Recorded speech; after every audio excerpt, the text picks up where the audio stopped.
Welcome everyone to the Tuesday, July 12th, 2022 City Commission meeting. We normally have announcements at the beginning, but we have a special friends here joining us, and we're just going to move right into that because there is no public comment on that.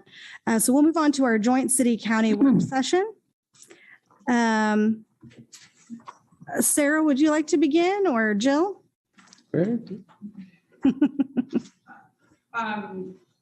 Sure, but we want to respect that you're the host of this meeting, and so if there's anything you want to say about the topic of the meeting today and setting the agenda, we can just available for. We have two items that the chair and I spoke about personally, which was affordable housing and houselessness issues.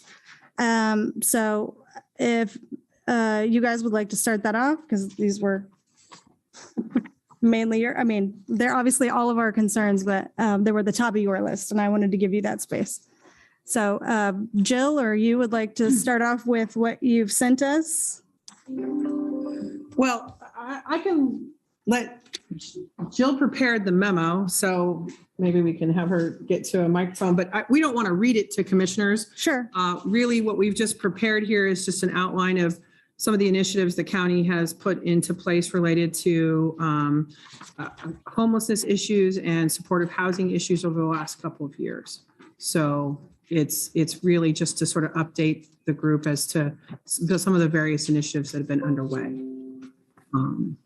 Well, thank you. We'd be glad to walk you through it if that's what you'd prefer. No, that's fine. I think everyone has seen it. Do we want to just move to some conversation?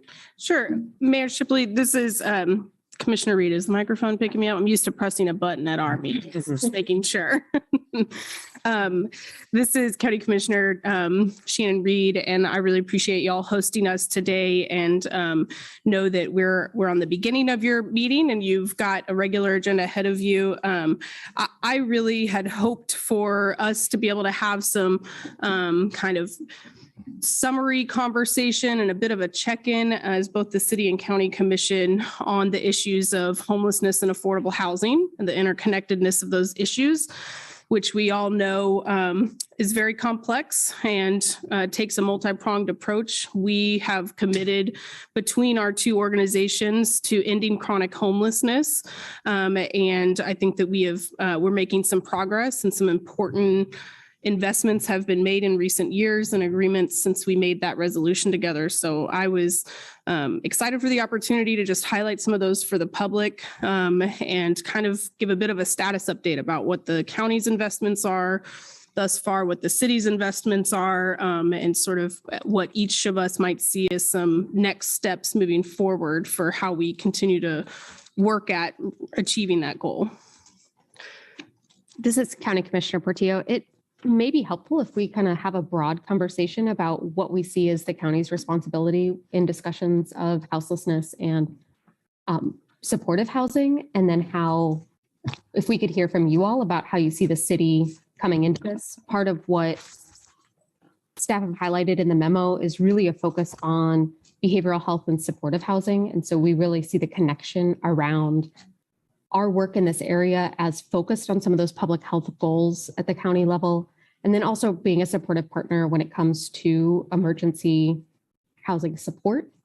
We just wrapped up our budget discussions yesterday morning, and it was a fantastic conversation that was right on the heels of our ARPA discussions. And so we made some pretty significant investments with partners to really think through how do we have supportive housing, transitional housing, and then thinking about long-term sustainable affordable housing. So we really, I don't want to speak for the whole commission, I really see our role in this is coming at this through our connection, particularly with behavioral health, and then also looking at folks who are exiting the criminal justice system and making sure that we have transitional housing for folks who are exiting the criminal justice system, and supportive housing for folks who are working through addiction, and making sure that we have that kind of interaction between medical support and housing support.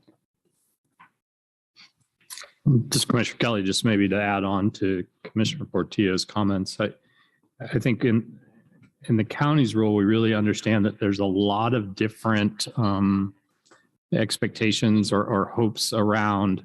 Am I okay, Brad? Okay. There's a lot of different different supports that are needed and different kinds of supportive housing. So when we can talk about those with severe mental illness, and you can look at what's on the new behavioral health campus, you can look at the reentry program and the programs we're supporting around artists helping the homeless. And then there's also just, that critical stabilization fund to keep people housed, so when we're talking about utility rates or rentals or some things like that, there are large numbers coming out of the pandemic. When you think about the dollars that have been spent at the state level, we're not going to be able to meet that. And hopefully that starts to taper off. But I do think, from a county perspective, we've really tried to help with that all we can. And like Commissioner Portillo said, I think I'm really excited to hear maybe from our city members, what their actions are and where those lines maybe are or where they intersect. This is Commissioner Larson. Is that okay? So I really appreciate your thoughts on this, and thanks for coming to our house today. Really do appreciate that.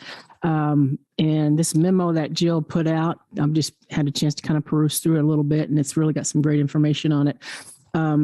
Shannon, I really appreciate you talking about behavioral health, and that you kind of see that's where the county's role is, along with many other items. And, for the past 6-7 years I've been on the commission, there's been, points of contention as to who's doing what and who can do it the best. And I really do believe that the county's doing what county's doing. I'm really proud of as far as with behavioral health, supportive services. And from the city standpoint, I believe that our new department that we put together, which is called Housing Initiatives, is exactly where our strength should be, and that is hard assets, housing, working to get the chronic homeless situation in conjunction with what you folks are doing. And I think that's where our strength is in more of the hard assets and those types of programs and getting folks actually housed. In the wraparound services, I'm really appreciative that the county has really done a great job of trying to get those programs going, from criminal justice to the mental health to the addiction situation. It's great. Thank you. This is Commissioner Portillo. That's really helpful. Thank you. I'm wondering if you could maybe help us understand a bit more how you see that department moving forward. It's a pretty new department. And so what are the strategies? You mentioned hard assets. What are some of the strategies to grow those hard assets in our community? How will this department be staffed? What will that look like? How do you see it interacting with kind of the broader overarching priorities of the community? And this is Commissioner Reed, I would also add to that. I wonder, especially for the public, I think it would be helpful to know what the city considers those hard assets to be currently, and any that you sort of are working towards or see as needs that you hope to move towards in the coming months and years. Well, I would like to ask staff to talk about the department, the Housing Initiatives Department. And where they're at with it, because we're 6 months into actually funding that. So we're still trying to build it at this point. But I would be remiss to. I'm Diane Stoddard, Assistant City Manager, and I'll comment, but I know that we have several staff members that are on Zoom that I'll turn to here and ask if there's anything that I've left out. But of course, we've been working hard in hearing the KU recent report and getting ready to respond to that. I think you all know that we've been working on homelessness here this last year with the winter shelter that we were establishing. We're planning on standing up something similar here this next year, which I believe was very well received and an important service for the community. We have added some additional staff members to our team, which have just recently been added onto the city, and they're currently getting oriented and getting out and meeting with people. In addition to the work that we're doing on the homelessness area, we're also continue to be focused on affordable housing. So our work with the Affordable Housing Advisory Board and the funding that we receive from the sales tax revenues that come in, looking to support projects that continue to both pursue the goals that are outlined in the city's housing study, where there were a number of needs identified for a lot of different types of housing, certainly with a focus on some of the housing that is the most difficult to produce, which is the most heavily subsidized housing for people that are in need. But we're also very interested in looking at this continuum of housing, I would say, where where all the different agencies and all the different great partners that we have in the community fit in. And so with that, I might just ask, I think that that Jeff Crick may be on Zoom, and perhaps Danny Walters is also on Zoom, and Leah Roseland, and all of them are very involved in these efforts. Jeff is the city's champion for strong, welcoming neighborhoods, which is an important part of the city's strategic plan. And then Danny is leading this new division. And then Leah, of course, is our affordable housing administrator. So I'd ask if any of them have any additional comments to the ones that I've made, or perhaps even if the city manager does. Well, as they're engaged. Good. Please go ahead. Hi, this is Leah Roseland, Affordable Housing Administrator. The Housing Initiatives Division team is just now very recently fully staffed up. With the recent assessments that have been released regarding the homelessness needs assessment and the supported housing needs assessment, we've just started looking at that. In fact, today at our meeting, we were looking through what the report identified as needs, where the gaps were, and discussing. The county is really interested in focusing on supported housing and focusing targeted interventions in specific communities. And so where does the city fit in to fill the gaps or those other needs that have been identified that aren't otherwise being led by county efforts? So one of, as was mentioned, permanent affordable housing is a high priority for the city. It's identified in our strategic plan, and that's where the Affordable Housing Advisory Board has really been focusing a lot of efforts, is, you know, building new units. Just the recognition that, you know, the upstream solution to homelessness is housing, and our lack of adequate affordable housing stock in our community is driving further homelessness. And so that upstream solution also needs to be addressed, and that's, you know, affordable housing at all income levels for our community members, workforce housing, addressing that missing middle housing, so that everybody in our community has the opportunity to live with, you know, safe and dignified housing. This is Commissioner Portillo. I really appreciate that, and I appreciate kind of hearing about how this department is starting to stand up. I want to go back to Commissioner Reed's question. How are you seeing what those assets are in our community currently, and are there specific goals that you're working towards long term?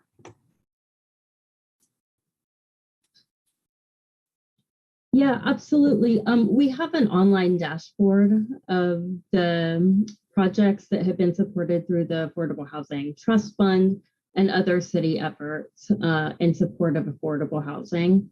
I was not prepared to bring that up, so I apologize, but I can put that website in the chat. And the website and the affordable housing site of the city also outlines what those goals are. And then just, you know, recently, as we've been working through the city strategic plan indicators, just a couple of weeks ago, we presented to the city commission on safe and affordable housing outcomes and indicators, and are setting priorities regarding how we will go about further defining what those assets are. And I just jump in and say, you guys are a little ahead of us because you just finished your budget and we just started out. We'll start here in a few minutes. And obviously the homeless division was new this year in our budget. But currently, as recommended, not only do we have the 1.3 million in for the homeless division, roughly, we have the affordable housing tax. You know, the current CIP as recommended has a 1.9 million in it to add to purchasing land for an affordable housing, as well as additional money for the affordable housing task force in the amount of about 500,000, 1.3 to buy some land to do an affordable housing project, and 500,000 to supplement the affordable housing tax. And that's in the CIP. It's not done yet, but that's where the recommendation is at the moment. And of course, we have then the money set aside for the homeless outreach that, we still have some money left in the 2022 budget, about 215,000. And last week, we were just talking about exactly how we're going to deploy that this year with money, going forward in 2023.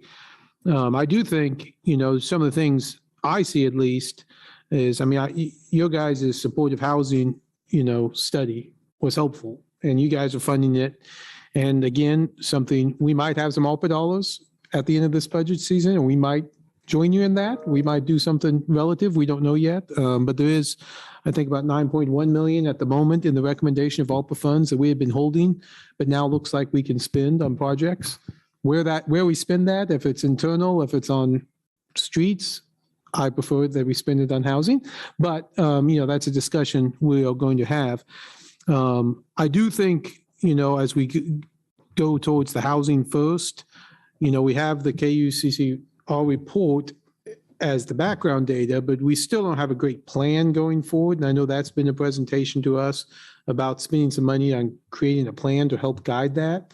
We're in the starting phases of that, because I do think it's important, obviously having housing on the back end makes a difference, but how do we get from here to there in the next 2 years is going to be a lot. I see Danny's on here now, so she might want to add, but I think you're going to see significant more resources in the coming years from the city that we haven't spent in the past. Thank you. Danny Walters with the Housing Initiatives Division. I just wanted to jump in real quick and just say that on the side working with those experiencing homelessness, we now have our 2 staff on board, and they have been doing a lot of, I hesitate to say outreach, because that's not really, where their job is, but they've been working a lot with the campsites and working a lot with community partners and really trying to pull together that coordination piece. What I would really like to do is kind of after we all get through budget, be able to bring a presentation to the commission that kind of goes over what we've been working on, kind of what we see the work plan looking like, and just kind of updating on some different aspects of issues that are around those experiencing homelessness in the community. So. Yeah, Danny, what do you think your timeline is on a presentation like that? I was thinking fall, because that gives us time to go through the Danny Walters, Housing Initiatives Division. Fall, later, mid to late fall, because that gives us time to really dissect these assessments that we got. Also, we, as you know, we have the 1.6 million in home ARP money that we will be looking at that does have to go to programs that are supporting those experiencing homelessness. And we actually have an RFP that closed today for a consultant for that. So we will get yet another study that's covering different groups of folks in our community. So we're going to have a lot of really great information. And my timeline, like I said, was mid to late fall to bring that to you.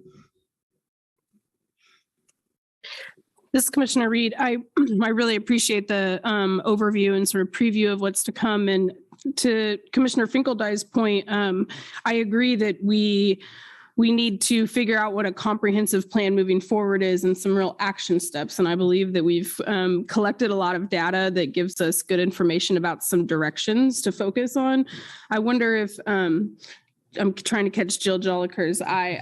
If maybe we could just get a brief update on conversations amongst the Built for Zero, and maybe Danny Walters is also a good person to provide input, but I'm just curious about conversations with our local stakeholder groups who have been discussing this on a very regular basis, more frequently than each of our commissions have necessarily, and sort of any next steps or highlights from those discussions that you could share, Jill?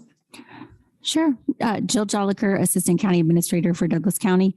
That homelessness and housing stakeholder group that's been meeting on a monthly basis that the city and the county have been convening has been meeting for a little over a year now.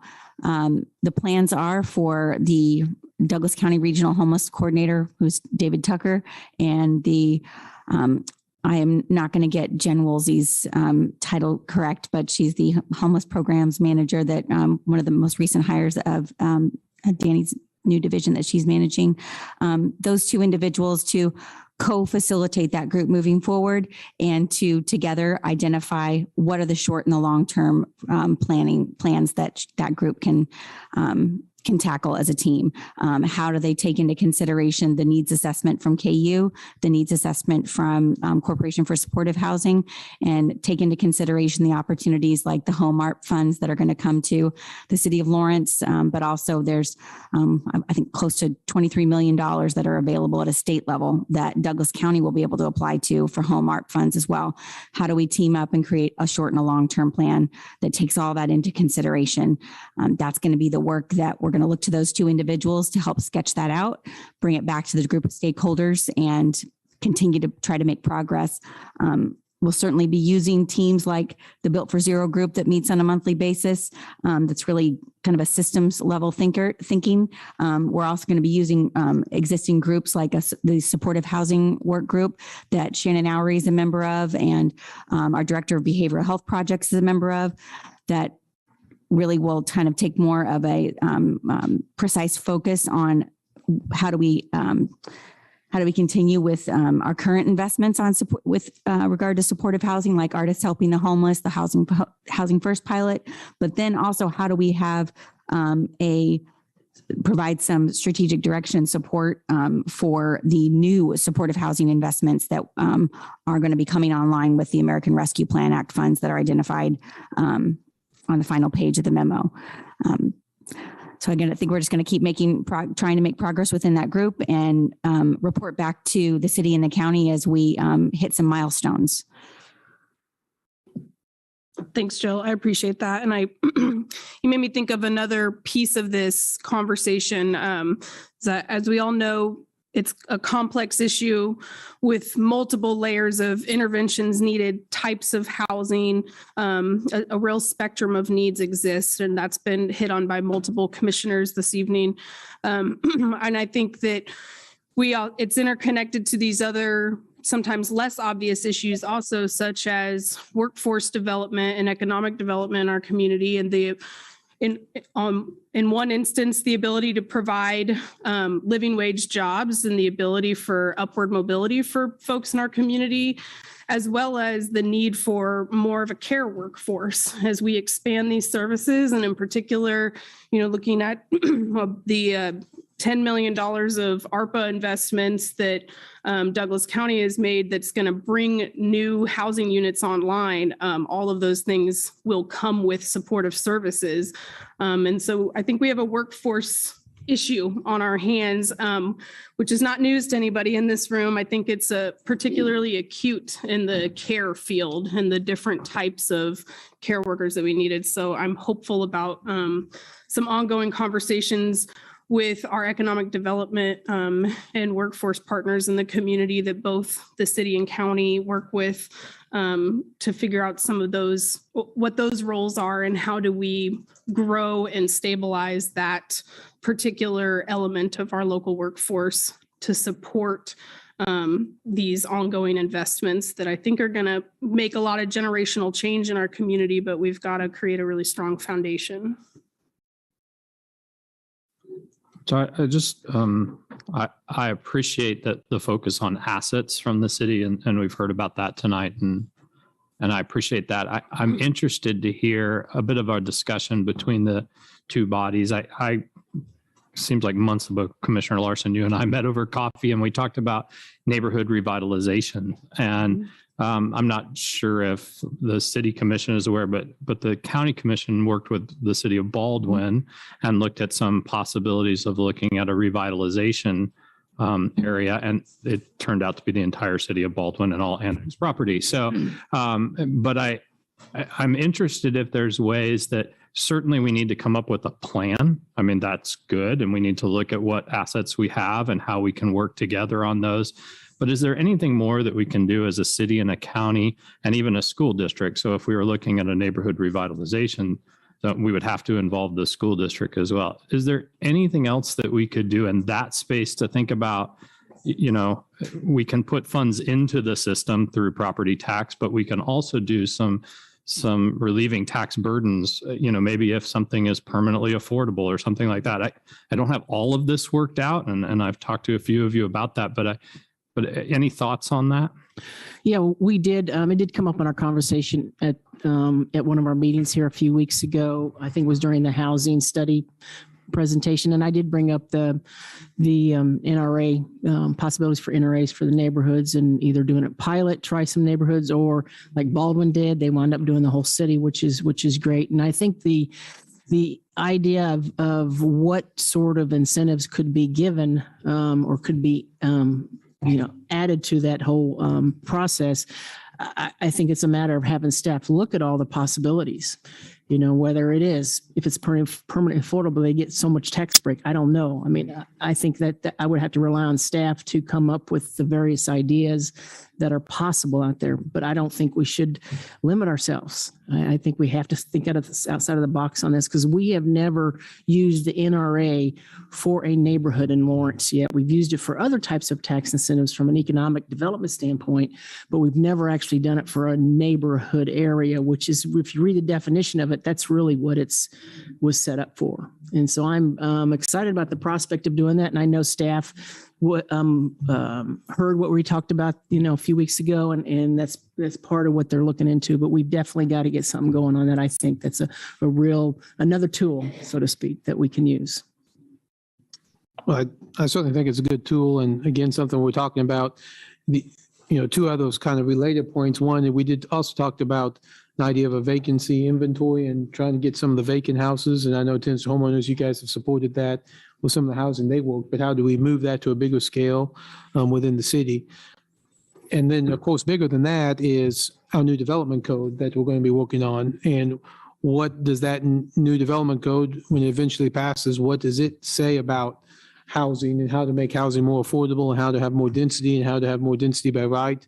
And how does affordable housing and workforce housing play into that? I think those are all big topics. And that, again, is a long-range plan. It'll take us a while to get into that. But I certainly hope the outcome of that process is a city that we do have more opportunities for affordable housing, more dense housing, which I think, levels the playing field for everybody. I'm glad you brought that up, Patrick, because initially what I thought, and I think in our conversation, is tenants to homeowners, kind of similar in their avenue, what they're doing, and also involving AHAB, because they're always looking for ways to involve private developers and mesh them with nonprofit developers and kind of get that symmetry going. So any way we can add any more capacity to solving housing, I think we should go ahead and pursue it. So it sounds very interesting.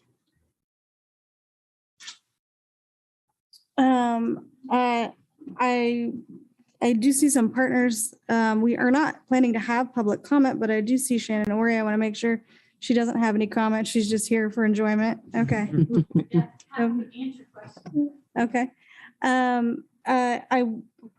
I here only in our third year, Commissioner Finkeldye and I feel that the relationship and the work that the city and county have been doing together is much better and much closer than it ever has in any time that I've watched. I hope that's true. I feel like we've all benefited from some pretty good relationships and generally good communication. Is there anything glaring that, this is a question I ask all the time, is there something we're not doing that we could work better on? Is there, I obviously we all have the wheels that turn and at the times they do, but is there anything that you've seen or the partners have seen that we could do better, move faster, blind spot that maybe we don't know about? No pressure. But I always want to put that out there because sometimes, yeah, that's what blind spots are. Sure. Yeah. I appreciate the that question and the candor of it. I think, especially in light of our county budget discussions, I think that we are probably due for some further conversation about our relationship and memorandum of understanding with funding the Lawrence Community Shelter and supporting that. I think that the two of our organizations together can take a really strong leadership role in helping be a convener and be supportive and aligned with our funding priorities of them and supporting them through the transitions and different models that I think that we are all aware of in this community have happened over the years. And I think that there seems to be some strong direction moving forward and some progress on their end. And I think that we are due for some more conversation and intentional discussion about how we are collaborating together and being on the same page as both the county and city, supporting a very important piece of that infrastructure for our community, in particular, because of the county's focus on permanent supportive housing, really wanting to, I heard the winter shelter mentioned again earlier by staff, understand more clearly what the city's feeling is that their role in providing emergency shelter beds in the city of Lawrence to meet the need is. So I'd welcome any feedback from commissioners on that this evening, or anything from city staff that they feel might be enlightening, but I think we should dig into that conversation a little bit more than we probably have available for the last 15 minutes of our meeting today, but that's what sticks out for me personally. Thank you for that. So you're talking about the emergency shelter, the prospect of that for this coming year. Is that what you're?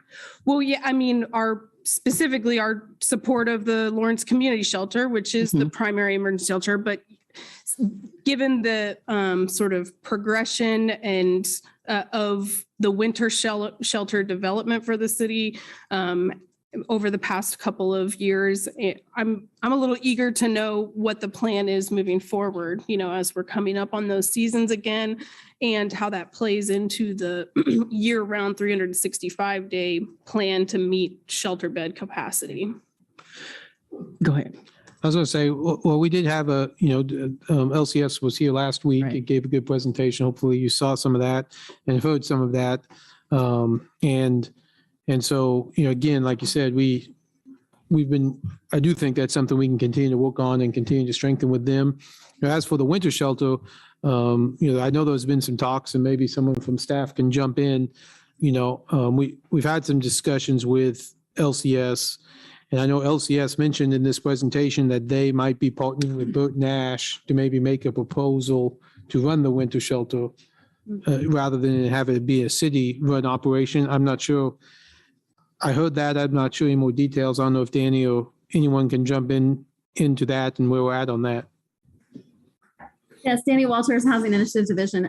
We currently have an RFP out for winter emergency shelter services.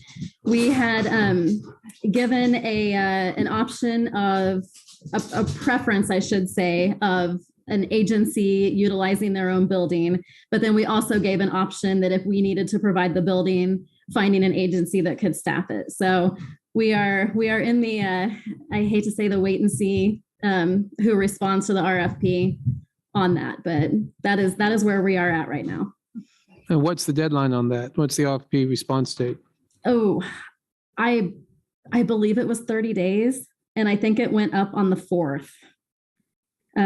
Please don't hold me to that. I don't know that for a fact, but I think it went up on the 4th, and it's a 30-day. So That's good to hear. That's the first I'd heard of that. So I'm glad the RFP has already gone out. I knew it was we were talking about it, but that's very positive news, because I do think it's a good time to start, looking at bringing in some other organizations that can work that winter shelter. I know it was really hard on staff this last year because we worked it mostly with volunteers. I think all of it with volunteers, except for some of our Parks and Rec staff. So, I'm glad to hear that. And, I do think that, funding of the shelter as a whole, that definitely is a conversation that we need to continue to have, and how it fits in with our budget. Obviously, you need to decide on your budget. I'm open for discussions on that as to where we both see ourselves, what role, as well as financially and whatever else on the funding of that. But we also heard from LCS at our budget hearings, and I'm sure they talked about this at yours, and I might ask Jill to step in here just a little bit. But one of the things that comes up is, when they're done with that emergency shelter, finding housing after that.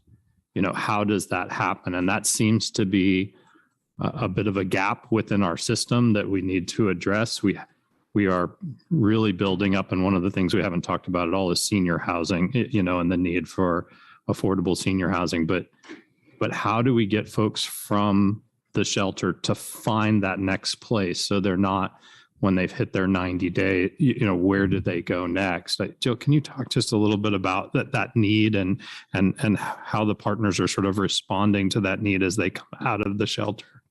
Sure. I think what I hear that at times there's frustration within the partners, the community partners that are working desperately to house folks.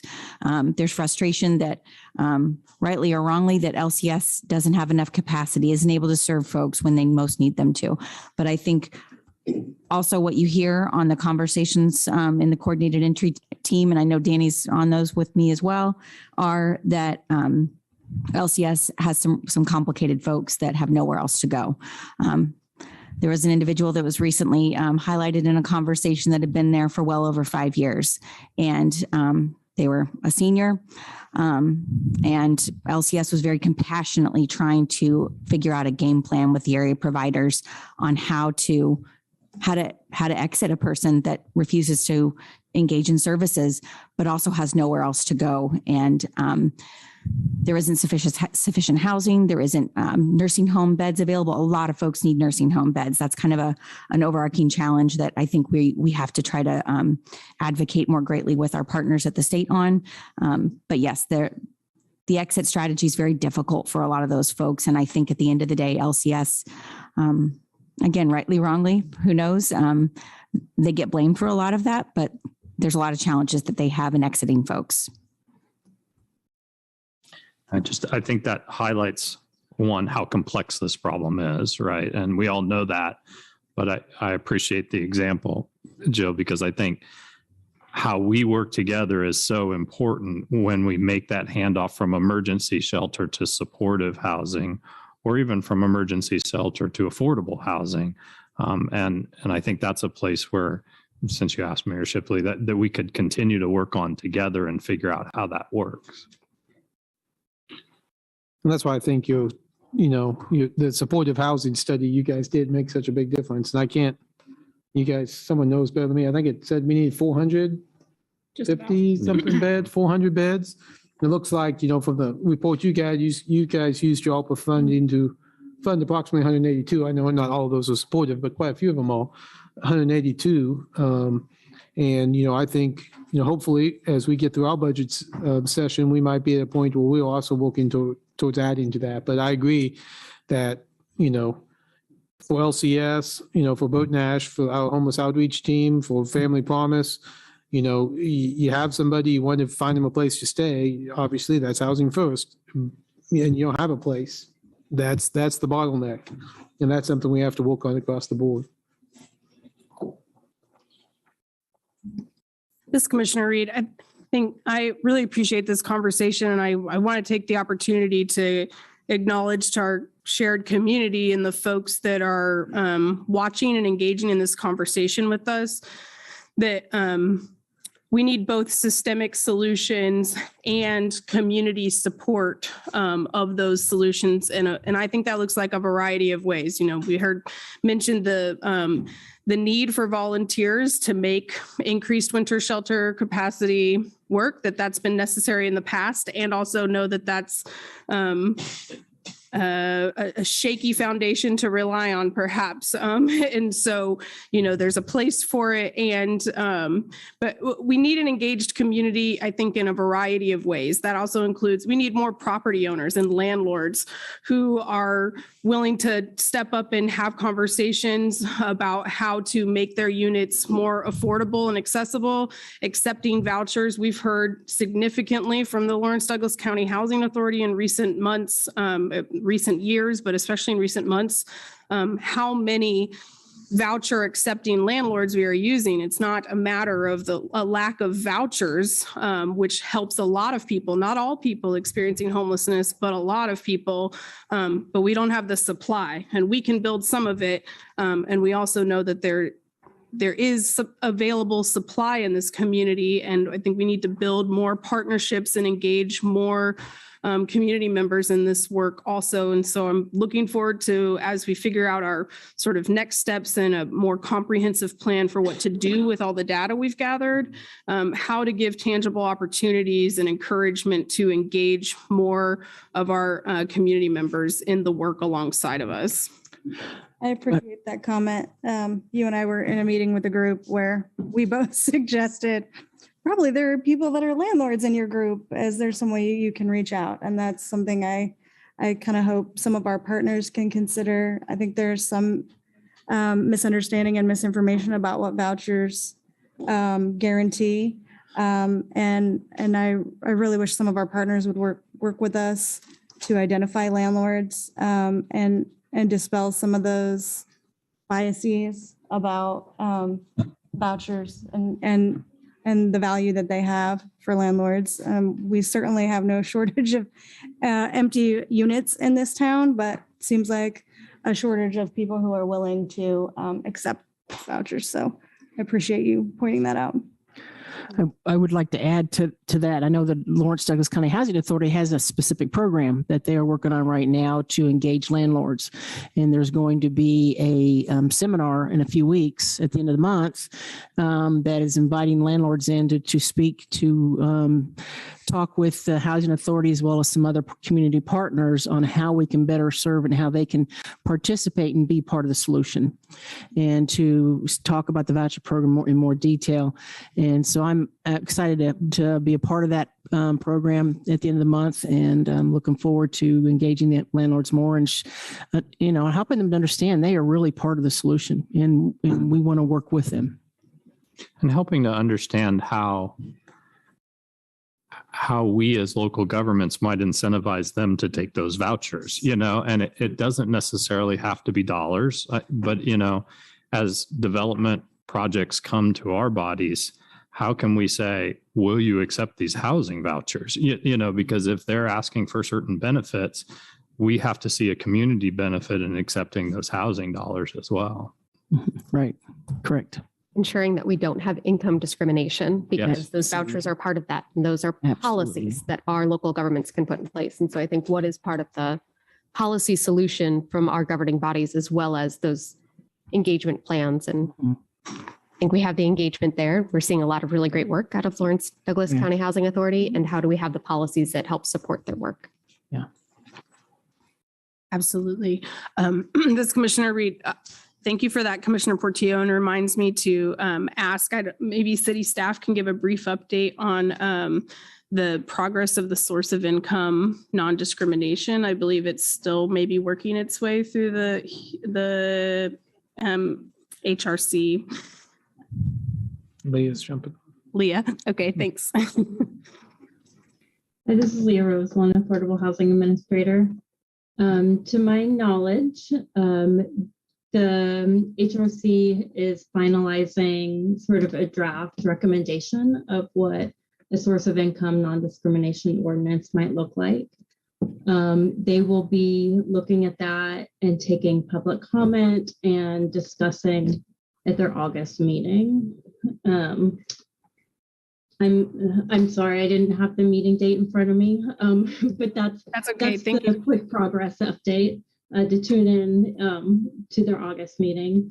I also, if I may, wanted to let commissioners know that related to the previous conversation on landlord engagement, that the Lawrence Douglas County Housing Authority, in partnership with the Lawrence Chamber of Commerce and the City of Lawrence, is doing the first annual Landlord Symposium.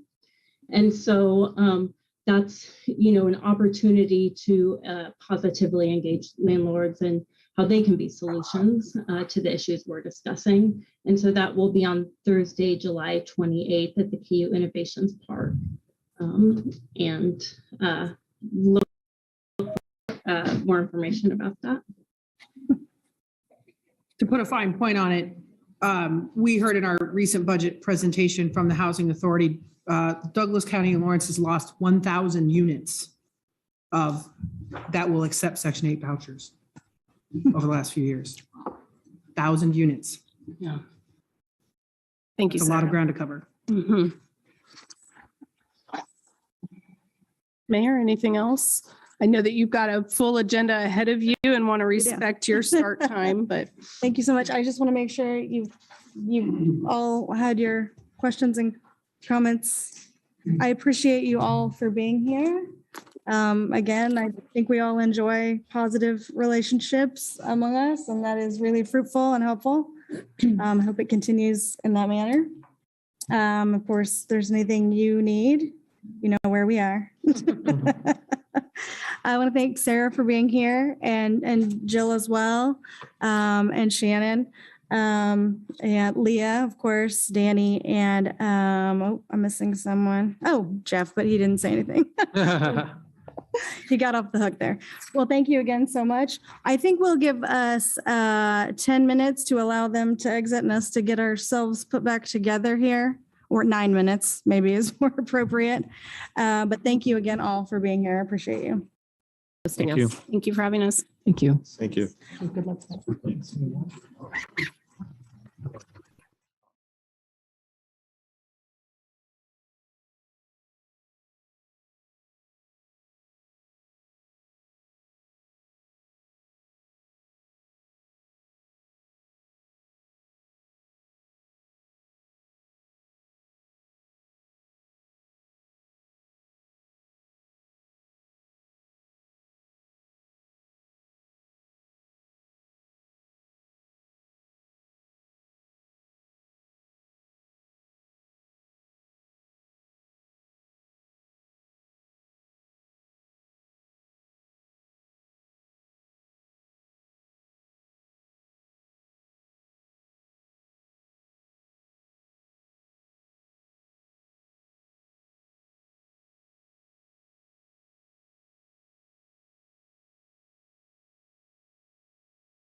Ready, Mayor.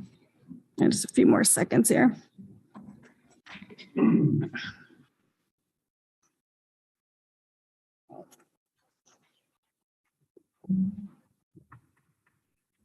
Welcome, everyone, to the Tuesday, July 12th, 2022 City Commission meeting.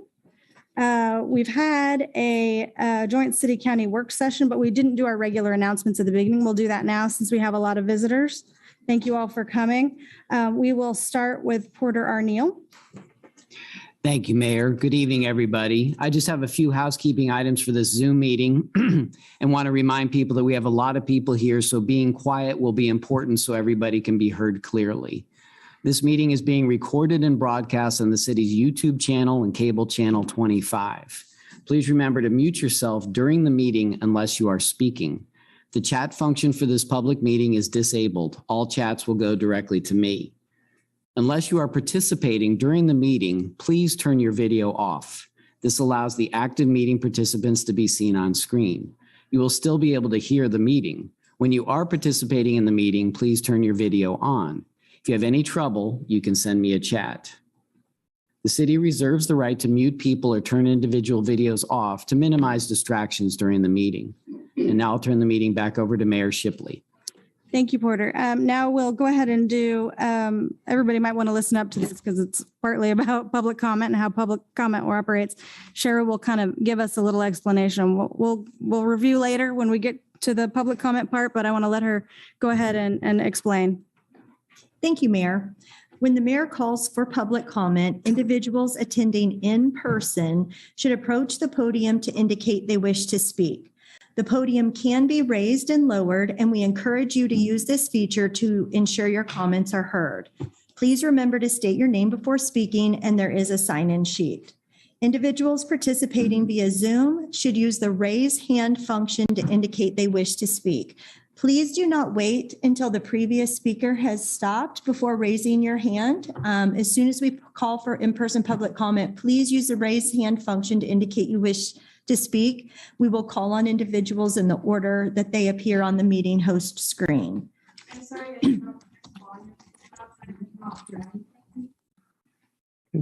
I don't know. Thank you. We'll send someone home. Thank you. Yeah. Let's go ahead and move on to the approval of the agenda. City Commission reserves the right to amend, supplement, or reorder the agenda. Do I have any motions? Move to approve the agenda. Second. I have a first and second. All those in favor? Aye. None opposed. It passes 4-0. Next is our consent agenda. All matters listed on the consent agenda are considered under one motion and will be approved by one motion. There will be no separate discussion on these items. If discussion is desired, the item will be removed from consent agenda and will be considered separately. Members of the public wishing to speak to an item that has been pulled off consent agenda will be limited to 3 minutes for comments. Commissioners, are there any items to be pulled from consent? No. I'm going to go along with that. Are there any items in the public that would like to be pulled from the consent agenda? Online, people on Zoom, is there anything on our consent agenda that you are interested in removing for further discussion? Stephen Watts. Thank you. I'd like to have C1 and just one moment, please. And C7C. Thank you. And C7C. Do I have any motions? I move to approve the consent agenda with the exception of C1A and C7A. The C7C. Oh, C7C, excuse me, C7C, thank you, C7C. I second. I have a first and a second. All those in favor? Aye. Passes 4-0. Mr. Watts, you pulled C1A. I did. The question that I have about, you want me to proceed? Yes, please. Oh, good. I just have severe reservations about the way minutes are taken with respect to how public input is recorded. All that's put down there is a banal sentence saying, we heard the public, but what the public had to say is not recorded. I understand I brought this up once before when another commissioner noted, oh, we listened to you. I understand that. But in the future, how do people go back and find out what was going on in relation to the public desire to express their needs? Okay, you can say that there is a video archive of these things, but they're not the same as the written word. I'm not trying to create work for anybody, but it seems, it just is very annoying to see the little sentence in there after people spend all of their time coming. That's what I'd like the commission to change that. That's something that Marcus did during his little sojourn here to fund his retirement packages. And so let's put it back to the way it was. I can send you copies of minutes I have from prior meetings, which go on and on and on, outlining specifically who said what when. Can we have some of that instead? Do you see the little sentence that's there? Thank you. Thank you. Any discussion? Any comments from the public on this item? Oh, shoot. Hi, this is Chris Flowers, and I've noticed that myself, like just looking through past agendas. If it's going to cost the city more money, I'm not sure I'm okay with how it is now, but if it doesn't cost more, like it's just for people who make regular comments, it does make it easier to go back and see what was said and stuff like that. So I'm okay with either. Thank you. Thank you. Any further public comment? Any comment online about this? We got somebody out there. Oh, I just wanted to say real quick, it's not necessarily related to the conversation, but back here, we can't hear you at all. we still can't have, the audio's not. Very quiet. Okay, we're working on it. I apologize. Thank you. Thank you so much.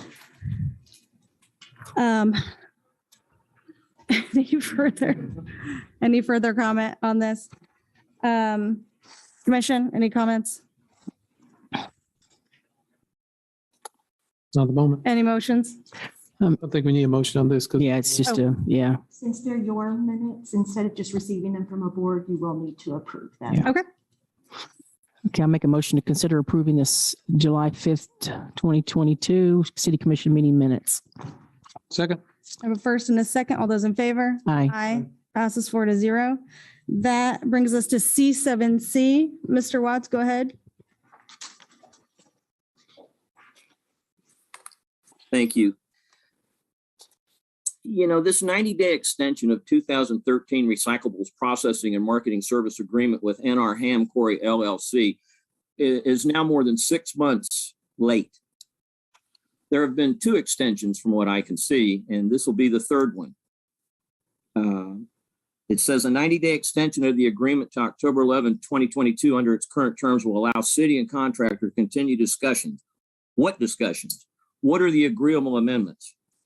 The city and contractor will continue regular meetings to develop mutually agreeable amendments for renewal of the agreement. How many meetings have already taken place? How frequent are these meetings? What is the problem, given the reality these extensions have already been in place for an excess of 6 months? Additionally, since we have such a good relationship with this operation, what documentation exists relative to where the trash collected ultimately ends up? Are we sending our trash to some other less fortunate town?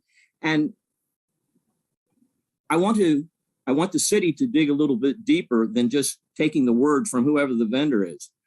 Okay, they sell it, they make money off of selling the product to Ajax Recycling somewhere. What does Ajax Recycling do with it?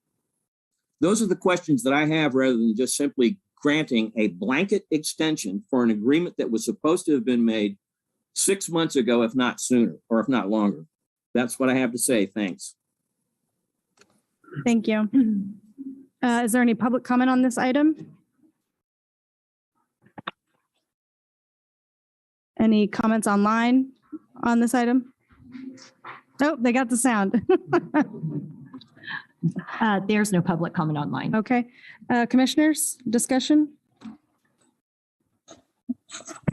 Is there any ideas as when that's going to happen, Craig? I don't have any updates on that right now. Okay. Diane Stoddard, Assistant City Manager. I know that we've been working diligently with Pam. There have been meetings that have been occurring. As the commission is aware, we have had a number of staff changes within the Municipal Services and Operations Department. And some of that has caused some issues with some of the discussions with the vendor here. And I understand that there's quite a bit of detail involved in this particular negotiation, which is also adding to the complexity. And I'm not sure, I see Kathy Richardson, our interim sustainability director, is also on, and she can hop in and add if there's any additional comment. Thank you and good evening. This is Kathy Richardson, Interim Sustainability Director. That is a accurate update that Diane just shared. I will say that we are very close, and this will be the last extension. We didn't want to rush with the contract language here in the last 2 weeks to get it on this agenda. There are a couple of items that we are coordinating with our city attorney's office as well that still need a little bit of resolution on. But again, this will be hopefully the last extension to get us to agreeable amendments for this material recovery facility contract. Thank you. Any further discussion? Any motions? Yeah, I make a motion to authorize the city manager to approve the 90-day extension of the 2013 recyclables processing and marketing service agreement with NR Ham Quarry LLC. Second. I have a first and second. All those in favor? Aye. Passes 4-0. This brings us to public comment. The public is allowed to speak on items or issues that are not scheduled for discussion on the agenda. As a general practice, the commission will not discuss or debate these items, nor will the commission make decisions on items presented during this time. Individuals should address all comments and questions to the commission. Each person will be limited to 3 minutes. So for those of you out there who maybe this is your first time and you're all ready to read your statements, this is general public comment items not related to our regular item that you're mostly all here for. So yeah, there you go. Please come forward if you have comments.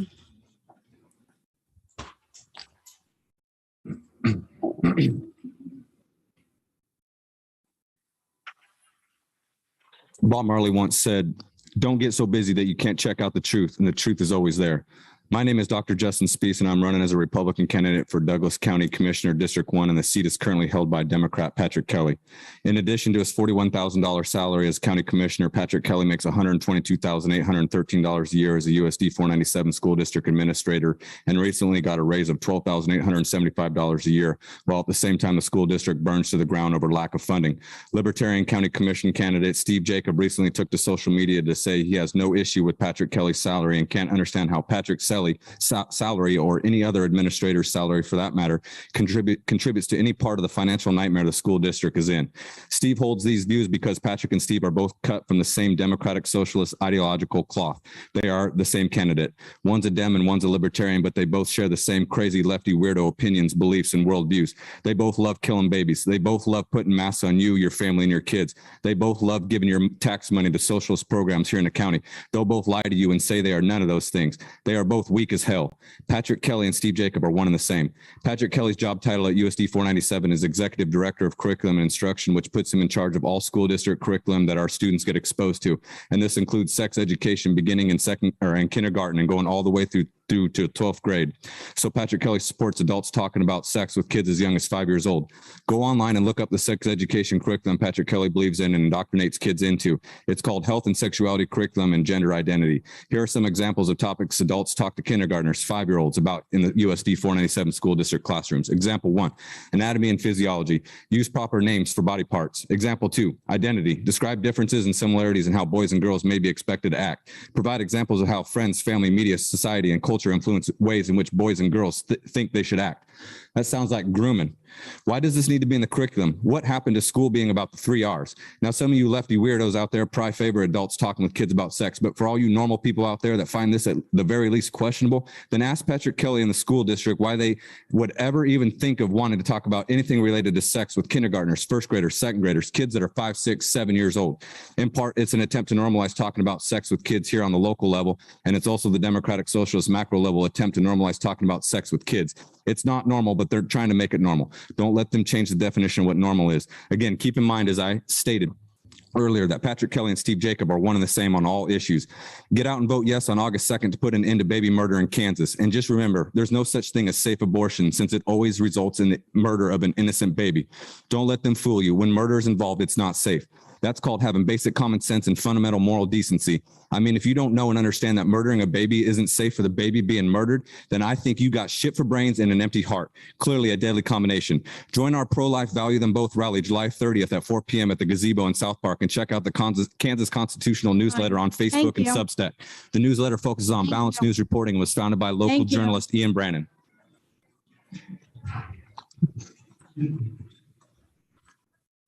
Let's keep it civil, everybody.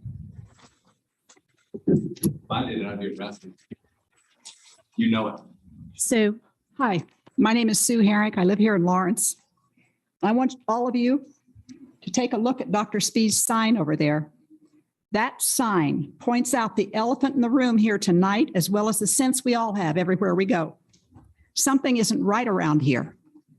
They're wrong at the gas pump. They're wrong at the grocery stores. They're wrong in our schools attended by our children and grandchildren. They are wrong in our government, and they're wrong in our 3-letter agencies. This creates pressure on all of us. It's time for many of us to speak up. Going along to get along digs a deeper hole. I'm here tonight to speak up and demand that you do the following. 1, never again illegally close our businesses. 2, never again illegally mandate masks. And 3, and very current for today, never again tolerate any vaccine program, especially for kids.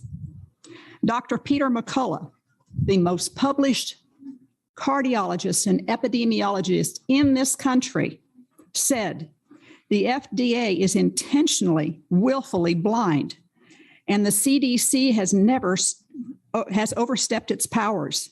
There's no agency on these COVID vaccines that's protecting the safety of Americans. I'm going to repeat that again. There is no agency that's protecting the safety of Americans. That's your 3-letter agencies I just mentioned. He goes on to say, we should go along with the World Council for Health and pull all the vaccines off the market.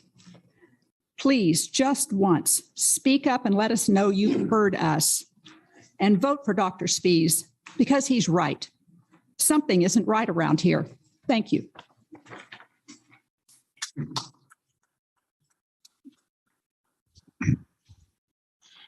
My name is Joe Herrick. Operation Paperclip was initiated during the final stages of World War II. Allied troops began confiscating war-related documents and materials and interrogating scientists as German research facilities were seized. The Nazi scientists and engineers had been working for the Third Reich during World War II. Approximately 1,600 German scientists, along with their families, were brought to the United States to work on America's behalf during the Cold War. These were Nazis. One of the most notable German scientists was von Braun. He developed the B-2 rocket for the Third Reich and was instrumental in developing the Saturn V for the United States that went to the moon. Since the time the Nazis were brought to America, they have been successful infiltrating every conceivable entity of our daily lives. This has been brought about by steadily replacing capitalism with socialism.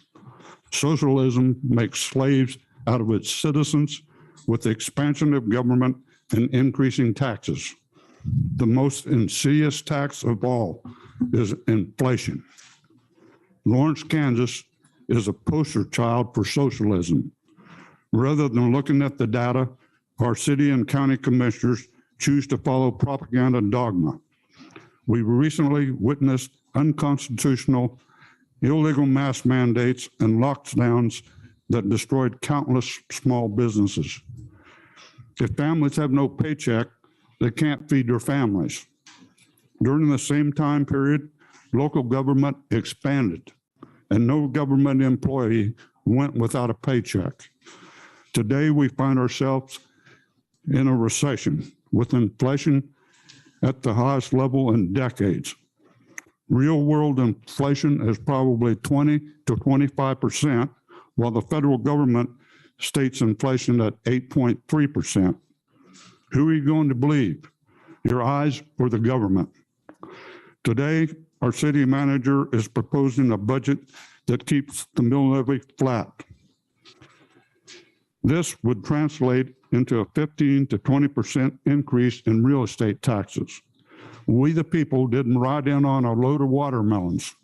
It's time for the government to serve the people or resign. Thank you. Other public comment in the room?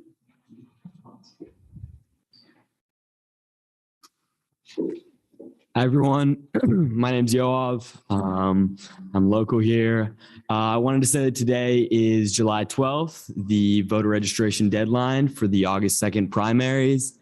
So check if you're registered, iwillvote.com. If you're not, it's super easy to get registered. This is a super important election coming up. As other public comments have so succinctly pointed out, we have a constitutional amendment on the ballot. So if you're registered, if you're not, check, make sure you are. This is a super important election regarding a woman's right to choose. So yeah, just wanted to make sure today is the deadline. So if you check tomorrow, it'll be too late. Yeah, thanks everyone. Have a good one. Is there any other public comment, general public comment in the room? Is this not affiliated with our agenda item? No, okay. Any other general public comment? I have one via Zoom. Okay, hold on there. Are you ready to go to Zoom, Mayor? Yeah, go ahead. Back there. Okay. Stephen Watts.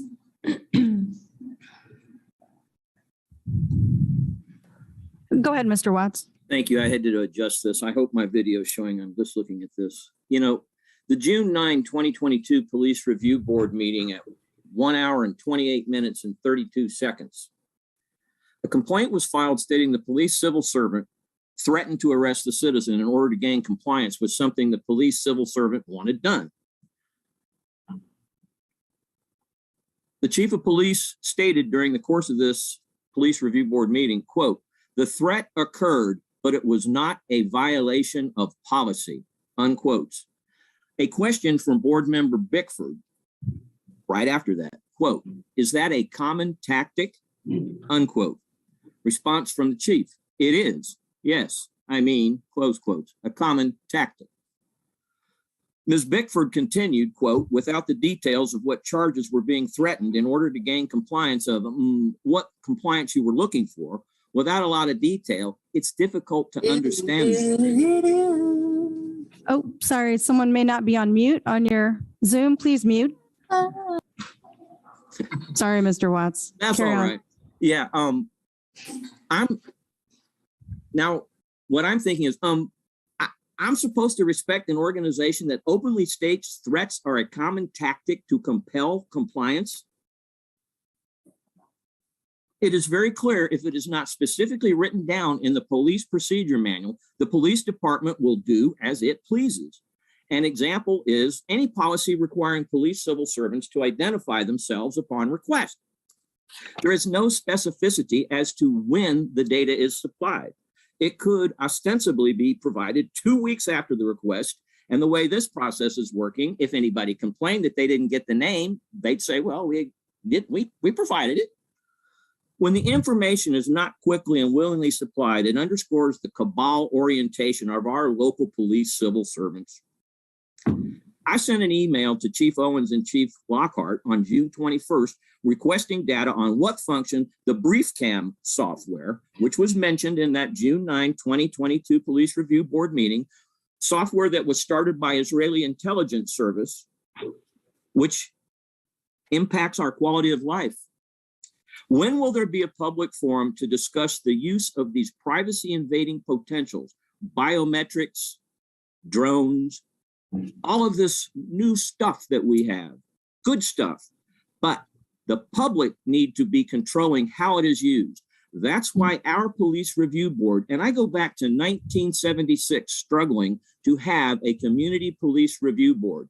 Again, the minutes reflect all of the work that occurred, but because this is not currently, it's not taken, there's no history behind any of this. But at any rate, the Police Review Board needs to be expanded to include that the public, the review board, writes police policy. We don't need. Thank you, Okay, Mr. thank you. Watts. Is there any further comment online? Sorry, Mayor. Go ahead, sorry. Andrea Hobbs. Hi, good evening, everyone. My name is Andrea Hobbs. I am a resident of Lawrence. I have been here for 2 years. My husband and I are both currently serving in the United States Army. We are stationed in Topeka and Kansas City, respectively. So my son was originally zoned for Lawrence High School when we first moved here. We lived in that home for 2 years, and then we purchased a home 1.6 miles away. When I redid my registration for his annual registration for him to continue to attend school, I was told that he would be disenrolled from school and he would have to attend Free State because now our new home is in the Free State district. It made zero sense to me because my son had already been attending Lawrence High for 2 years. He carries a 4.0 GPA for that school. He plays football for that school. He attends clubs for that school. He also runs track for that school. Much to my frustration, I went ahead and I submitted the transfer request. It was accepted until the completion of his graduation year. Less than a month ago, my family had an opportunity to host a foreign exchange student, and we were denied due to zoning. I implored with the school board and the superintendent, and the request was denied. Not only did I not receive a phone call, I received a short insult and email with a poor excuse that clearly displayed a lack of some sort of decision-making process. This was a simple common sense. The child in question should be able to attend school with his surrogate sibling. Why was this not given more consideration, and why have I not received a response from anyone on the city council or the superintendent? I have sent a couple of emails, called a bunch of times, and I've not received any word back. I grew up in Guatemala, and I would have loved to have had an opportunity such as the one that I'm trying to provide for this foreign exchange student. And I think that it's a serious, serious lack of judgment that this child won't get this opportunity due to something as simple as submitting a transfer for him to attend the school. Time is of the essence. Luis only has until this week to be accepted into LHS. So I ask that this matter be taken into consideration and that it be put on the urgent docket. Thank you.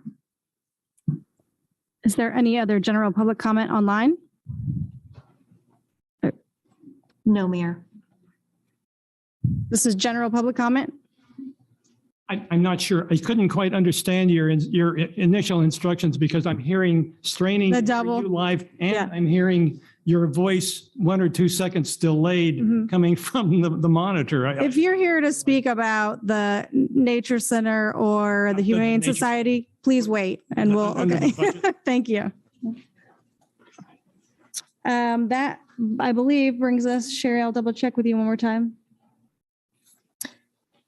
I believe that brings us to our one item for the evening, which is the city manager's budget report. Is staff ready for us? Read the work session. Work session. Oh, sorry. Work session. You're right, everyone. This is important. This is a work session item. The work session provides an opportunity for the city commission to discuss items in greater detail. The commission will take no binding action on items presented during this time. We will not vote. Work session topics are eligible for live public comment. Each person will be limited to 3 minutes. When we get to the public comment part, I'll give a little bit more instruction, but I want to go ahead and let staff do its presentation.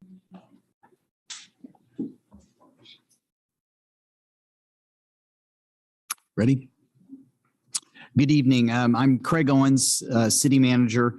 It is my honor to present the recommended budget for fiscal year 2023. I've submitted that to you. It's been posted online. It totals $436,776,000 across all funds. As you know, this begins the process of budget consideration. It's my obligation to submit to you formally this, and then there are a series of meetings and public hearings that are required both by state law and by our own ordinances and practices that will continue throughout this summer. This budget oversees a wide array of vital resources and vital services to meet a long history of service expectations in the city of Lawrence. We see increasing demands in virtually all areas of service provision. New services have also been identified. In fact, we talked about them a little bit with the county today. New services that we are being asked to provide.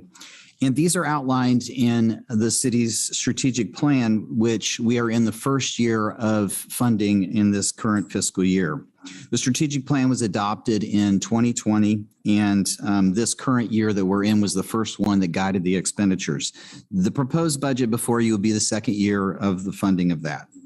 This is part of a gradual alignment to be successful at all of the priorities that have been identified by our community through that process. I'm proud of the incredible array of things this budget proposal does. It continues a lot of services and it increases our responsiveness to what the community has asked. We're likely to talk about and hear from, and I've already heard about what is not included in the budget, and that's part of the process as well.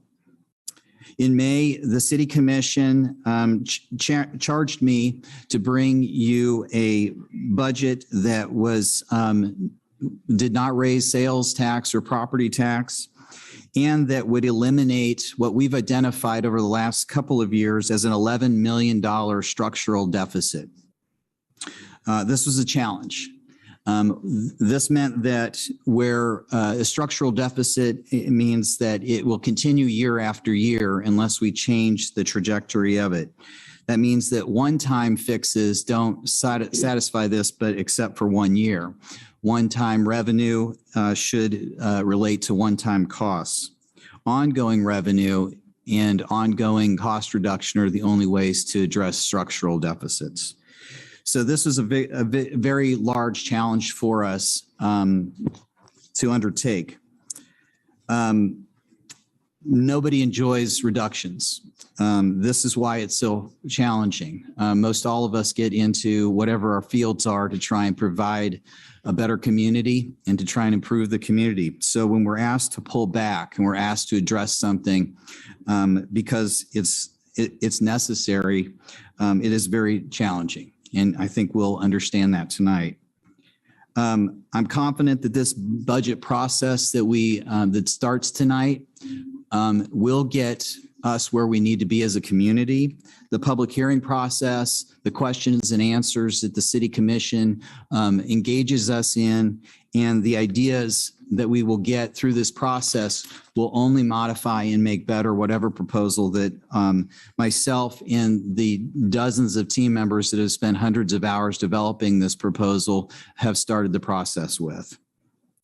I want to especially thank Jeremy Wilmoth and Casey Toomey, who really worked hard with short staff to put this budget process together, through the dozens of staff that spent all the time on building this in and painstakingly and with heart and professionalism tried to develop a plan that was going to meet all of these needs.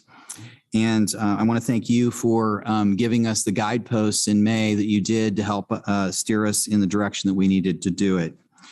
I look forward to this process that begins tonight. I look forward to working with you and with this, the community to make what we started with here tonight better and to make it better reflect what we want and need for our community. With that, I'm going to turn it over to Jeremy Wilmoth, who is going to take us through the basics of what's contained in this, and then we will get to hopefully answering some questions. Thank you. Good evening, everyone. Jeremy Wilmoth, Director of Finance. Tonight we have a presentation to go over the highlights of the overall budget proposal and the recommended capital improvement plan. And as Craig mentioned, after that, we'll be happy to answer questions. So when last we talked about our economic outlook in May, we had said that we thought, the assessed valuation would be somewhere between 10 and 12%. And when we received those numbers from the county, it was just a little bit above 12%. We also, as you all have know by reading the sales tax report month over month, have seen significantly stronger sales tax returns over the last several months. And as a result, are projecting a 5% increase over where we intend to end this year for 2023. In addition, this budget is planning utility revenue increases at the average level for the last several years per the rate models. Later this fall, there'll be discussions on those rate models and possible adjustments as you all see fit. And we also are planning increases on fees that we received from Douglas County for their share of the emergency medical services provided countywide. In addition to the revenue side, some of the constraints on the expenditure side of our budget, as I think you've heard from people already tonight, inflation is the highest it's been in 40 years. We have the Federal Reserve aggressively increasing rates. I believe they're meeting next week to discuss another 75 basis point adjustment to the interest rate. We're having significant supply chain disruptions, which are also adding to added cost for the equipment and supplies that we're needing to continue to operate in the city. And we also have significant workforce challenges. It's been sort of coined the Great Resignation, and the city of Lawrence was certainly not immune to that. So as Craig mentioned, the total budget for all funds is $410.5 million in revenue. It's just under a 5% increase. And the expenditure budget is $436.78 million, which is just almost a 10% increase in expenditures. As directed, the mill levy comes in flat with the 2022 budget. However, we are continuing to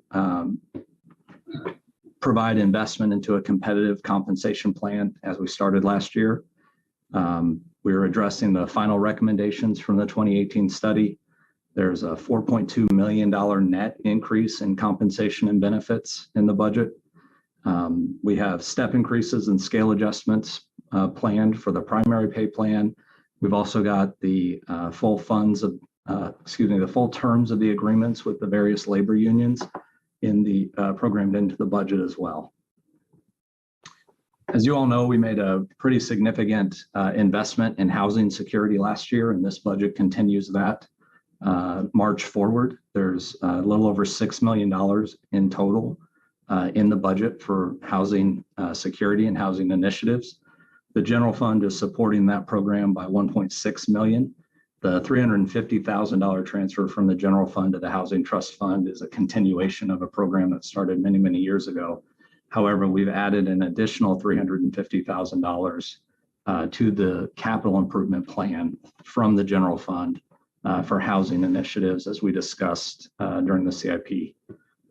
The housing sales tax is projected to support $1.6 million in expenditures, And there's various grants, federal and state, that equate to another 2.7 million.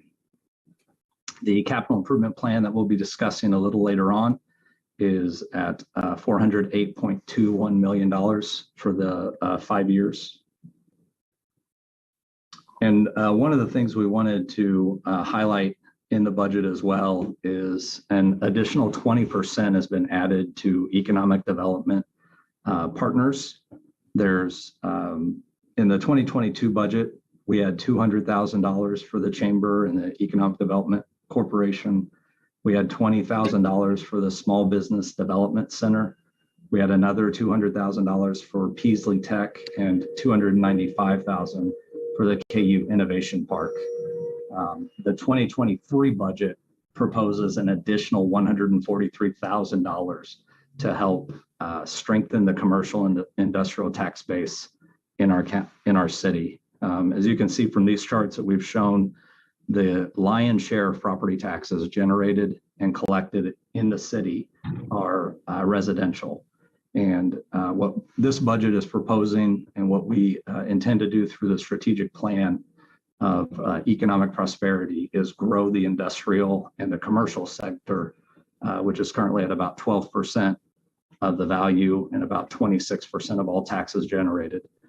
As we grow that sector, we then take some of that pressure off of the residential units moving forward. And so that is why this budget proposes an additional $143,000. It has not yet been identified. That's going to occur later this year with further discussions with our funding partners, and a determination will be made as to who can help move the needle the most on the key performance indicators within the strategic plan.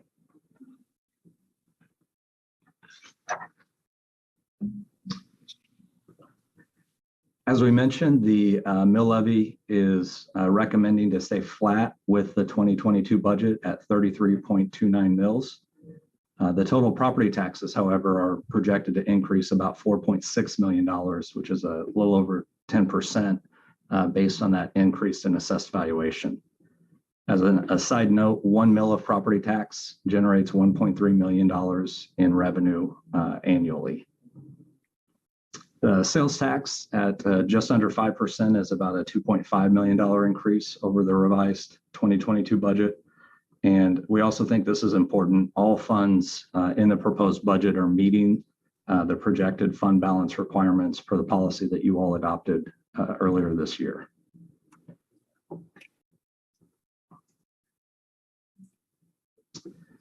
We wanted to discuss the American Rescue Plan. As you all recall from last year, a significant investment in of the American Rescue Plan was to help dig us out, if you will, of the COVID economy. The original plan called for about a $21 million gap. So we had anticipated that the entire $19 million would be needed over the next several years to get the city to a place where we could see revenue growth over time, help to balance the budget, get to that structural balance. However, in 2021, we ended the year only needing $3 million from the ARPA fund.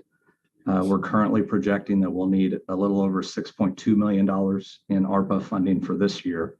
And the 2023 budget has been crafted in such a way that we are only needing $878,000. So if all three of those things occur, then we'll have a balance of $9.1 million that could then be shifted to projects, either on the unfunded CIP list or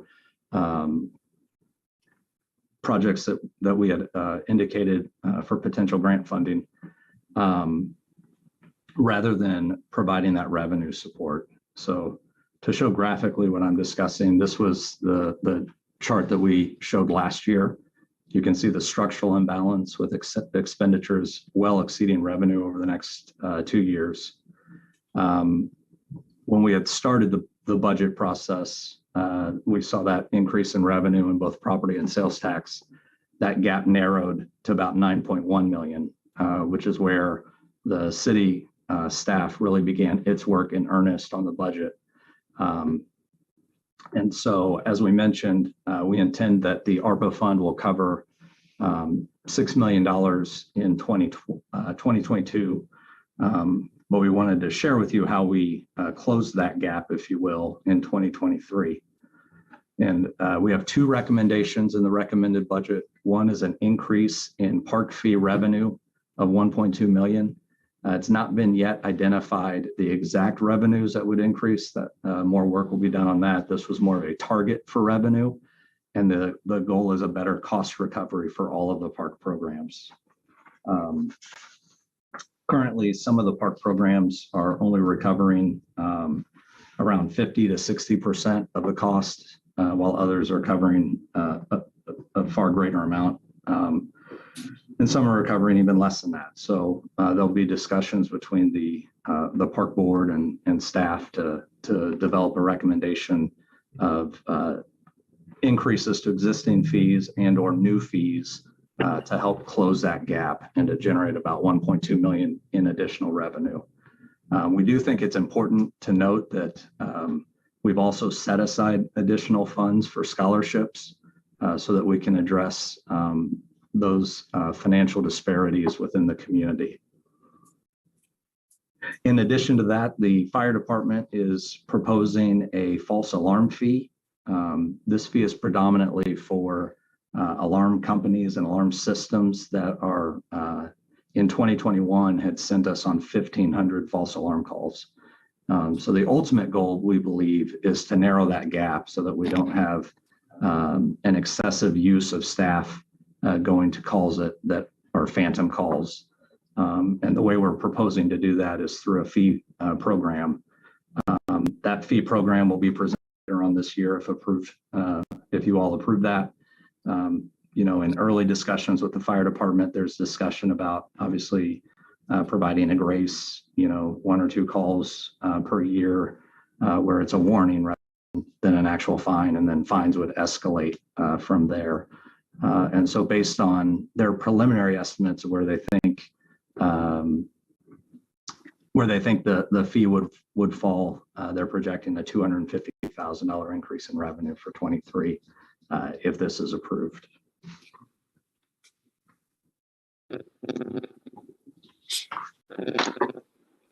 On the expenditure side, we have a couple of significant program reductions that we're recommending, and then a few other to help balance the general fund as well.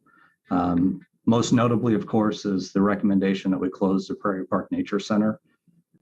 This is a net This is a net decrease to the general fund of $337,000. The actual decrease in expenditures are higher, but they're offset by revenue that we'd obviously no longer be receiving should that park be closed. As I'd mentioned before, when we look at the cost recovery of all the different facilities out of the Parks Department, the Prairie Park Nature Center is being subsidized by over 80%, which is one of the reasons why it's being recommended for closure, as well as being in the 4th quartile of the priority-based budgeting system. Those two things combined are really what are driving the recommendation that we focus these dollars on other essential priorities within the community. The next one is not necessarily a reduction. It is a reduction to the general fund, but we're recommending that $300,000 of alley rehabilitation be moved from the general fund to the solid waste fund. So the general fund would save $300 and the solid waste fund would pick up that portion of the alley rehabilitation program. The next one is a recommended reduction in the police department for contracted animal control services. I think it's important to note that this again is a projection. Most of the things in our budget are targets and plans and things that still require a lot of public discussion, which obviously starts tonight, and discussion with our partners, which will carry on throughout the remainder of this year. But the early projections with the police department, they felt that there were some different models that we could look to model our agreement after that could generate a savings to what we're currently paying to the Humane Society for the amount of services being rendered by the police department. The next proposal is to eliminate a vacant position. That would generate savings of around $68,000 a year to the general fund, and then to eliminate a legal analyst position that's actually in the administrative services fund. But the portion that would be saved in the general fund would be about $66,000. And then the last item on our list is to convert some of our annual flowers to perennials or native plants. And the Parks Department believes that they can save around $65,000 a year doing that. And so should all of those recommendations be approved and agreed to by the City Commission, then this is what that chart now would look like, with revenues and expenditures just under $1 million out of balance or structurally imbalanced going into 2024.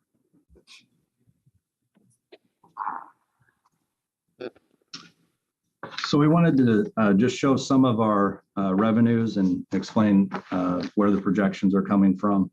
As you can see, here's the property tax. Even though the mill levy has stayed essentially flat for the past several years due to valuation increases, we've seen increases of 5 to 6% in most years. The increase in 2023 is a little over 12%. That includes motor vehicle and delinquencies, not just the actual mill levy that we discussed earlier.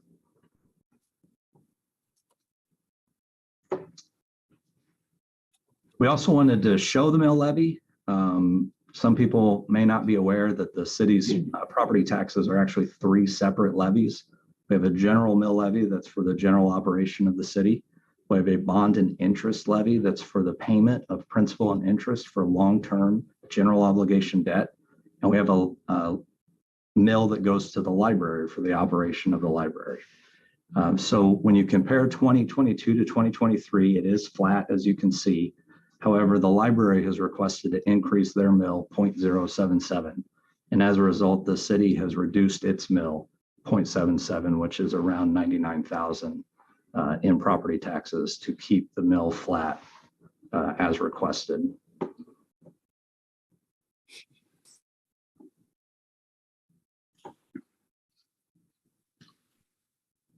have to apologize, my notes got out of order. That slide 2 ago was actually assessed valuation, not property taxes. So our assessed valuation has grown year over year. And this slide here is property taxes. So we're projecting about a 10% increase in property taxes over the 2022 estimate. I want to take just a minute to discuss the revenue neutral rate under state law. The definition of the revenue neutral rate by the state legislature is a mill levy required to raise the same amount of property tax revenue as the prior year using the current year assessed valuation. So this calculation is done by the county. They notified us that our revenue neutral rate based on that assessed valuation of 1.3 billion was 29.075. If we were to reduce our mill levy down to the revenue neutral rate, that would be about a $4.7 million reduction. And the reason that we did not recommend following the revenue neutral rate is that we felt a $4.7 million reduction would require drastic cuts to existing service levels. And so the city is recommending that the City Commission notify the county on before July 20th of our intent to exceed the revenue neutral rate as required by law. And we'll talk about that a little bit more at the end of the presentation. So a reminder that the property taxes paid by citizens of Lawrence are split out by multiple governments as well. So the state of Kansas gets around 1% of the property taxes that are collected. The school district gets around 39%.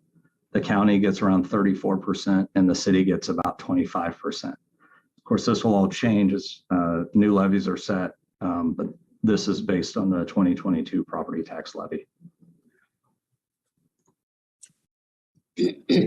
Moving down to sales taxes, another significant portion of our budget. You can see the projections that we have.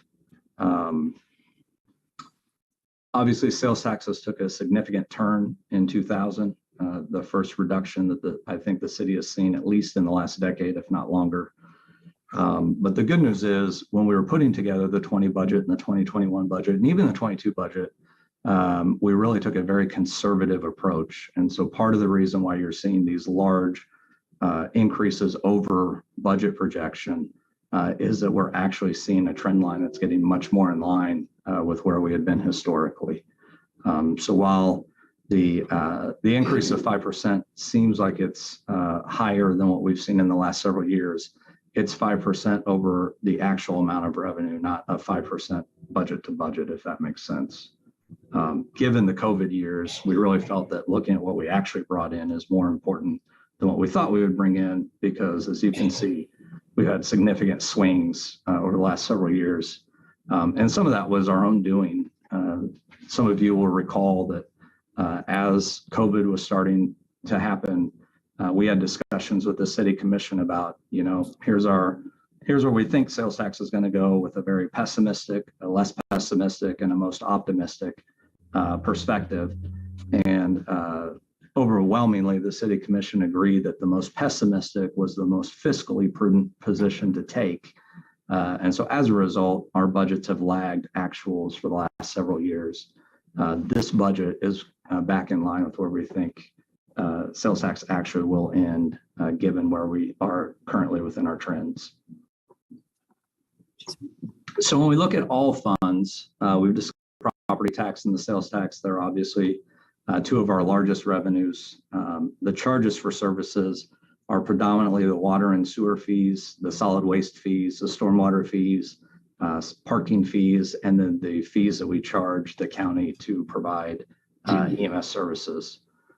So we've discussed that. The miscellaneous revenue is one that a lot of people are puzzled by, but this is where we classify those bonds that we sell to support the capital improvement plan. So the bonds that we intend to issue in 2023 are threefold. The bonds that we issued in the temporary notes that we issued in 22, we have to convert those to bonds. And then we issue new temporary notes for the 2023 projects based on the CIP that we'll discuss later tonight. And then we do the same thing on the revenue bond side, which is for water and wastewater projects. On the expenditure side, personnel is up. Slides behind her. Personnel is up due to the pay plan that we discussed. The internal services are up primarily because of that pay plan for those internal service departments. And operating expenses are up primarily because of what we discussed earlier. The cost of everything we are buying is going up. Fuel is going up. Maintenance costs are going up. Just this week, I've received more emails from staff saying that things that were bid, people are backing out on those bids because of these delays in the supply chain. And so things are now needing to be rebid or renegotiated. And it's really applying a lot of pressure onto the budget. So that's the increase in operating expenses. Debt service is another one where it appears really large, and that's simply because we have to pay off those temporary notes that we borrowed and convert them to long-term debt. So it's the year-to-year fluctuation in debt service will change based on how many temporary notes we call, versus reissue. And then the last two items to discuss is the amount for the CIP. We'll, get into that in a little bit with the capital improvement plan that's being proposed tonight. And the transfers out, the primary drivers of the transfers out are the revenues that the water fund, the solid waste fund, and the stormwater fund pay to the general fund as if it were a franchise fee. So it's not a franchise fee because governments aren't required to pay that. But we do think it's important that those utilities that have significant impact on the roadways and the right of ways help to cover some of those costs. And so those are the transfers that are there. The largest decrease, if you will, of transfers is really an internal transfer within the water fund for cash funded projects.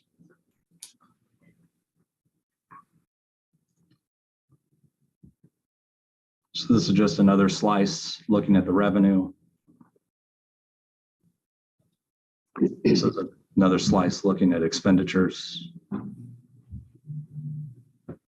The personnel changes that are recommended for the 2023 budget, we're recommending increasing a telecom technician in the IT department, and we're recommending adding an accountant to the finance department to assist with the increase in workload that we've seen over the last several years.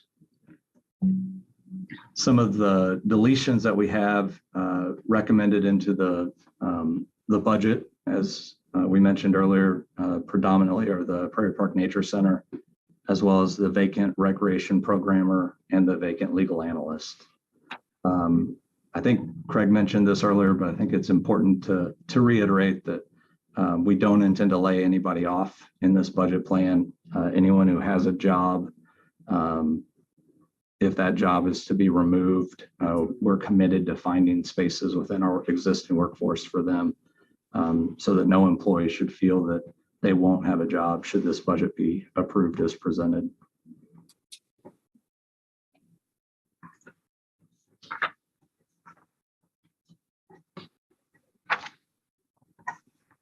So looking at the general fund, I don't think there's much to say about revenue. I think we've covered all of the revenues for the general fund. On the expenditure side, what you're seeing on this chart is all of the expenditures broken out by classification. But when you look at departments, the fire and medical department is up about 10%. The majority of that is capital that's outlined in the capital improvement plan, as well as the pay plan that we discussed earlier. General overhead is actually being reduced quite a bit. This is more a reclassification than an actual reduction. Previously, the way the internal services were charged, we had charged the public safety departments, and then all of the rest of the general fund was just charged to general overhead. As we transition to the priority-based budgeting platform for 2023, we've actually cost allocated all of the internal services by program. And so that was a reduction to the general overhead and then an increase to all the other operating programs. The MSO is about 11% higher in the general fund. Again, this is from the pay plan and operating expenditure growth, fuel, maintenance, road supplies are all areas of the budget that we're seeing significant increases in. The Office of the City Attorney is increasing quite a bit, and it's due to a reclassification, if you will, of positions based on the priority-based budgeting model. There's a significant amount of staff support that was being charged to the Administrative Services Fund that, due to the reprioritization of performance-based budgeting, we believe is now more appropriate to charge just to the general fund and not all the other funds as we had previously. And so there's a significant increase to the city attorney in the general fund, but there's an offsetting decrease in the Administrative Services Fund. The Parks and Recreation, with the recommended reductions that we've already discussed, is still a $571,000 increase over the prior year.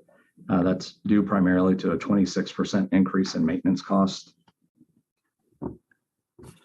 And planning and development services, on the flip side, did a reprioritization of staffing analysis and found that they probably had more staff that they could charge to grants for the type of work that they're currently doing than they had previously. So they're actually reducing their general fund requirements for staffing cost and increasing their grant funds for those staffing costs. So the Planning and Development Services general fund budget is going down about $173,000, a little less than 3% reduction. But that's not a reduction of overall expenditures, just a reduction of expenditures to the general fund.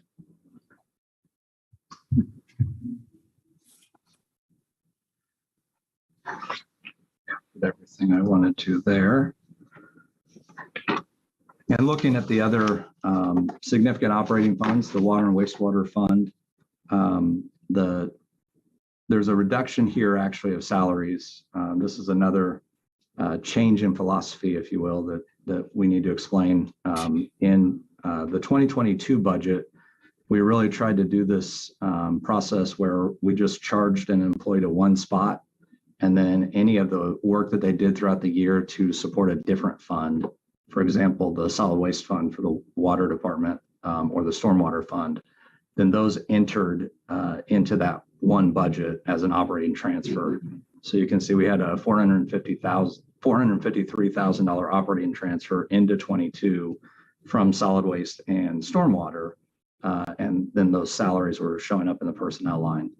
Now that we've redeployed those resources based on the priority-based budgeting model, all staff are now allocated the amount of time that they spend in that program for all those programs. So you can see the transfer is no longer there. And this increase or the decrease in salary was really just shifting those salaries back to those funds that had supported them last year or 2022 through a transfer.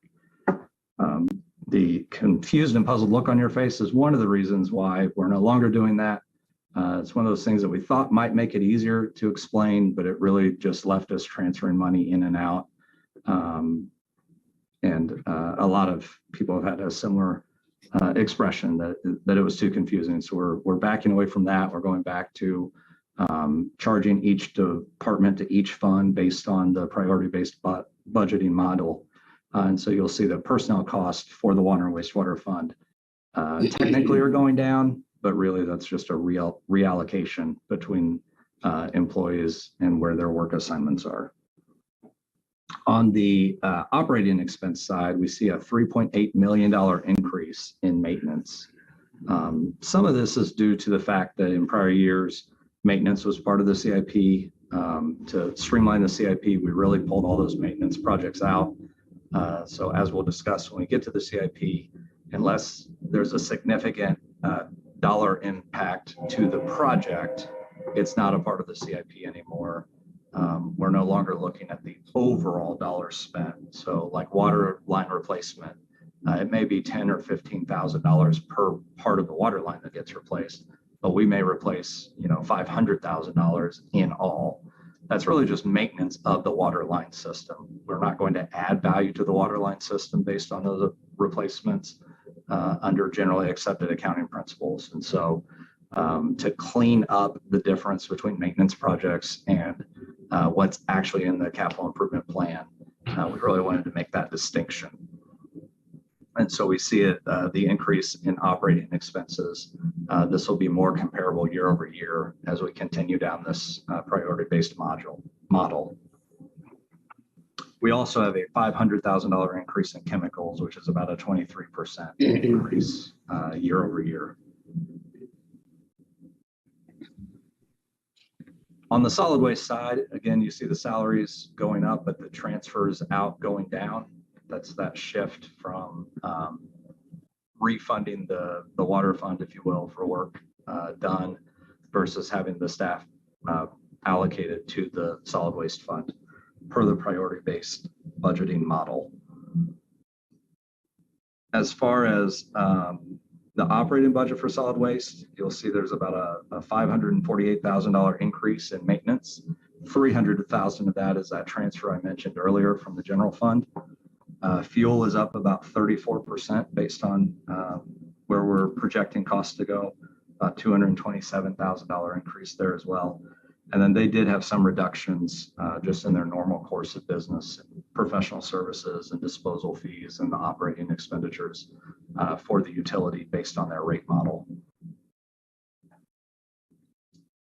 On the public parking fund, The increase that we see there is, again, for maintenance of the parking system, primarily maintenance of the parking garages and the parking lots in the downtown district, as well as fees for the new parking system.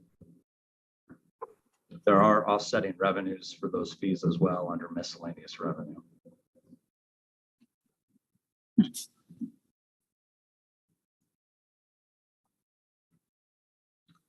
And lastly, the Stormwater Fund, you'll see it is a reduction over the prior year. In discussions with staff, this followed the model of the stormwater rate model. There were some significant investments on the stormwater maintenance plan that were funded in 21 and 22. And so now that plan is in place, these are the projected dollars necessary to maintain that system moving forward.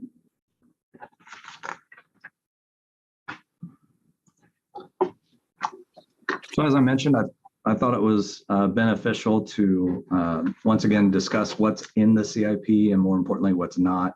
The CIP, the capital improvement plan, or any projects, the actual project that costs $100,000 or more, and then either creates a new asset, such as an addition to the Lawrence Loop, or enhances a current assets condition, such as significant upgrades to a water treatment plant or a water tower, et cetera. And that, as I mentioned, they're either going to extend the useful life of an existing asset, or they're going to improve the quality of service of that asset. They're going to reduce the future maintenance cost of that asset, or at the very least, it would be an upgrade to a critical component that without it, that asset would fail. So those are all the reasons why something would be in our capital improvement plan. And so the recommended capital improvement plan that you see before you tonight, I think is safe to call a blend of the perspectives that you saw a few weeks ago. We had heard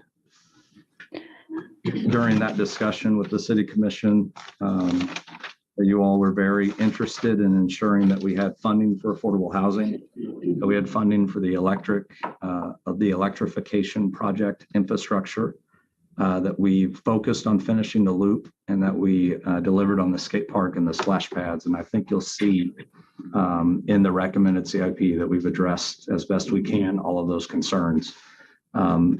Most of those items that I mentioned came at the expense, if you will, in the general fund of street maintenance. So I want to make sure that everyone understands that in that second perspective that we shared, we had a significant amount of money going to street maintenance to help continue to bring down that unfunded amount of street maintenance, if you will. And as you'll see in our recommended budget, under the unfunded section, there's still a significant portion of street maintenance that's unfunded, but we were able to add in, as I mentioned, the affordable housing, the electrification, all the loop projects funded, and money for the skate park and splash pads. So much like we looked at during the last presentation on the capital improvement plan, these are the funded projects. Again, I want to reiterate that top line, the affordable housing development is in addition to the $350,000 transfer from the general fund. That's an enhancement to that program that we felt was important to make. The airport stayed the same in both plans, so it's fully funded. There's a lot of federal anticipation for project funding in the CIP. The facilities, you'll see, we focused on a lot of the projects that would help existing infrastructure. However, we did add the electric vehicle infrastructure as requested. And then we'll talk about this in just a second, but we identified the new fire stations, some of the police facilities as a potential for a future ballot initiative. So while they're not in the CIP per se, we are going to continue to work to bring that initiative forward for your all consideration of a future ballot initiative. As I mentioned before, I think most of the Lawrence Loop projects are in. We've added some grant funding and then also made sure that the matches were funded within the general fund and the infrastructure sales tax. We've added the skate park.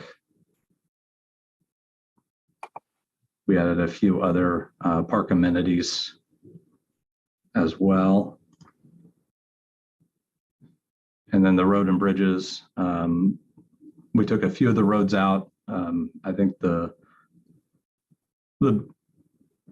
significant reduction again is the street maintenance program. When we get to the unfunded portion, you'll see that we funded about 40 million. I think we unfunded about 30 million.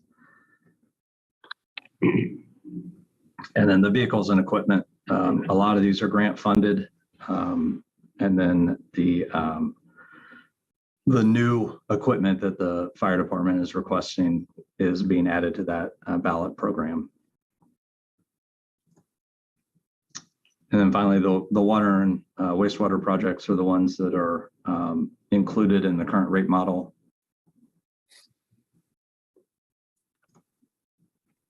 And so what we wanted to do, you all had mentioned, I think, during the comments of the capital improvement plan that you had wanted to, see a more aggressive approach for grant projects. And while we certainly don't have the grants yet, as you heard from the Ferguson group, we do intend to seek grants for these projects. And so we thought it was important to highlight, while these projects are technically unfunded in the capital improvement plan, they're not forgotten. We're going to continue to seek out sources of funding for these. And should we get those sources, they would then move through a budget amendment into the funded CIP plan.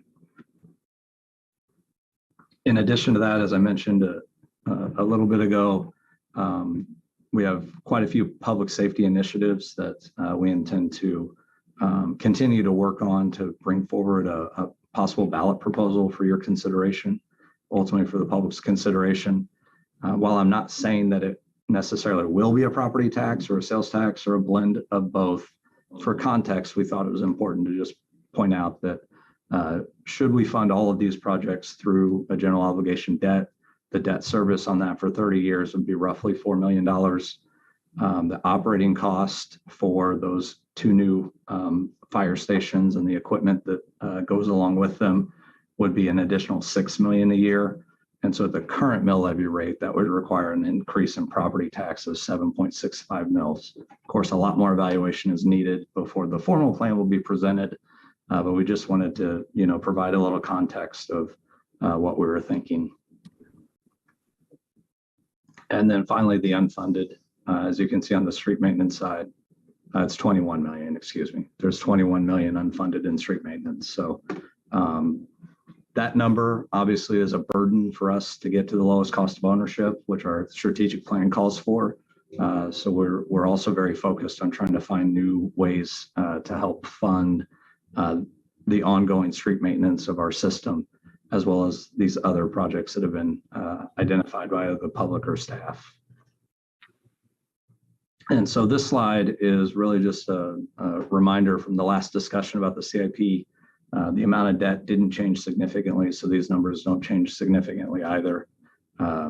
This is what our current bond indebtedness per capita is and is projected to be should the CIP be approved as recommended.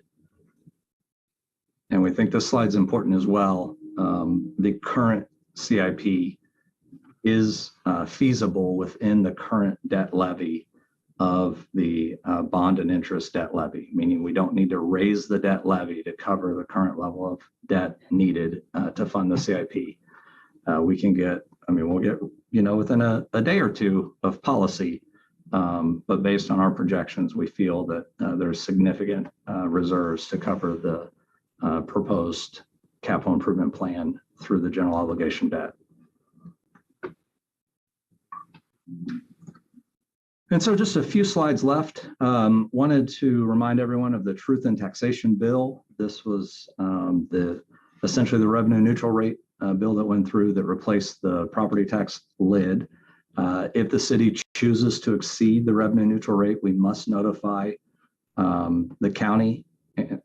I'm sorry, if we choose not to exceed the revenue neutral rate, our budget schedule goes pretty much in line with the traditional budget schedule, meaning we would have to hold the public hearing and have the budget adopted by August 25th. We also would have to reduce the budget by over $4.6 million.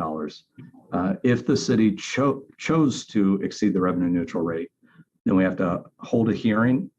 However, the law does allow for that hearing and the standard budget hearing to be held on the same night. So we would have two hearings, but they would happen at the same time. And the revenue neutral rate hearing has to occur between August 20th and September 20th. And so that's why, should you all choose to exceed the revenue neutral rate, you'll see on our next slide, we're recommending August 23rd, which would actually be a special meeting for the city commission to hold those hearings so that it falls within that timeline.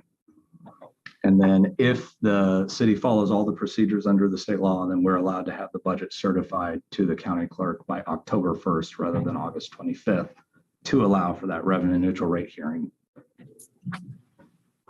And so our budget calendar, again, the first draft of the capital improvement plan was presented on June 14th. Tonight, we're presenting the entire recommended budget and the recommended CIP. Next week, we'll present the maximum authorized expenditure levy for property taxes. We discussed this, I think, last year, maybe the year before.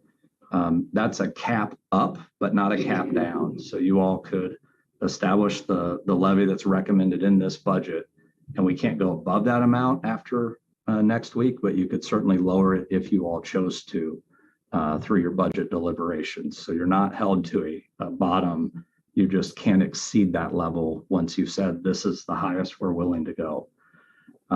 So right now the hearing is scheduled for August 23rd, should you choose to exceed the revenue neutral rate. And then again, should you choose to exceed the revenue neutral rate, the budget resolution would be on the September 6th agenda. So my last slide is the policy questions, much like we had for the original CIP. The first question is really getting at the heart of the revenue neutral rate. We're recommending a flat levy. Do you want to keep the levy flat? That question doesn't necessarily need to be answered next week, but we do need to know if you're willing to exceed the revenue neutral rate so that we can prepare that for your agenda. And then after hearing this presentation and reading all of the various attachments to the staff report, are there any changes you would like to see us make before the public hearing? Those are all of the comments I have. I would be happy to attempt to answer any questions that you have. And I know we have a lot of staff on the line as well that are ready to answer those questions as well. Great. Thank you, Jeremy. I appreciate you. Do we have any questions for Jeremy just off the top?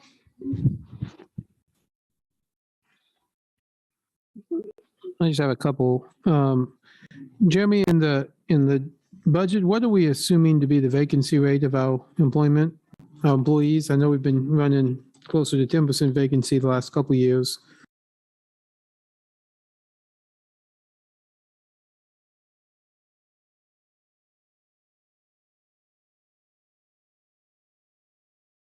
And what, do you know what 1% is? I mean, if we budget 96% instead of 97%, do you know what that number is roughly? I actually do. So did a little math here. So if we were to budget payroll at 96%, it would save the entire budget around $681,000. The savings to the general fund would be about $426,000.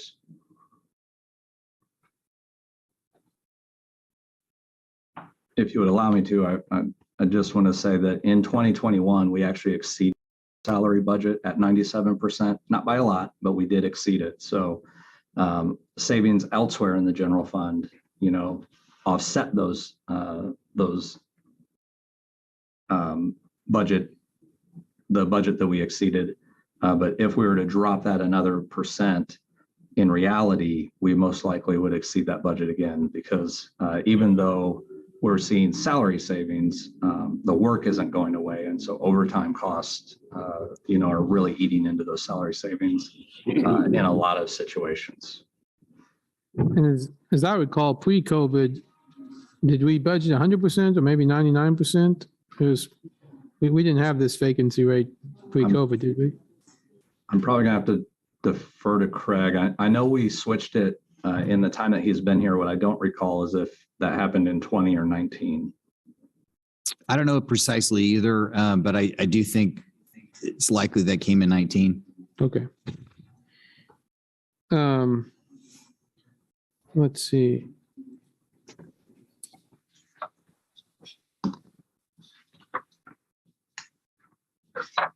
So our fund balance, I think you show our general fund balance is 25 million. And that's up a little bit just because the entire general fund is up. So it's a percentage of the general fund. Yes. So earlier this year, you all converted the general fund balance from a percent to number of operating days of expenditures on hand. Excuse me. So as the operating expenditures go up, then the number of operating days on hand would have to go up as well. Okay. Trying to pull that up here real quick. So the and as you're pulling that up, as I recall, I mean, obviously at some point we were worried that we would, because of COVID and the revenue loss, we'd be coming below our reserve rate, but that's we all have a reserve rate, correct? Yes. So we used ARPA funds to get to that reserve rate in 2020 or 2021, excuse me. We intend to do that again in 2022. And then these increases in revenues plus the reductions in expenditures get us to within $1 million.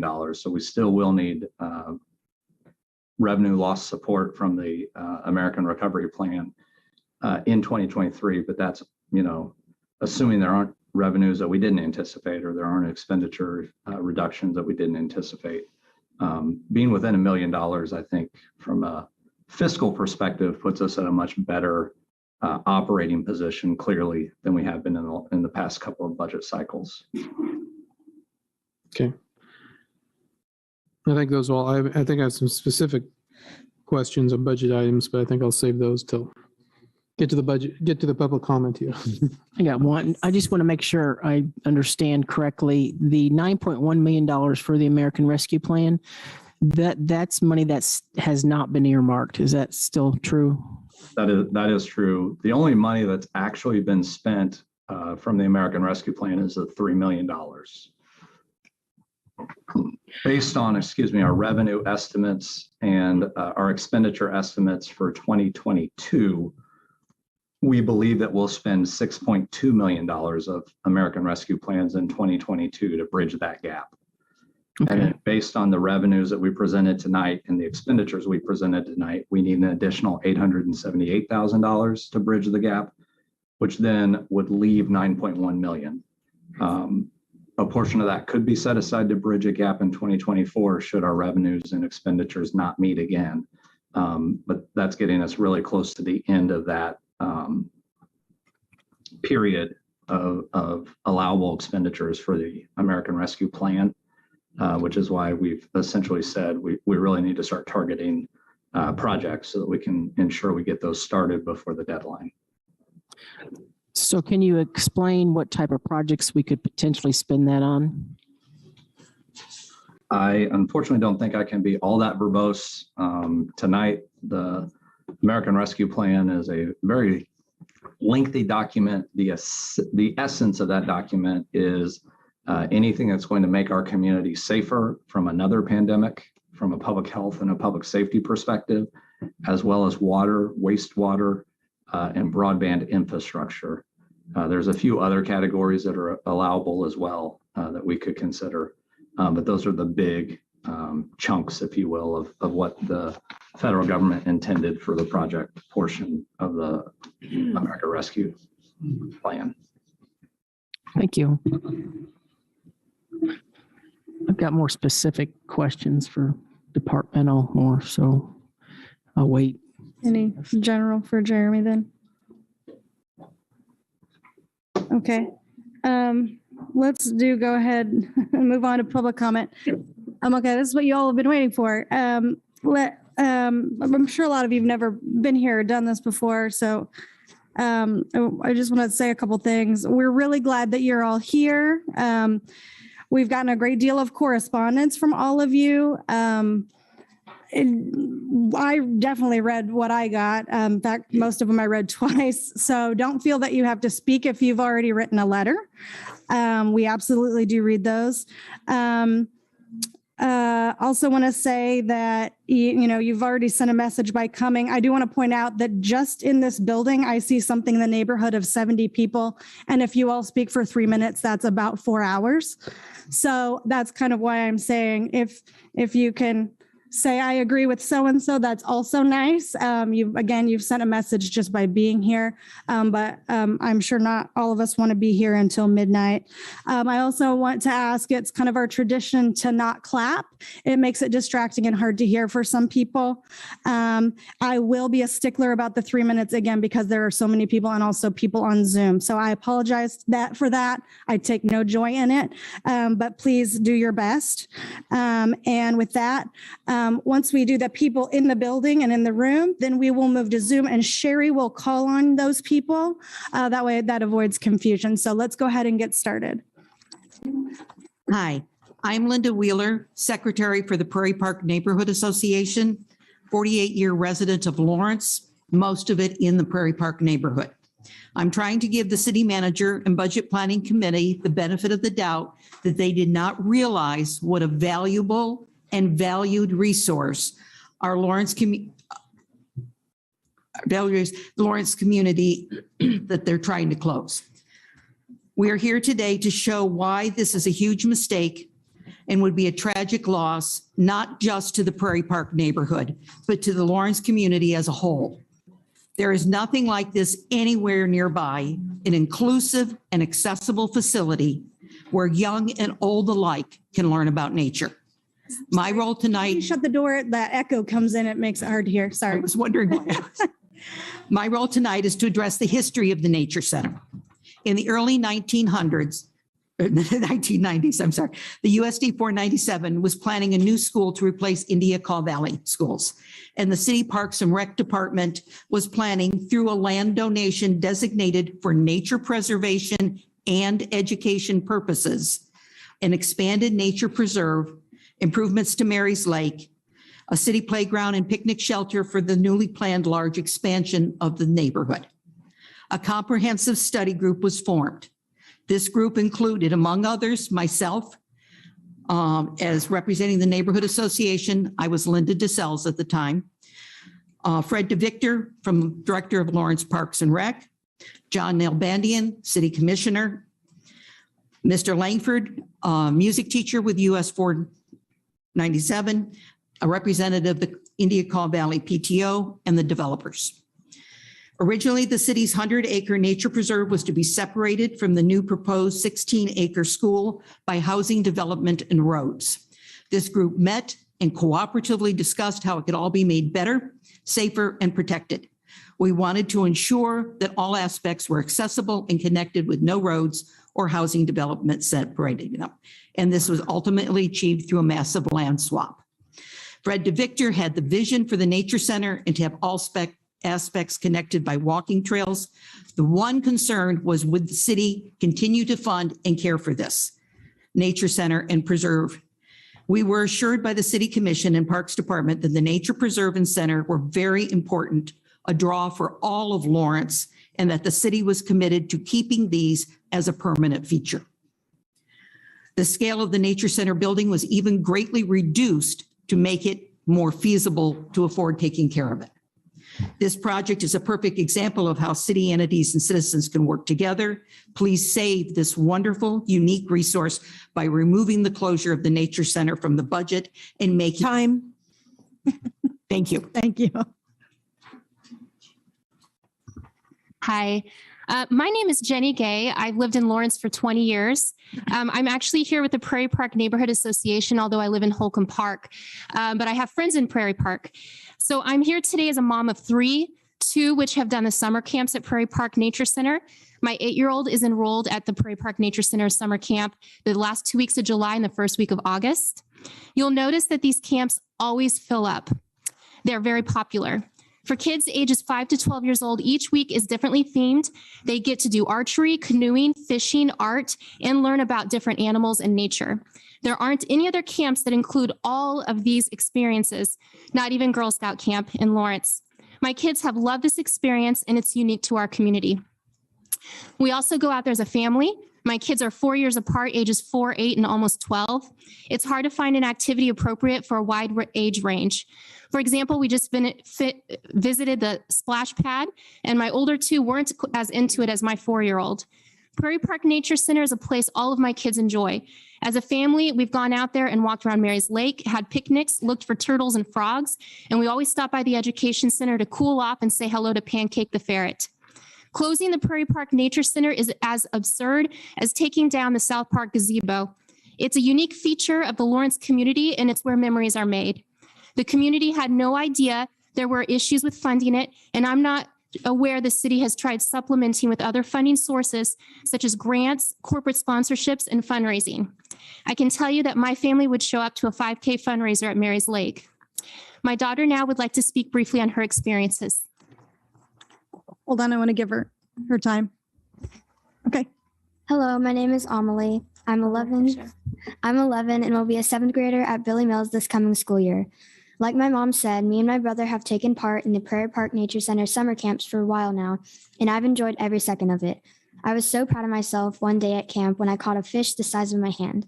We've learned about the different animals and habitats and how to respect nature, as well as meeting a lot of really cool animals, my favorite being Pancake, an extremely endangered black-footed ferret.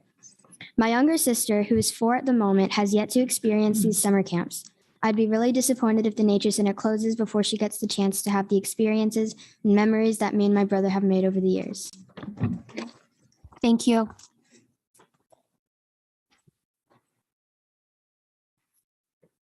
Hello, my name is Melinda. As an active registered voter, Lawrence resident for 19 years, and a homeowner for 10 years, I'm very disappointed to know that the leaders of this city are proposing to close Prairie Park Nature Center and decrease funding to the Lawrence Humane Society. I live about a block away from the Nature Center. The Education Center and the preserved land were key reasons why I bought the home. I walk the nature paths almost daily. I deeply appreciate the special and important place. Between the efforts of Prairie Park Nature Center and the Lawrence Humane Society, native landscapes are protected, animals in need, wild and domesticated alike, are cared for, and people of all ages receive lifelong lessons of our natural world. Eliminating these opportunities by closing Prairie Park Nature Center and decreasing funds to Lawrence Humane Society will be detrimental to our community and beyond. Lawrence not supporting these organizations is a betrayal and has made me rethink if I want to continue to live and pay taxes to this city. Please keep Prairie Park Nature Center open and continue funding Lawrence Humane Society. They provide an important and irreplaceable role that help make Lawrence, Kansas a great place to be and to call home. Thank you.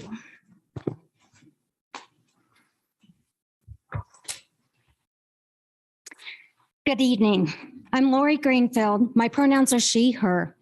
I come before you as a resident of over 30 years in Lawrence, a mom of 3 children, a coach, a gardener, a volunteer, and a proud educator of the Lawrence Public Schools, and tonight as the vice president and board member of the Prairie Park Neighborhood Association.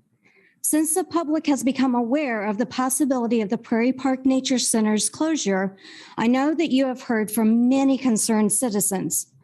The infancy and development of the whole Prairie Park area was during my early years as an educator. When I had the opportunity to join the Prairie Park staff, I quickly found the area where I can feel home since my childhood roots were in farming and rural community. While I was not directly involved with the development of the area, I love the fact that the whole section was dedicated to education that was welcoming to all. As an educator, most all of my kids talk about the Nature Center experiences almost on a daily basis. These kids have a sense of respect for nature and the environment due to their daily experiences at the Nature Center. Prairie Park kids have grown up regularly visiting the center to check on the animal residents that make their home there. During class, we often have very rich discussions due to the natural experiences they've had at the Nature Center. In recent years, many families have had difficulty finding activities for middle school kids. The Nature Center provides classes for all ages and is a few enjoyable activities that the middle school kids have here in Lawrence. Families with kids of varying ages can come together at the center where there are engaging activities for all. The Nature Center has become a backdrop to lifetime memories for many groups. I do recognize that funding can be problematic, hence the school district. I do find it concerning that researching possible funding sources was not done prior to taking the step outlined before us. So we have generated a list of suggested funding sources that the community, along with all stakeholders, would love to collaborate with you on. As you have heard, and I'm sure you will continue to hear, our community loves Prairie Park Nature Center. It has become a well-known landmark. The Prairie Park community and neighborhood would love to work with you to find a fiscally responsible way to keep the center open without a burden on the taxpayers. We fully believe there are many ways to fully fund the center in order to keep an educational pillar of our community open. Thank you.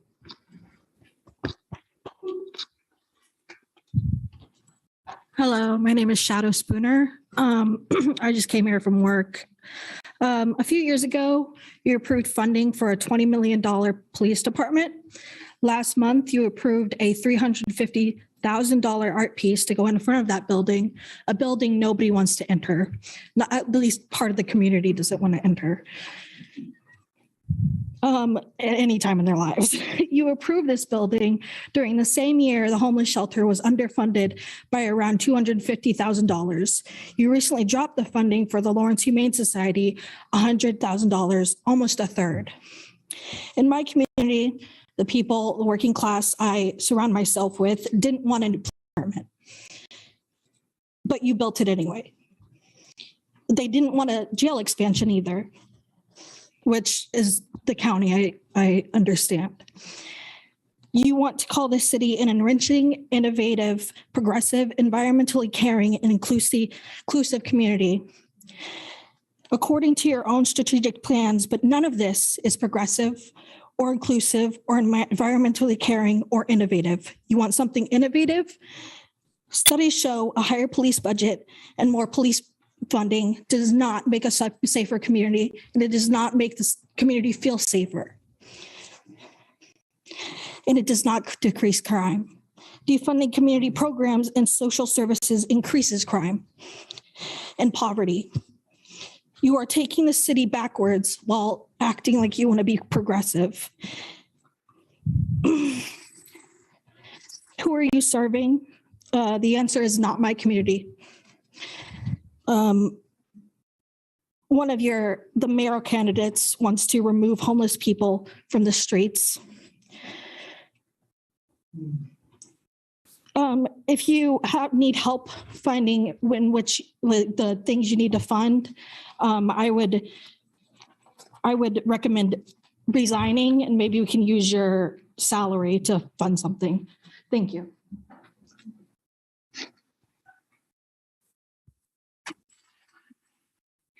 Sorry, I'm too tall. Okay.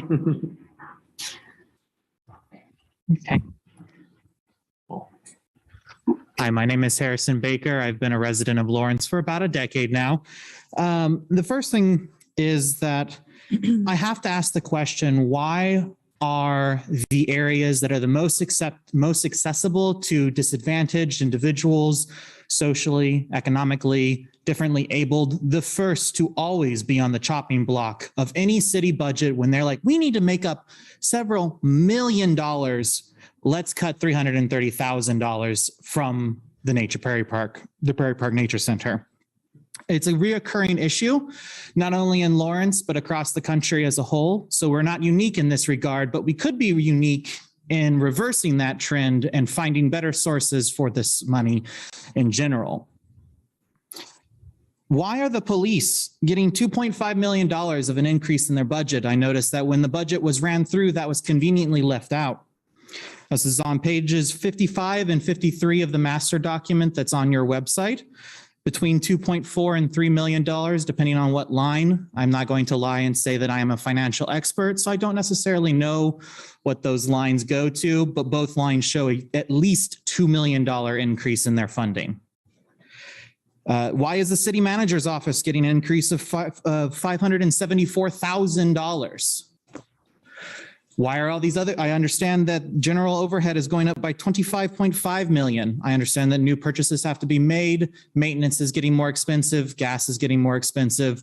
These are things to look into and question as to why these costs are rising so much, but we cannot find $337,000 to keep a critical piece of a neighborhood from being completely zeroed out, forcing the relocation of an endangered species, and forcing the closure of projects that help disadvantaged youth, any youth, for free.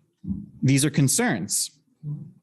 Why is there a purchase of a $1.72 million mobile command center for fire, medical, and police as an unfunded grant option? We cannot grant money to the Nature Park Center. Why is there a $12.6 million 4-year police shooting range being considered for a ballot initiative in a city that voted down the police station, but I guess you built it anyway? This is not the right budget for a community until the public engages with it and the city commission makes adjustments as necessary. I did not read all 300 odd emails that you received and put into the budget release here. But I did not see a single one that supported the cutting of this. And I will admit, I have never visited, but perhaps I should and pay pancakes a visit. Thank you.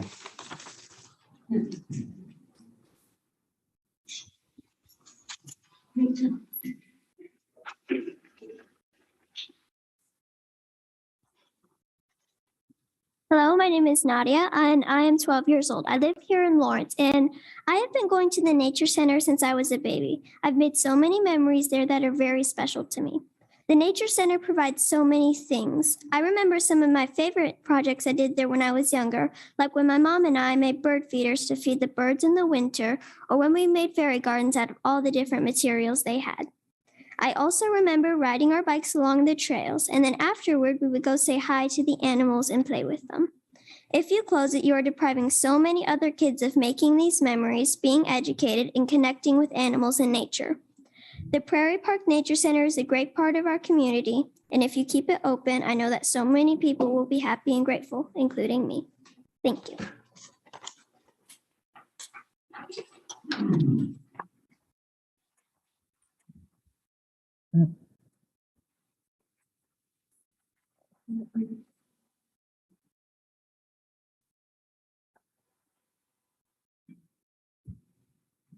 Well, I first want to thank you for being able to address you tonight and for all the effort that the budget people put in on this thing.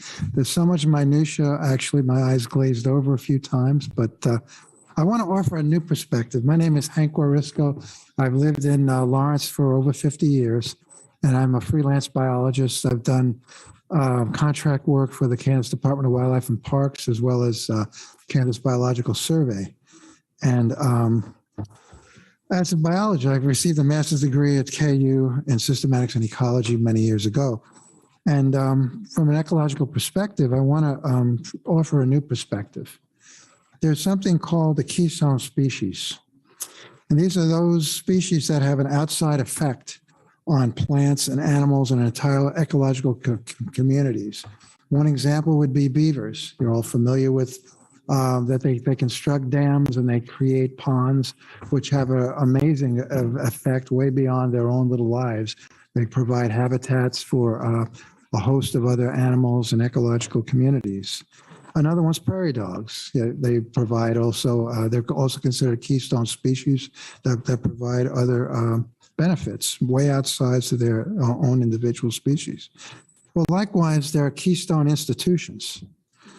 These institutions have an outsized influence on the diverse sections of society and the entire community. I think you all agree that hospitals would be included in this list. See, in Southeast Kansas, many towns have lost their hospitals, and that led to a downward trajectory of their towns. And I submit that Nature Park Nature Center, Prairie Park Nature Center, is also a keystone institution. It's a community resource for young and old to experience the natural world by encountering animals they would never see in the wild.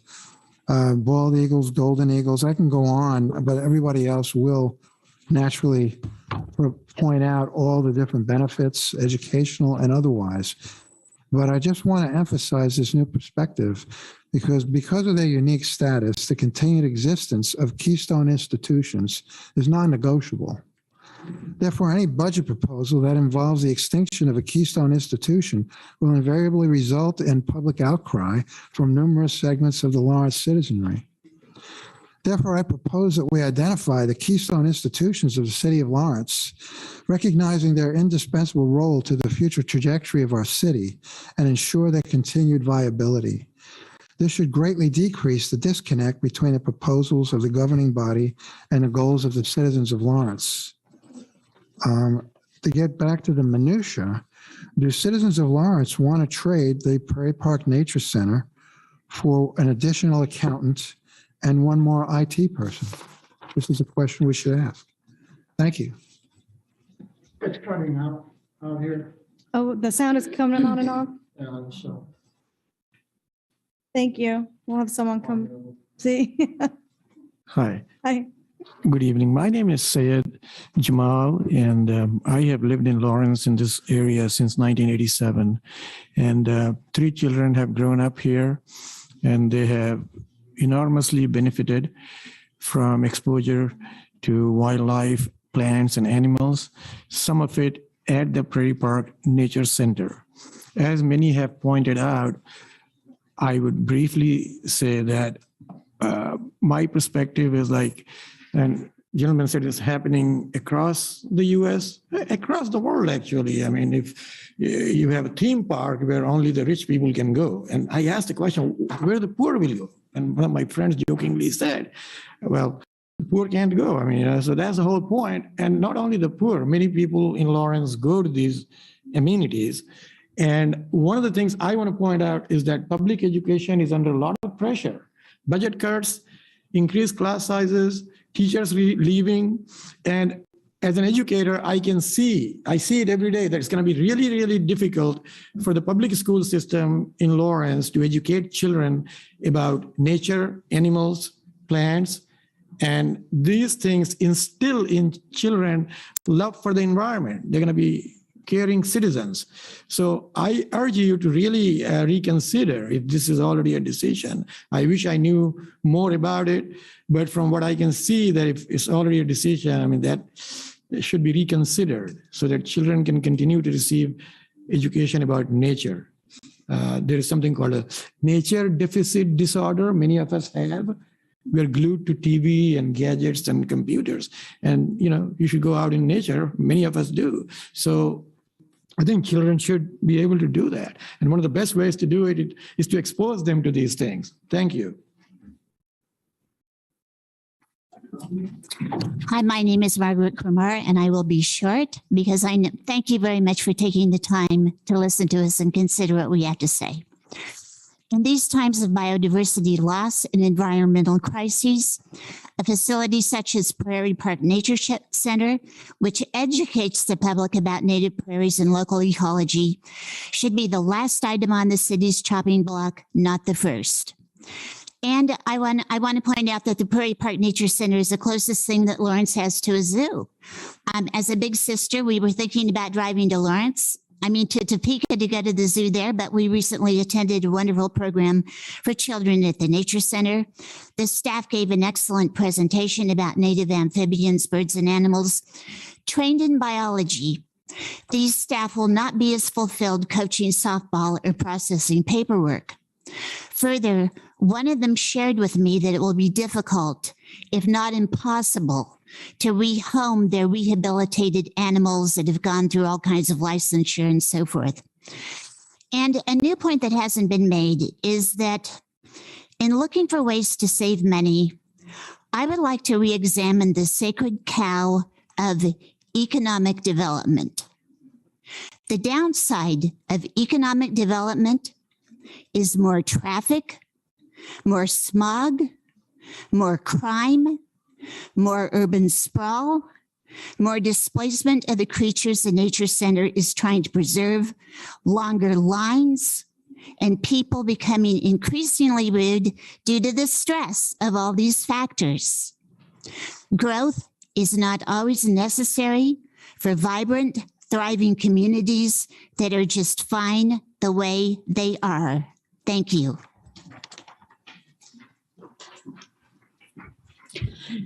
Hello, I'd like to share a personal story that I think is pretty unique.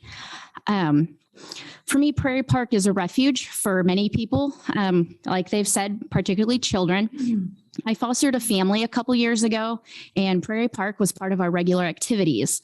The kids love running through the paths, smelling the wildflowers, finding the natural wildlife, and seeing the exhibits inside.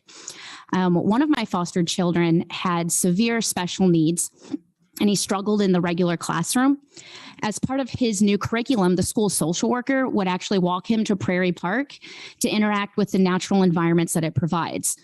The school had tried so many interventions, and this was the only thing that allowed him to get through the school day. The educational events held at the center provide not only natural knowledge, but an emotional way to connect with the nature around us. There aren't many places left that provide that, and we should preserve them wherever they are. My own son had his senior pictures taken at Prairie Park. As a family, we love that place. We're part of the Prairie Park neighborhood. The foster kids we had grew up playing on the spider web out front and the big, large rock that they love to climb. I like to sit in my parked car and I watch the animals run around the property in the evenings. It's one of my favorite things to do. While I'm there, I see families taking walks, kids playing, and people meeting up for all sorts of things. Prairie Park serves an essential purpose to the Lawrence community, and I think it needs to remain a part of it. Thank you. Excuse me, do you mind telling us just your first name? Sorry, I'm Angela. Thank you. Hi, I'm Devra Arkakita. That is D-E-V-R-A, not B. So, dearly beloved, we are gathered here today either for the funeral of Prairie Park Nature Center or the careers of people who decide to close it. I did not write a letter. I am actually here with Resolution 7344, the 2020 Strategic Plan of Lawrence. It says right here that it is a plan intended to guide the city for the next 3 to 5 years. The year is 2022, not 2023, 24, or 25. So it's kind of weird that everything that I've highlighted is violated by closing the Nature Center. Like, let's look at our mission statement. We create a community where all enjoy life and feel at home. I lived in the Prairie Park neighborhood for 23 years. I moved to Denver, I came back, and I moved back to the Prairie Park neighborhood. I would not feel at home without that wooded area or the school or the Nature Center. Also, in the vision statement, it says that Lawrence is supposed to support an unmistakably vibrant community with innovative, equitable, transparent, and responsible local government. And if we look at what makes Lawrence a community with our traditions and our local culture, it all comes from the east side. It doesn't come from Overland Park Jr. over by Wakarusa. And it not only comes from that, it also comes from Haskell and KU. It comes from people who live in the core of this town. And time again, we are having all of our stuff put on the chopping block and new things are added to the west side. It doesn't seem very equal. It doesn't seem very fair. So I have come with a printout and I've printed it in Comic Sans because it's an easy to read font. Integrity. Where is the integrity in this town anymore?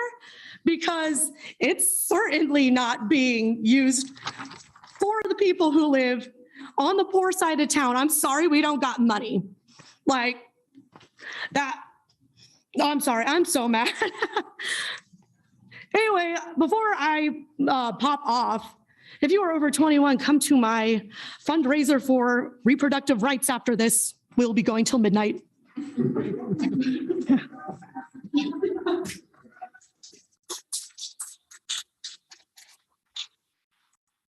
Mayor Shipley, Vice Mayor Larson, and City Commissioners, my name is Kelly Barth, and I am the newly elected president of the Jayhawk Audubon Society.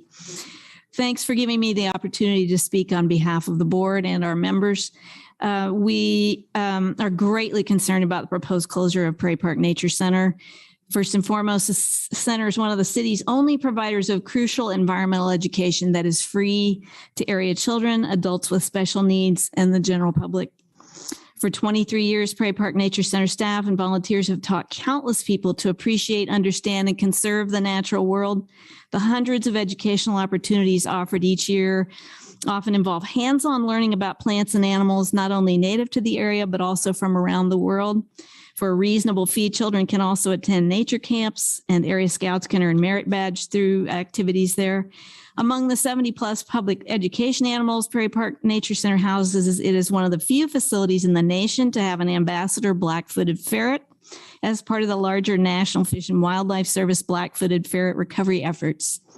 This ferret and the resident prairie dogs provide visitors with a rare glimpse of the animals that once inhabited our area, and to gain a better understanding of the tallgrass prairie ecosystem. The center also offers the only local drop-off for injured and orphaned wildlife, which can then be directed to volunteers with either Northeast Kansas Wildlife Rescue or Operation Wildlife. As we all well know, many crucial city services do not turn a profit. However, the benefits they provide residents offer quality of life in ways that cannot and must not be valued merely in monetary terms. Losing Prairie Park Nature Center would deliver a significant blow not only to this community, but to the conservation movement at large. Therefore, we as the board of Jayhawk Audubon respectfully ask that the commission reject this unfortunate proposal to close such an inviable city facility. Thank you.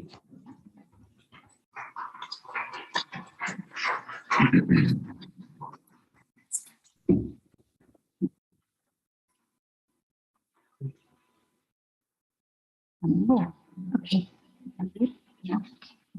Hi, my name's Warren, and I'm the scout, and I lived by the Prairie Park Nature Center. If you close it, it's pretty much just closing down the school because we're pretty much part of the Prairie Park Nature Center. And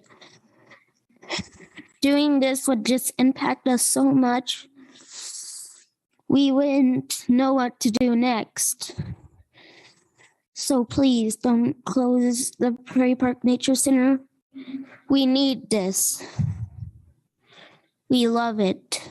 And where would all the animals go?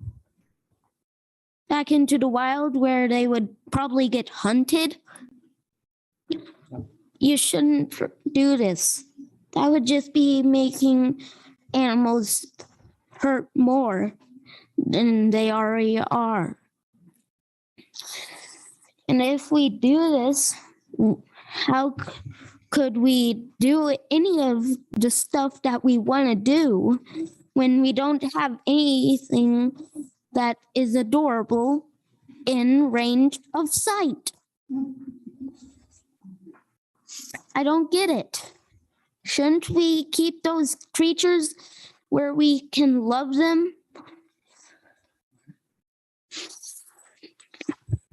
But when it comes down to it, I would really be heartbroken if you got rid of the Prairie Park Nature Center, because It's one of my favorite places.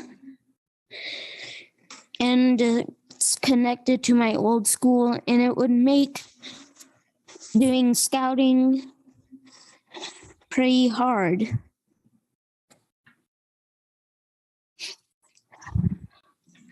If we did this,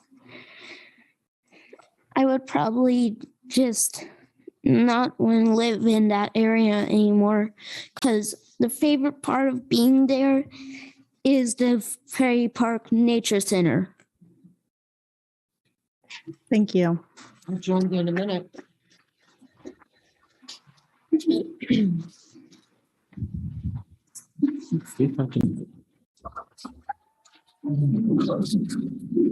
He's getting some applause. I love that.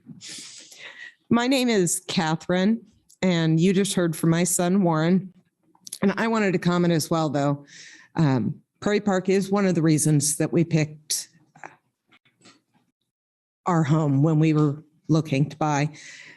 We loved that there was that wooded area to be out, the sense of community. We see people out riding bikes, things that anymore I don't see in a lot of neighborhoods. You don't see kids out playing on the neighborhood playgrounds. And he mentioned scouting. Warren has severe generalized anxiety disorder, and he's on the spectrum. And he waited through this entire meeting to be able to stand up and tell you his comments, which impresses me, and I hope it impresses all of you. But this was one of the few places we could take him. He didn't do crowds. He loves animals.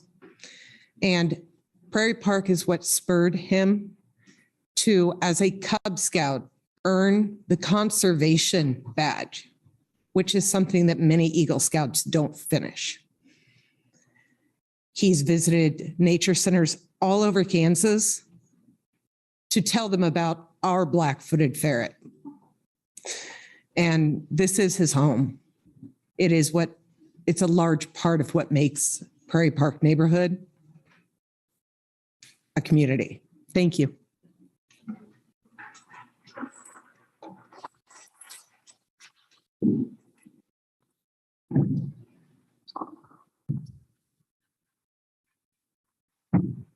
Gonna be hard to follow.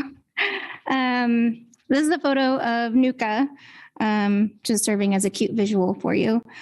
She's a former foster kitten of mine. My name is Mary Costello. I also want to start by acknowledging that city commissioners are tasked with difficult decisions, and I really do appreciate your time and consideration. I'm a venue manager for the Granada and the Bottleneck, but I'm here to speak as an avid animal lover and foster volunteer for the Lawrence Humane Society. I've cared for orphan kittens for over 10 years now. One of my current projects is called Mass Street Kitten Academy, where I feature adoptable kittens in window displays downtown. We facilitated over 100 adoptions in only 2 years. In the near future, I hope to partner with the Humane Society in opening the first and only cat cafe in Kansas, which I think will be a wonderful addition to downtown Lawrence. I stood before you in 2018 alongside Lawrence Humane and Animal Control in support of ordinance changes you approved that permits lawful trap, neuter, vaccination, and return of outdoor cats. This program helps us in efforts to stop the cycle of overpopulation, which preserves local wildlife and prevents the spread of disease. It not only saves and vastly improves the quality of life for adult cats, it allows the opportunity for kittens to get kittens off the streets and into loving homes. About 80% of kittens born in the US are born outdoors, so the stray intake budget directly affects the most vulnerable of shelter animals. This is only one example of the many needs met with services provided by Lawrence Humane Society. The Crisis Pet Retention Program, which is my favorite service offered, provides members of our community who are struggling the opportunity to care for and keep their beloved companions rather than surrender them during temporary crisis. Testimonies of how this program not only helps the animals, but has quite literally saved human lives as well. I ask you, please do not cut funding to such a vital resource in our community. I'm also here to ask that you reconsider the proposal to close Prairie Park Nature Center. As a former wildlife rehabilitator, I cannot stress enough how important it is that we continue to educate the public on local wildlife preservation. Options for education and rehabilitation are already limited in our area. In Prairie Park, the camps and programs they offer are such uniquely wonderful and valuable assets in our community. So please, I ask that you oppose the recommended closure of Nature Center and the detrimental budget cuts to the Lawrence Humane Society. Thanks for your time. Thank you.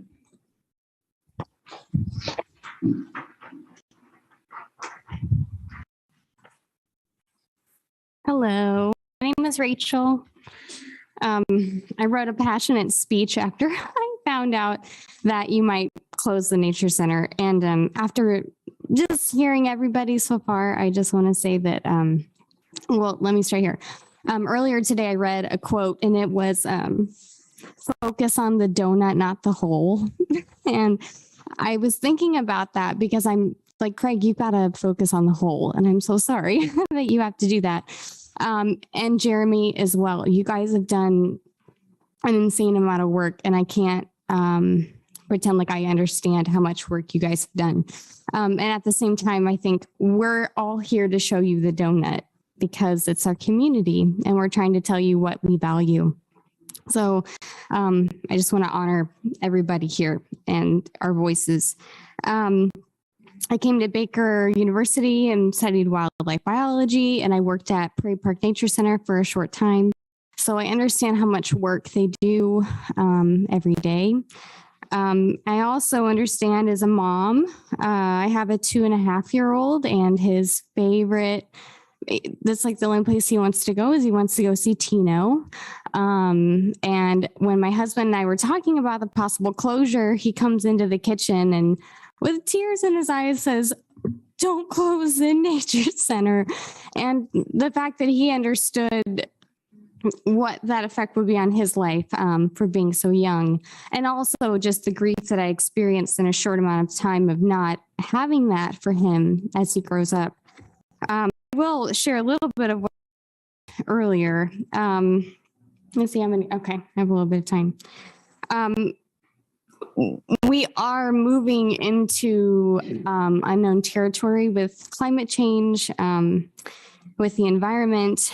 And we can't pretend that we're not going to have a lot of tough decisions in front of us for our future and the future of our children. And now is the time to look to for inspiration. Nature teaches us patience, how to slow down, cooperate, how to heal. And scientists are now realizing that forests are not a bunch of trees that are competing against each other. They're organisms that are working with each other as an entire ecosystem. And this is stuff that's coming out just in the last couple of years.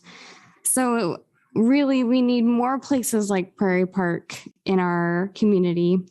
We need more places like this that we can learn from and we can retreat to. More places that are accessible to our community and this beloved city. I believe we are at a pivotal time in human history, and we're being asked to define ourselves as both individuals and as a community. Oh my gosh. Oh, I didn't get to the best part. Okay, thank you. Thank you. Thank you. Hi, my name is Julia Bashu, and I've been volunteering at Prairie Park Nature Center since 2019. A unique opportunity for someone like me who was an art major in college and doesn't have a lot of wildlife or nature experience besides just having a real love for it. And so having that opportunity has been such a gift. It's not glamorous work. It's a lot of cleaning litter boxes and making salads. So it might sound weird to say that it's been one of the most nourishing, sustaining, inspiring parts of my life these past 3 years. It's a hard thing to communicate because when I say that I get to spend a week, a morning a week, taking care of a building full of woodland critters and educating others about them, people either have a hard time understanding why that's something to be jealous of, or they're already jealous. And they want to hear my stories about the Nature Center and tell me theirs. We connect through stories about the first time their kids got to touch a snake, even though they were scared, or see a bald eagle for the first time up close. Or we talk about Gertie the turtle, whose shell is pinched because she got stuck in an O-ring as a baby. I ran into a woman last week who met Gertie as a girl and thinks about her every single time she cuts her soda rings before she throws them out. And these people, the ones who get it, are the ones who have blown me away over the past 4 days with their commitment to keeping this amazing place open and accessible to everyone. Seeing everyone come together to brainstorm and organize and envision a future where the Nature Center stays open has made me proud to call Lawrence my home. And when I moved here in 2019, I didn't have the easiest time finding my people here or a strong sense of community. Now this community, my community, has plans to help the Nature Center thrive and the determination and organization to see them through if given the opportunity. The hope, optimism, and creativity that I've seen during these planning meetings is something I've really missed over the past few years, and I bet I'm not the only one. So I want to leave you with one more story, the story of Pancake, our black-footed ferret and unofficial mascot who you've already heard about today. His species was declared extinct in 1979, but years of luck and dedication have brought the wild population back up to over 1,000 wild-born individuals. The black-footed ferret repopulation story is one of resilience, the species that hung in there despite all odds, and devotion, the hundreds of wildlife professionals and volunteers who refused to give up on them no matter what. This theme of community resilience and devotion is one I've been seeing unfold all around me over the past few days, and I hope everyone here gets the opportunity to participate in the Nature Center's next chapter. Thank you.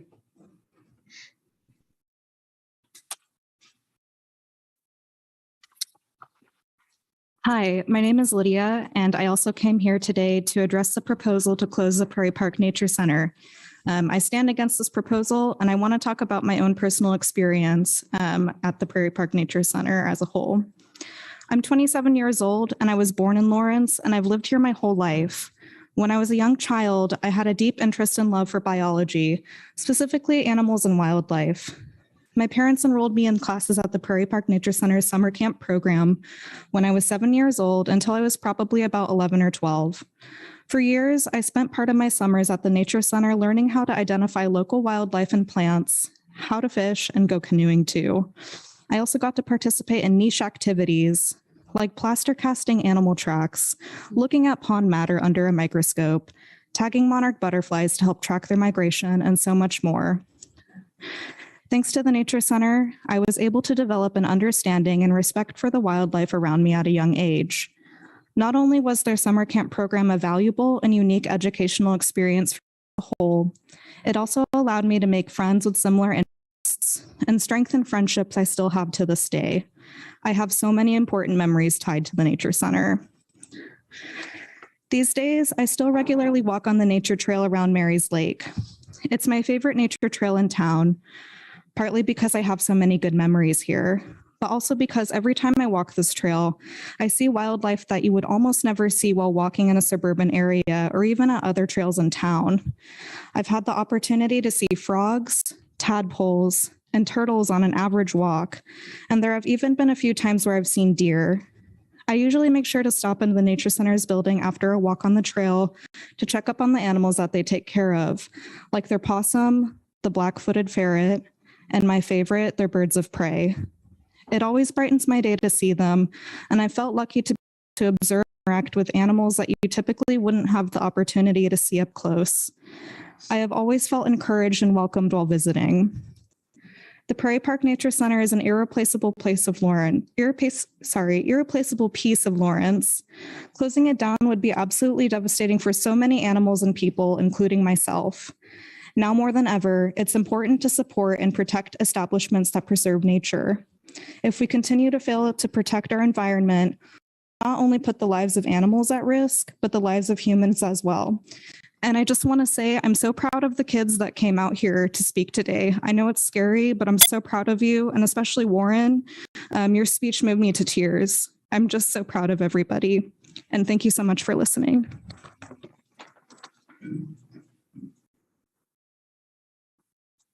Hello, I'm Samia. Prairie Park is not only a necessary and crucial investment for Lawrence, but the region as a whole.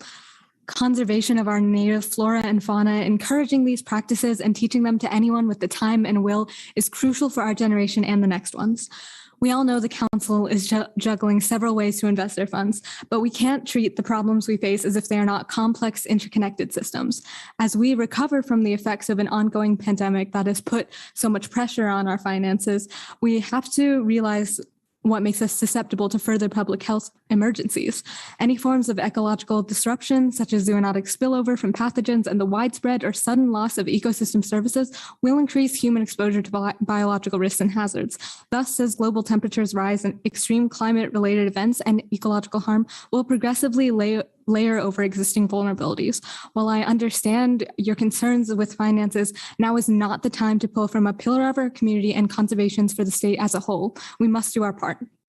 I grew up in the suburbs, endless monotonous green lawns and concrete grounds. I care deeply about the environment, but find it so insurmountable to learn how to incorporate that into my life. The Prairie Park Nature Center is a safe haven for people like me who are increasingly motivated to learn how to be involved and help the world. Not even a week ago, I returned to Lawrence, unbelievably grateful for the Nature Center, glad that the city was doing its part to conserve Kansas wildlife and improve the lives of all its citizens, regardless of economic status. And now we are threatening that reality. Prairie Park Nature Center is unbelievably important to Lawrence, to everyone that came here today, and to anyone that will one day call this place home, and we cannot allow it to be closed down. Thank you.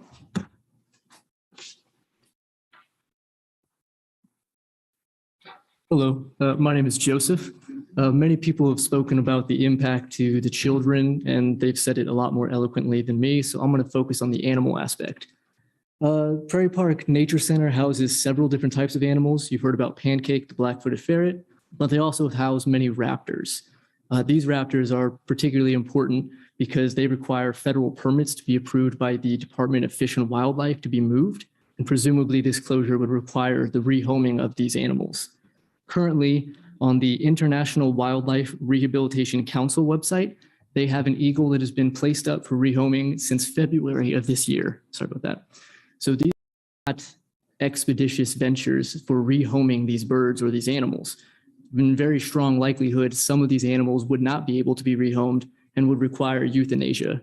I think any decision that impacts the Nature Center or impacts our city in general that requires the killing of animals or the euthanasia of raptors who can't find a new place to live is not acceptable to me and also unethical. These animals deserve to have a chance to live out their lives, and doing so in a way that educates the children in that neighborhood and just the city overall is incredibly vital and incredibly important for them. Removing this nature center when it provides such a benefit for low income or even free opportunities for students to go learn would be a huge detriment to us as a community. I see plans that it would become an early childhood center, which would benefit a small group of children in town, but it would severely hurt students who are older elementary school or middle school who go to this nature center for any type of free entertainment as well.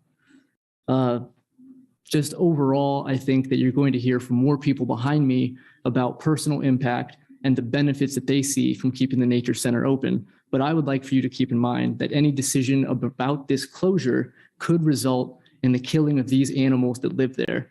And if that's okay with you, then I think we need to reevaluate what we're doing to save the city money, because that's not okay with me. And I imagine that's not okay with the community.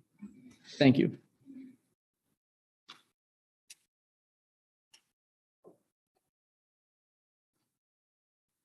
My name is Zoe and I'm not very smart.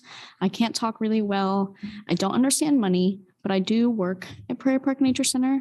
So that I was there today. I'm going to be there tomorrow. This is my second year as a camp counselor for our weekly camps. If you don't know, every week is a different theme, which means we get to see new faces every week. We always have kids on the wait list because so many kids want to attend.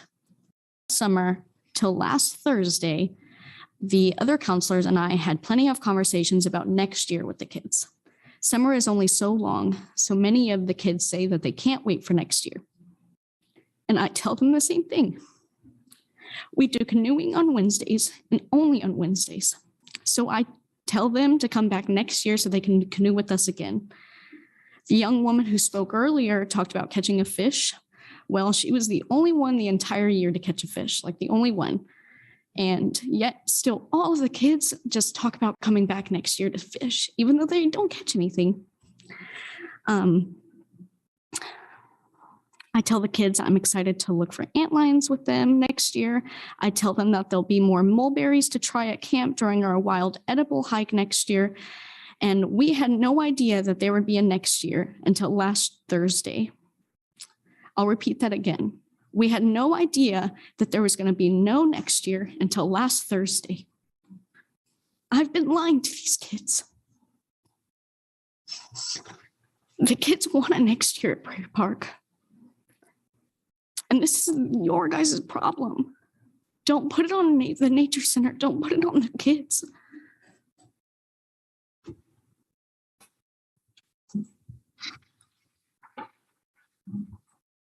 I talk really loud, so I'm going to wait for just a second. My name is Michael William Leos. It is a pleasure, sort of, to be in front of you today. And I have to say, I don't really envy your positions at all. So I appreciate you fielding all these comments, no matter how difficult they may be to hear. I'm very, very proud of my wife, Zoe Leos, who spoke right now, because, oh my goodness, have you ever been proud of somebody that means the entire world to you? Have you ever been proud of the work that they do? The smile that she has when she comes home and she tells me she taught a kid how to bait a worm on a hook. It is incredible. I think it is a huge, and huge is not a strong enough word to describe why closing this center is not a smart idea. Now, I was going to come in and go through the budget. I was going to come in and throw numbers at you, but to be honest, you got plenty roasted by a gentleman earlier, and I have to say kudos to them. The one thing I think that I want to say is the motto of Lawrence. You know, this is the city you commission. We like to say unmistakably Lawrence, right? But right now I'm seeing the biggest draws to the city being the college and the police station. So I think I have to ask, is this Hayes? Is this Topeka? I'm starting to forget the town that drew me here when I came originally. I will keep my comments short. I don't really have much to add because all of the voices behind me, all of the voices in front of me, I think I've really captured the message, but I do think I want to leave you with one thing. The police continue to get an incredible amount of funding. I mean, so much to the point where we don't quite say all of the funding that the police gets in our meetings. I totally understand that, but I think my question is, why? Are you scared of the police? Well, we are too. I think I want to close by saying, I think it is great that we are thinking about getting the police a firearm shooting range training center because the city commission really enjoys shooting themselves in the foot. Thank you.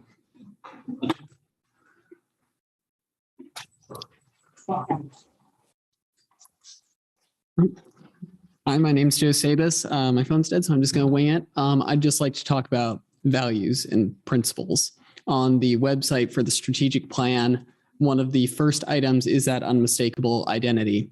And one of the items listed is the importance of parks to a sense of community. And I think that's reflected not just in everyone who showed up here, but all of the emails that you, I'm sure, saw that you received in support of the Prairie Park Nature Center.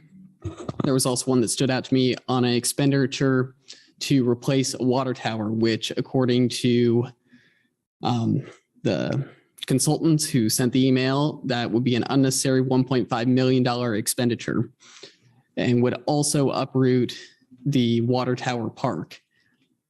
And what I'm seeing here, does that really value parks as part of our community? Does that reflect that strategic goal?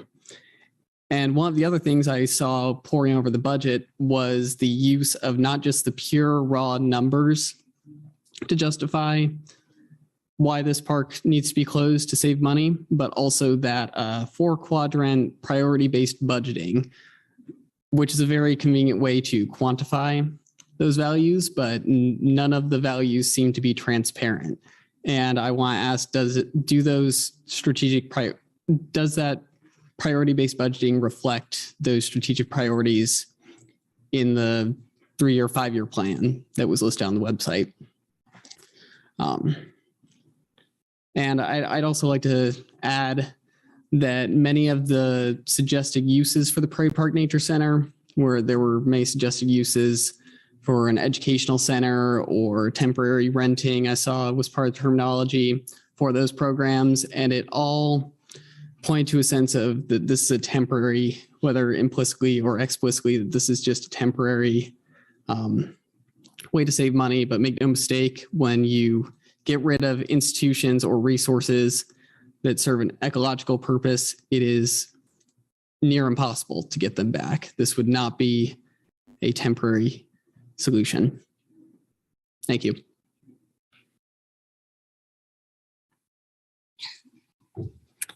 Hello, my name is Dr. Cindy Courtney, and as a veterinarian and resident of Prairie Park, I've been having kind of a rough week.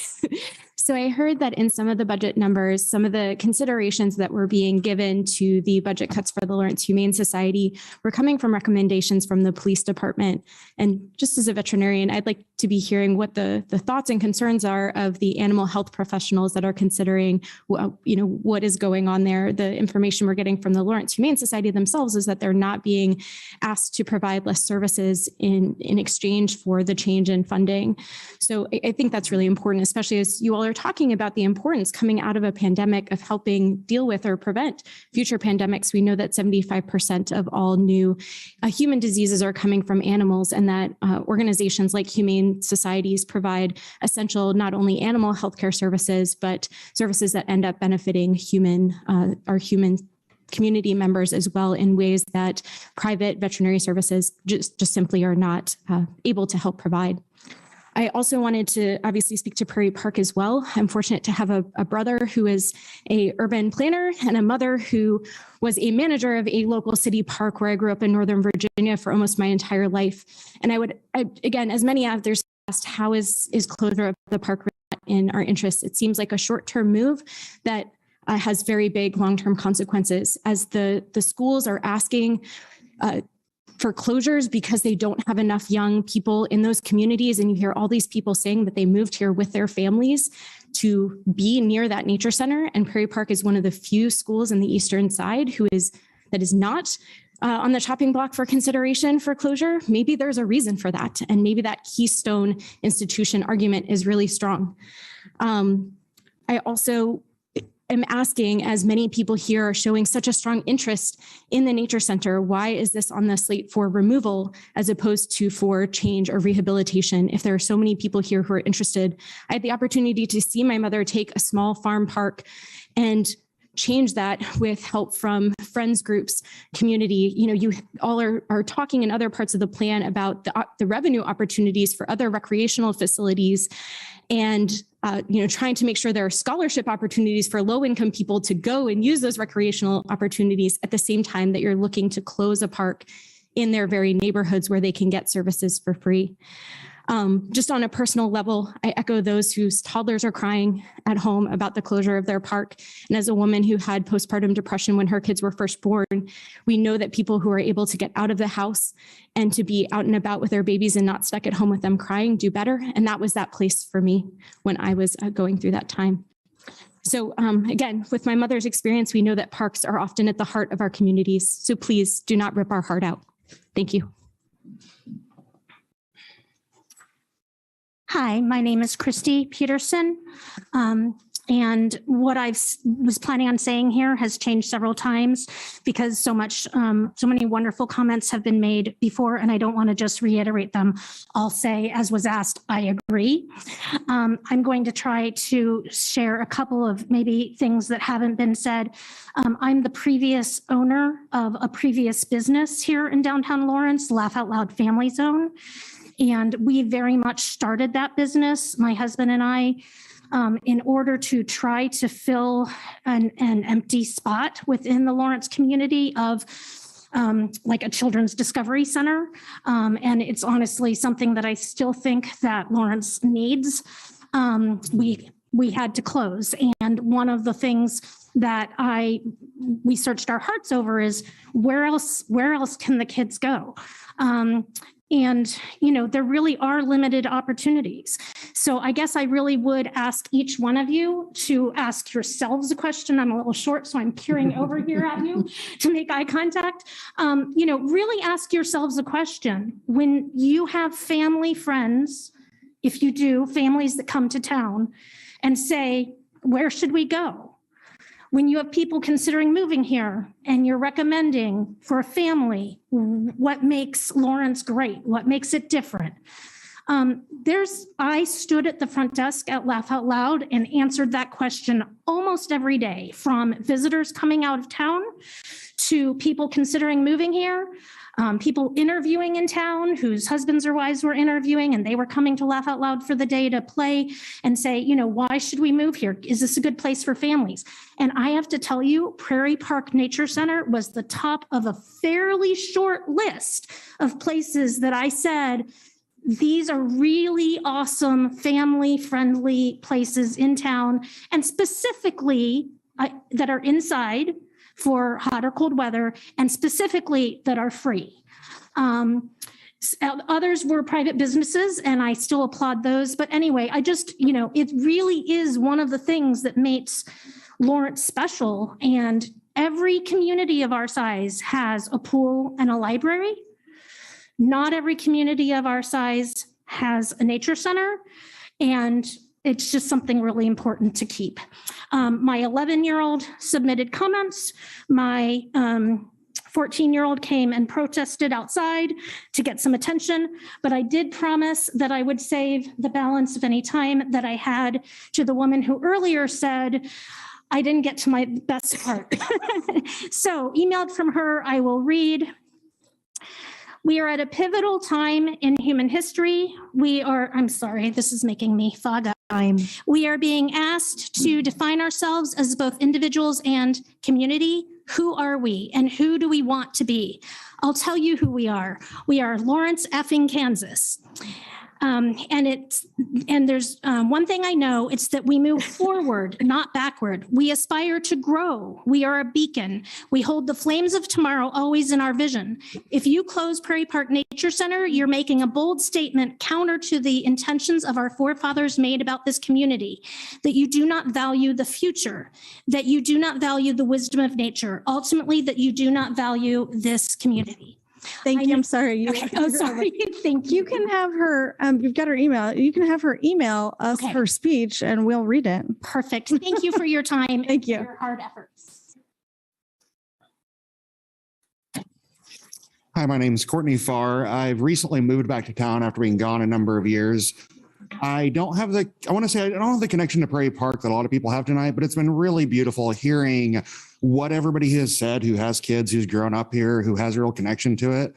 That was worth coming up here tonight just to hear all those stories. I'm here to speak about the Humane Society.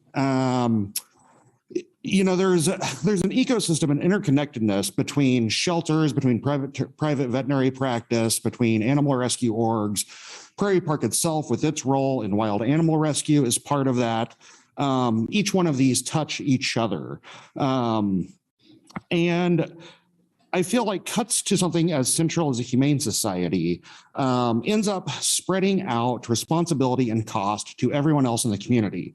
And I have to ask, is that cut really saving money, or is it just a hidden way to distribute cost across other organizations, other people, perhaps end up taking money out of the city budget in some other less visible way? Because ultimately we're not going to have fewer animals, and the Humane Society is not going to try to deliver fewer services. It's just going to be harder for them to do it. So somehow this shortfall is going to get made up.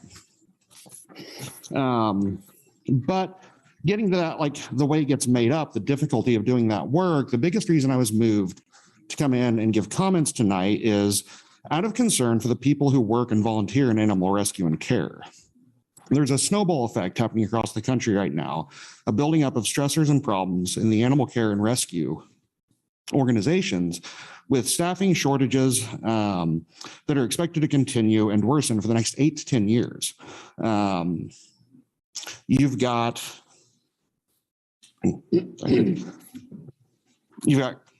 costs increasing, budgets falling, and sorry, I just lost my place for a minute. I don't think we should be contributing to the snowball and making things worse. We should be looking locally, how can we get ahead of it? Because this year it's 100,000, it's gonna be worse next year, and it's gonna be worse the year after that. One of the invisible costs to animal care and rescue is that these jobs have some of the highest rates of burnout, depression, and suicide among any job. Animal rescue is tied for the absolute highest rates with fire and police work. I know that we've got stories in our community about the kind of struggles and difficulties that people in animal care and rescue have had in the last 2 years with all the additional stresses of COVID. Too often we ask the vulnerable to care for the vulnerable in our society. And that's what I think is the challenge facing animal rescue and care right now, is that some of the people who are the most vulnerable in that work are being asked to care for our vulnerable animals. And right now they need our support, not further cuts. Thank you.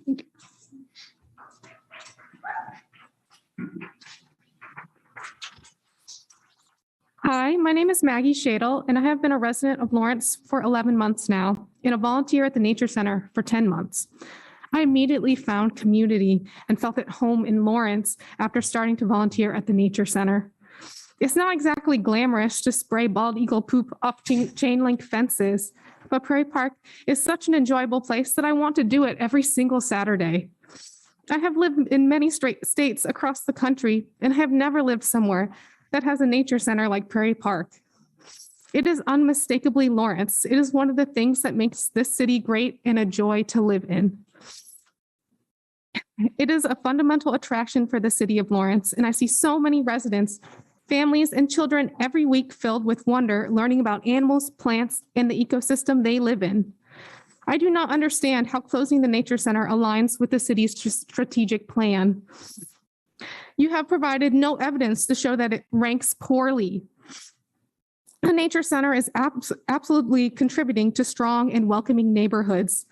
I cannot, in fact, think of a better way to have a welcoming neighborhood than to have a free nature center open every day of the week for kids, families, and anyone to go to. The Nature Center connects the city as well. It is on the edge of town where other residents may not go if they didn't have a reason. Lawrence residents should feel safe, comfortable, and enjoy visiting all parts of the city, and the Nature Center absolutely contributes to that. What is your definition of a prosperous city? I think that a prosperous city is one that has a variety of attractions, activities, shops, restaurants, some things that are free and some things that cost money. Not only does the Nature Center contribute to making Lawrence a prosperous city, it shows off that Lawrence is a prosperous city already. And I cannot think of a safer place for families and kids to be than a nature center with staff who love educating the public and love caring for animals. Volunteering every week for almost a year now, I have never heard anyone complain about the Nature Center. Helping with programs, I have heard people say that they travel to Lawrence because of Prairie Park. You say that Prairie Park has too much of a deficit, but have you even thought about working with the Nature Center staff and community to remedy the situation? Why is your first approach to just shut it down? Why would you give up an incredible asset when you could work to make it better? Clearly, as you see with everyone here, this is the wrong approach. I have seen so much outpouring of support from the community these last few days for the Nature Center. You have heard from a number of children today, and I want to emphasize that in your mind. I did not grow up in Lawrence, and I wish I did, because I would have benefited from a place like the Prairie Park Nature Center to learn and grow as a child. Please listen to us. Thank you. Thank you.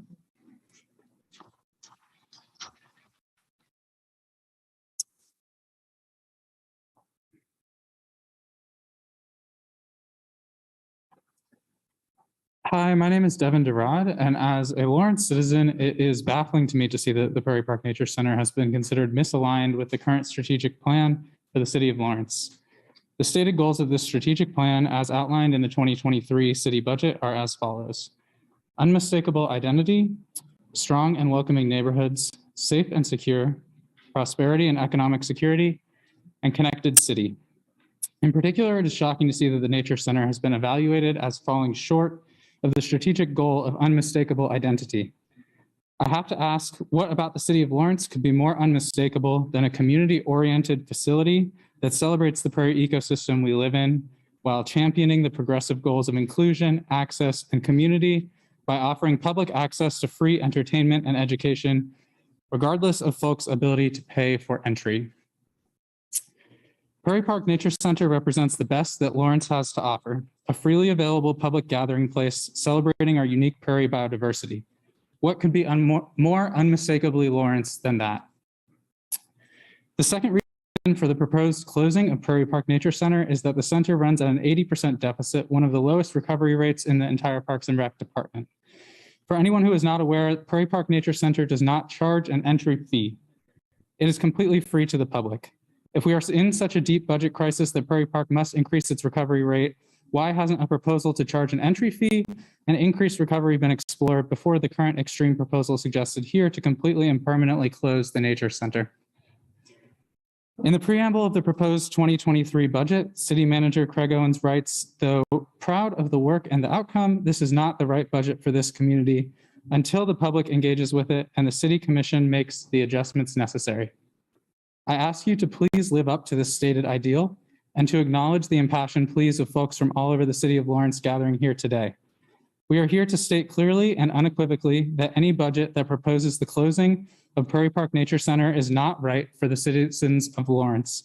And it is absolutely not the right budget for the city of Lawrence if it truly strives to uphold an unmistakable, progressive, and welcoming identity. To the City Commission, I hope that you will recognize the will of the community and take action as quickly as possible to ensure a safe future for Prairie Park Nature Center, a widely beloved Lawrence institution. Thank you for your time. Good evening, Commissioners. My name is Shannon Wells, and I am the Executive Director of the Lawrence Humane Society. You guys have an unenviable job here, and I really appreciate that you would take time to hear all of us tonight, so thank you. I want to use the time I have to explain the scope of services that the Lawrence Humane Society provides and the number of animals from Lawrence that we historically serve each year. The decision to propose cuts to the Lawrence Humane Society's funding may be based on an incomplete understanding of the number of animals that we serve each year. I hope to clarify the important role that we play in providing critical city services and highlight that we are serving significantly more animals than just those that are impounded by animal control. In late 2018, the City of Lawrence entered into an agreement with the Lawrence Humane Society to provide animal sheltering services for a set fee through 2023. We received notification on July 6th of the city manager's proposal to reduce the city's funding for animal sheltering services by 27% in 2023. Under our agreement with the City of Lawrence, the Lawrence Humane Society receives animals from animal control as well as from the public within city limits. We care for all animals impounded, and we work with the city for swift disposition of impounded animals and assist the police department and animal control after hours with all ill and injured animals. The services that we perform are essential to public health and safety. Despite the proposed reduction in funding, the volume of animals needing sheltering services in Lawrence has been consistent since 2016. The single largest category of animal intake under the contract for services with the City of Lawrence is stray impounds. A 7-year review of the data shows the average number of strays the average number of stray Lawrence animals impounded each year is 1,361. On average, 37% of those strays originate through animal control, and 63% come directly to the shelter from the public. Although stray animals are the largest category of shelter impounds, animals come to this shelter in a variety of other ways, including being seized for cruelty or neglect, bite quarantine, owner surrender, among others. Similar to stray impounds, an average of 25% of all Lawrence animals impounded at the animal shelter originated through animal control, and 75% originate from the public direct to the shelter. Over the last 7 years, animal impounds through animal control have gradually declined, but the number of animals received from the public has increased. Looking at both origin sources, animal control and from the public, the number of Lawrence animals receiving animal sheltering has been constant between 2016 and 2021, with an average of 2,194 Lawrence animals impounded per year. Mid-year stats for this year look to be on similar trend. The volume of Lawrence animal sheltering each year is the same. Thank you. Sorry. Don't go far. Good evening. My name is Alina Alterman. I'm the Director of Development and Communications at the Lawrence Humane Society. And I'm here to talk tonight about all of the services that Lawrence Humane provides to this community, in addition to caring for stray and surrendered animals, reuniting stray animals with their families, and adopting homeless animals into homes. I grew up in this community. I grew up volunteering at the Lawrence Humane Society, and the services that we are providing now are so much more expansive, so much more robust, and more progressive than ever before. Through our new in-house veterinary clinic, we provide spay and neuter surgeries, microchipping, vaccines, dentals, and life-saving specialty surgeries for pets of low-income pet owners, not just the animals in our own care.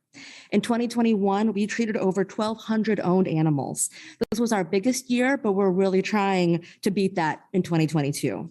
We know that by providing this essential care to our community members, we're eliminating animal suffering, creating a healthier community, and making sure that our most vulnerable residents don't have to choose between caring for themselves and caring for their pets. In October 2020, we launched the Crisis Pet Retention Program, CPR. This supports pet owners who are experiencing challenges related to poverty, houselessness, job loss, and other systemic issues and inequities that are important to this city and this council. Through this program, we ensure that pet owners have access to pet food and supplies, essential and life-saving veterinary care, and support with pet deposits and pet rent, so that pet ownership is not a barrier to accessing safe, affordable housing. Moreover, we provide temporary animal boarding for pet owners who are experiencing houselessness, a physical or mental health crisis, or some other challenge. Since launching this program, we've provided veterinary care at Lawrence Humane to nearly 800 owned pets from 480 households. We've helped 38 families with housing assistance like pet rent and pet deposits. We've provided financial assistance with private veterinary care bills to 90 animals from 82 households, and provided temporary crisis pet boarding to 138 animals from 93 households. Because of this program, owner surrenders of pets were reduced by 25% in 2021. These essential programs are not funded by the city, but are vital for Lawrence residents. They're funded by grants and private donations, and it's my job to fundraise for them. It's the unfortunate reality that if Lawrence Humane is to sustain this cut in 2023, the impact will be felt first and foremost by our community's low-income pet owners and most vulnerable residents. To survive such a cut, we'll need to shift fundraising efforts from the vital programs that I described to instead fundraising for the essential city services that should be funded by our city. Since the CPR program launched, we've provided over $100,000 worth of subsidized assistance. That's money that we've been able to fundraise and not burden the city with. If there is a cut, we'll have to shift fundraising efforts to fill. Time. Thank you. Are you doing that? Okay. Hi, I'm Katie Barnett, Counsel for the Lawrence Humane Society. Just simply having a place to house stray animals is no longer something that adequately addresses the needs of our community. My purpose here is to just run through the strategic plan and explain how the services we provide meets your intended goals for our community. With regard to the unmistakable identity, Lawrence has historically been a leader with regard to animal welfare in ordinances, policies, and best practices with our animal shelter. All of the details of that is, of course, attached in our written testimony that was submitted to you. Excuse me. But we worked with the city in 2019 to create this innovative and progressive ordinance that works with everything that we do at the Lawrence Humane Society to create a safe and humane Lawrence. If we don't have that support, then we need the programs and services to make that vision come to a reality. You can have all the ordinances you want and all the policies you want to be progressive, but if it's not funded and it's supported with programs and services, then we never really get to who we intended to be with those policies and ordinances. You can't have a strong and welcoming neighborhood when 80% of the animals are surrendered to the animal shelter because they can't access pet-friendly housing. Those people who can find housing may struggle to afford pet rent or become evicted and have trouble finding temporary shelter that accepts pets, or are in mental health crisis and need inpatient treatment. And as you heard from Alina, those are all services and programs that the Lawrence Humane Society provides. You can't have a city that's safe and secure without a shared desire of creating a safe and humane community. At Lawrence Humane Society and the city, when we worked together in 2019, we all recognized that nuisance animal behavior can be spotted, but we provide resources to mitigate that behavior so it doesn't become a public safety issue. The animal shelter is a safe haven for owners who can no longer care for their pets, so Lawrence doesn't have a stray roaming dog problem like other cities. Animals are not suffering neglect because of systemic economic insecurity. There's no prosperity and economic security without the programs that Alina mentioned. And finally, there's truly no connected city without the Lawrence Humane Society working with human health and social service agencies within the Lawrence community to get access to social service programs for their pets. 65% of Lawrence households have pets, and that means the unhoused as well. So we, taking calls after hours, taking animals from the public, all achieve the highest outcomes in our region for animals and for public health and safety and creating a community. Thank you.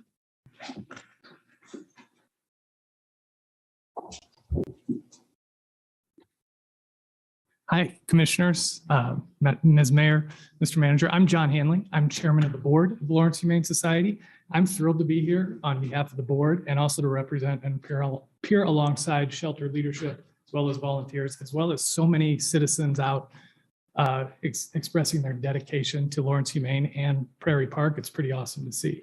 I'll be brief because you heard the numbers and you've heard about the programs from Shannon and Katie and Alina.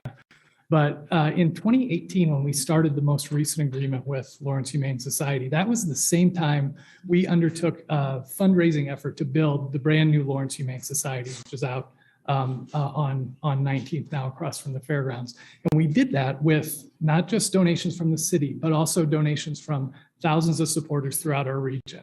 And we did that with the purpose of expanding services like you heard about tonight, and with the goal of continuing to fulfill and expand animal control services in partnership with the city.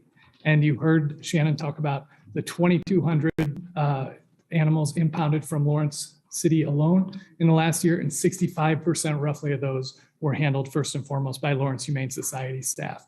So we think the partnership works pretty well. We think it's a really nice model of a public-public partnership. And honestly, I think it's money really well spent. Thank you for your time tonight, and appreciate your service. Thank you.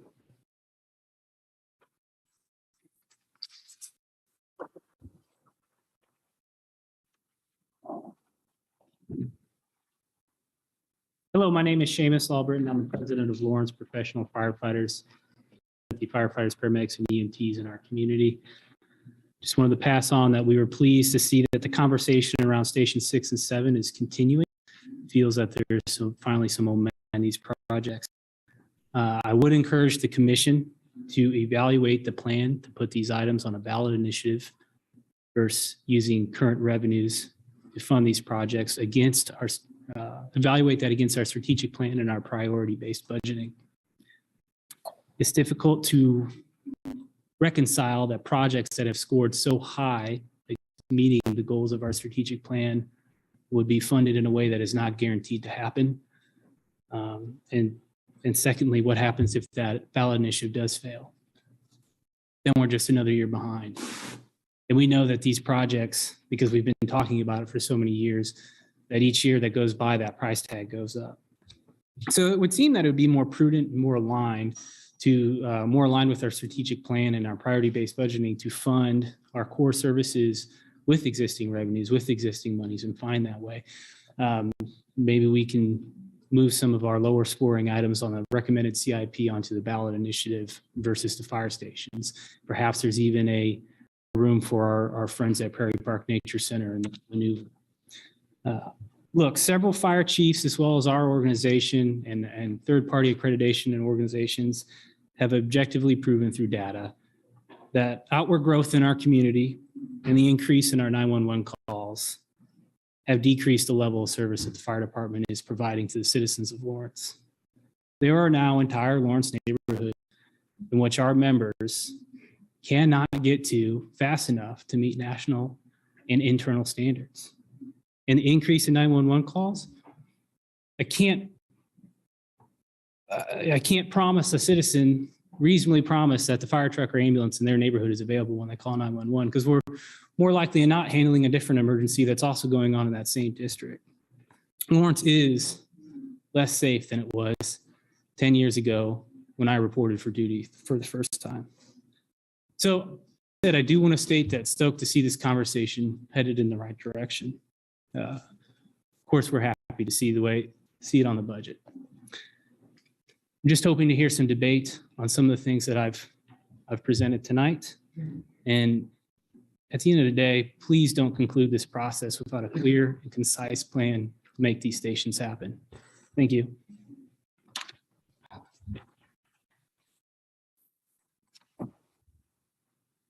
Hi there, my name is Jack Dolan. I'm a proud Lawrence firefighter, as well as a member of Local 1596, the Lawrence Professional Firefighters Union. I wanted to echo what Seamus had said about we are very excited to see this as a ballot initiative. However, I agree that public safety, it's one of the things that you guys have listed as being important. And I think to the community, it's an important aspect as well, not to draw any attention away from the other issues we've been talking about tonight. But I did want to hear that this got brought up, and again, thanks for putting it on there, but I think we could have some more discussion on how to get this going through so that we aren't falling behind. It seems like now the last 2 years we've been hearing about it and they're saying, hey, we can't meet these requirements. We can't get there, to help the community in a safe, effective time. And we're going to do something about it, but now we're putting it up to a vote. So I would like to see something a little more concrete. And thank you for your time.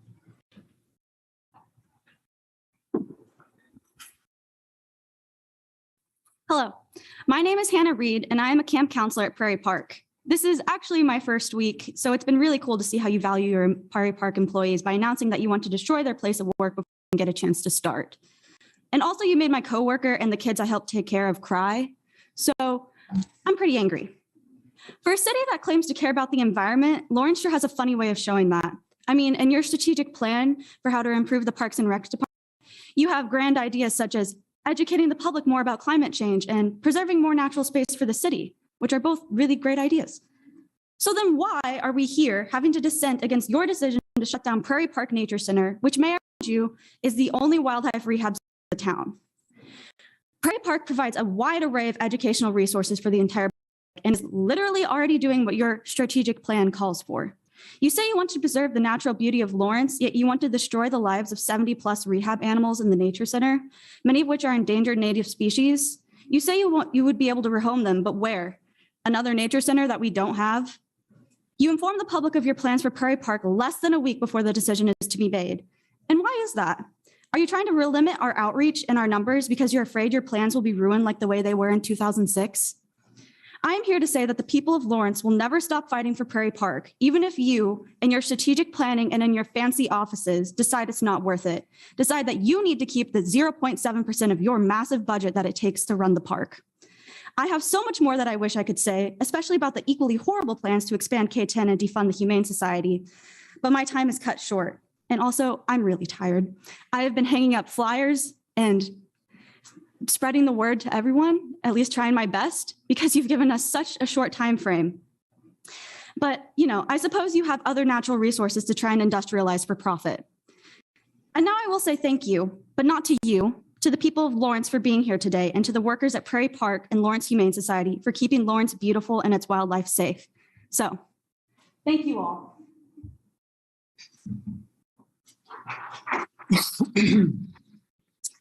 Good evening. I sent some visual documentation. I'd like to ensure that you all got that. My name is Ian Moran. We'll Yes. we'll pull that up. Thank you so much. Bear with me because I need to share this with our Zoom audience as well. Not a problem. Excellent. And I'm going to need you to change the slides. So I don't know. I can just give you a little signal or something like Just that. signal me and I'll do that. Sounds good. Thank you.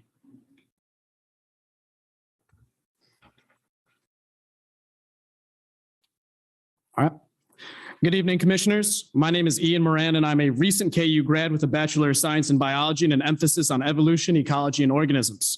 I'm going to make this brief. The City of Lawrence needs the Prairie Park Nature Center. Next slide, please. Remnant prairies in Kansas are the remaining historic tallgrass prairie land, meaning that the ground has never been plowed before. When the ground has not been plowed, the land above is incredibly diverse with rare native plants and other organisms like the black-footed ferret, Franklin's ground squirrel, or the American burying beetle. Before Euro-American colonization, the vast majority of land in Kansas was tallgrass prairie at 87%, and woodlands being the next most common landscape. We know this due to surveying done by the General Land Office during the settlement of Kansas and other Western territory.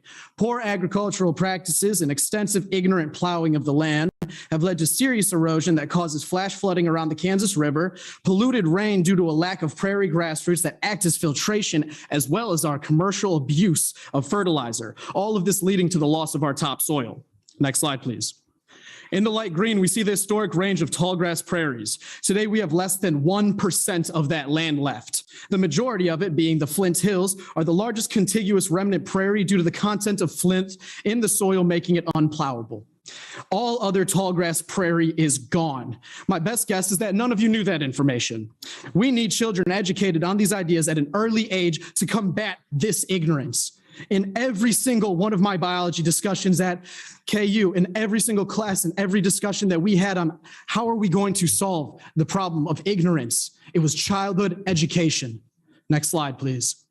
When children are expected to stimulate and educate themselves, they become bored in schools and stop learning altogether. I'm a student who suffered from burnout myself, and I only avoided it from reading obsessively during class time. Besides the Boys and Girls Club and the school-related groups that the children have in Lawrence, they do not have an excess of free and stimulating natural resources like this to pick and choose from. Being in nature is good for physical health, teaches respect to nature and their surroundings, and fosters interest in the community. Additionally, if you are willing to stop funding at children's extracurriculars, then I doubt you will have an issue plowing the valuable land that it resides on. No one stopped Jack Graham from plowing Elkins Prairie 3 decades ago, which was also invaluable remnant prairie and 80 acres of it. No one stopped LMH from building right on top of that remnant prairie land. Next slide, please. The communities of species interacting in and around Prairie Park are far more diverse than any restored prairie like our North Lawrence field stations or anything around the region. Remnant prairies like the Prairie Park Nature Center give ecologists hope that there's a future in restoring these prairies and that there are positive effects we can see short-term and long-term. Last slide, please. K10 has completely violated what we have left. Thank you. Thank you.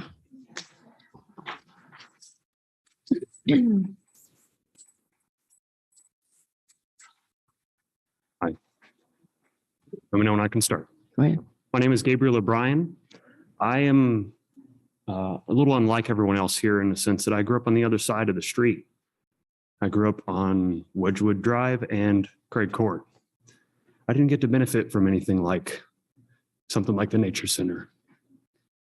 I was put through the ringer, and me and my mom were homeless for the first 6 years of our life together. It was hard. And I just got to say, everything I've heard from my wife about this place that's helped her go through her trauma and everything that she's been through has helped her immensely. She's the one who's drawing all those beautiful art paintings out there. It's just, it blows my mind. You guys want to get rid of something so beautiful that provides something so powerful to the community. And I had to fight tooth and nail to get to where I am now, in spite of all of it. Because of your zoning, because of your lack of understanding of what people are actually going through. All you needed to do was just ask them. And they tell you why that nature center is so beautiful to them. Gives them an outlet through nature. It wasn't until my grandfather allowed me to stay at the farm that I learned about all these things. Nature taught me what was most valuable in life. It taught me discipline, respect for life. It taught me how to nurture and grow for others to benefit from, to build with your own hands, to plow the field and actually grow the food that you need to sustain yourself, not just for yourself, but to be able to give to others. That's what taught me how to be who I am today. And I joined the Army because of it. And that did a lot of damage to me too, but it doesn't matter. We all are trying to fight for something we really care about. We all want something that's a positive to come out of this. I know that you all don't want to do this just because it's going to be convenient for you. You have a hard decision in front of you. But you got to consider remote and distant considerations for this process, how it affects these different individuals and their ability to fight depression, their ability to have an outlet for mental health that is a positive healing space for them. It just needs to be available to them, and you need to crystallize it in the society. I feel like it's something that should be replicated all over the United States, not just in Lawrence. It should be the gem of Lawrence and should spare no expense. Should figure out a way to work with these communities. These people that volunteer at this place are the most amazing people I've ever met in my entire life. If you had some way to connect them to the way y'all are trying to make this funding work, I guarantee you there's a solution. I'm going to say this. I'm a firm believer in Murphy's Law. It doesn't matter what you're engaging. All the other 20 laws are just how life is just going to screw you, right? There's one that says there's always a way. Please never forget that. Find the way. Thank you.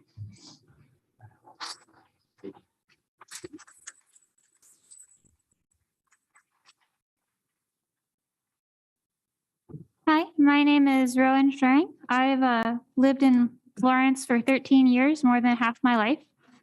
And the Prairie Park Nature Center is one of the reasons I fell in love with Lawrence and continue to stay here. It's one of the few attractions in town for families with children, as several other people have said. And it's one of the few accessible places for low-income residents, as several other people have said. The education and connection to our natural world that Prairie Park Nature Center provides is important and should continue to demonstrate the city's stated commitment to a deep respect for our place and relationship with the planet and environment. Please don't shutter the center. Prairie Park Nature Center's contribution to our community and the city may not be monetary, but it is priceless. Thank you for your time and consideration.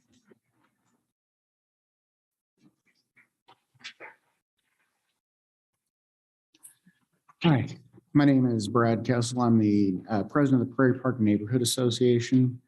You've heard from a lot of folks already about this, a lot of friends and neighbors too. I'm going to talk to you guys a little bit about some selfish reasons here too. The Prairie Park Nature Center has been an awesome place to just kind of go take walks and relax through those kind of things. Learn about, you know, the natural habitat that was here long before we ever were. And also it's been a really cool spot since I've had kids that will change your world. My daughter's 2.5 and she does not have an incredible grasp for expressive language at this time. But I will give you some funny stories that place has brought out for us. And that's things like walking along with her and she runs over and, da, da, and she's looking at me going, tss, tss, and I'm going, oh God, we've got a potty, you know, oh no. And then she's looking at me like I've lost my mind because what is she actually pointing at? The little thing that goes, tss, it's a snake, is the coolest. And for her, that was her way to explain something to me. You know, the birds that she sees, tweet, tweet, those kind of things. That's one more of many stories that you guys have heard tonight about how that place has been able to impact so many people, not just through education about the environment, but heck, for my daughter, just language. Okay. And that being said, my son, he's a tiny little fella. He's only 6 months. He hasn't had a chance to really get after that yet.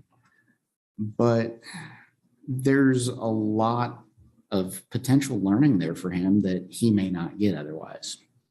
Also brings me to another thing that I'd like for my children to be able to learn from me the way I did from my father. I first learned it by borrowing a tool.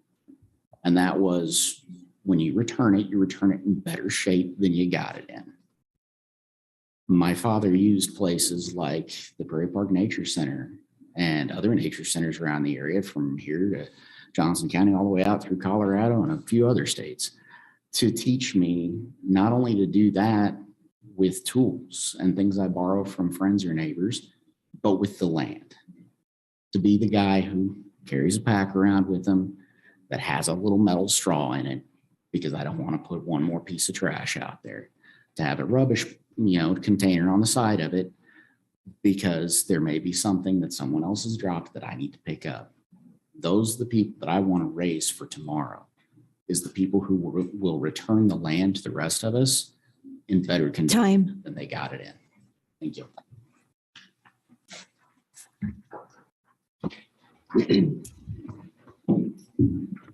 Good. Yeah. Okay. Hi, I'm Maddie. You probably recognize me because I've been here before. I'm a member of the Sunrise Movement. I'm also a SAB board member, but I'm here as a member of the Sunrise Movement, not that.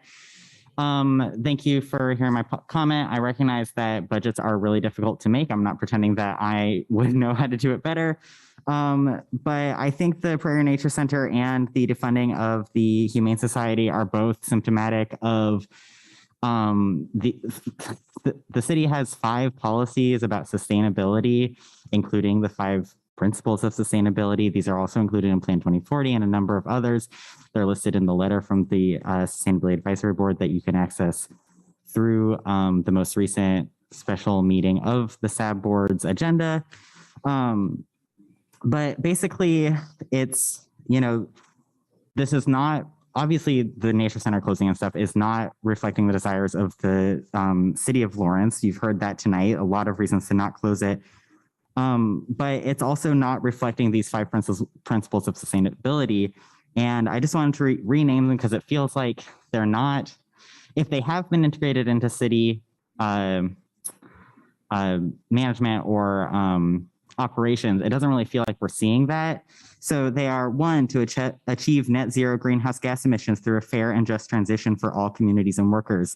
2, to create jobs with livable wages to ensure prosperity and economic security for all people. 3, to invest in the infrastructure and industry to sustainably meet the challenges of the 21st century.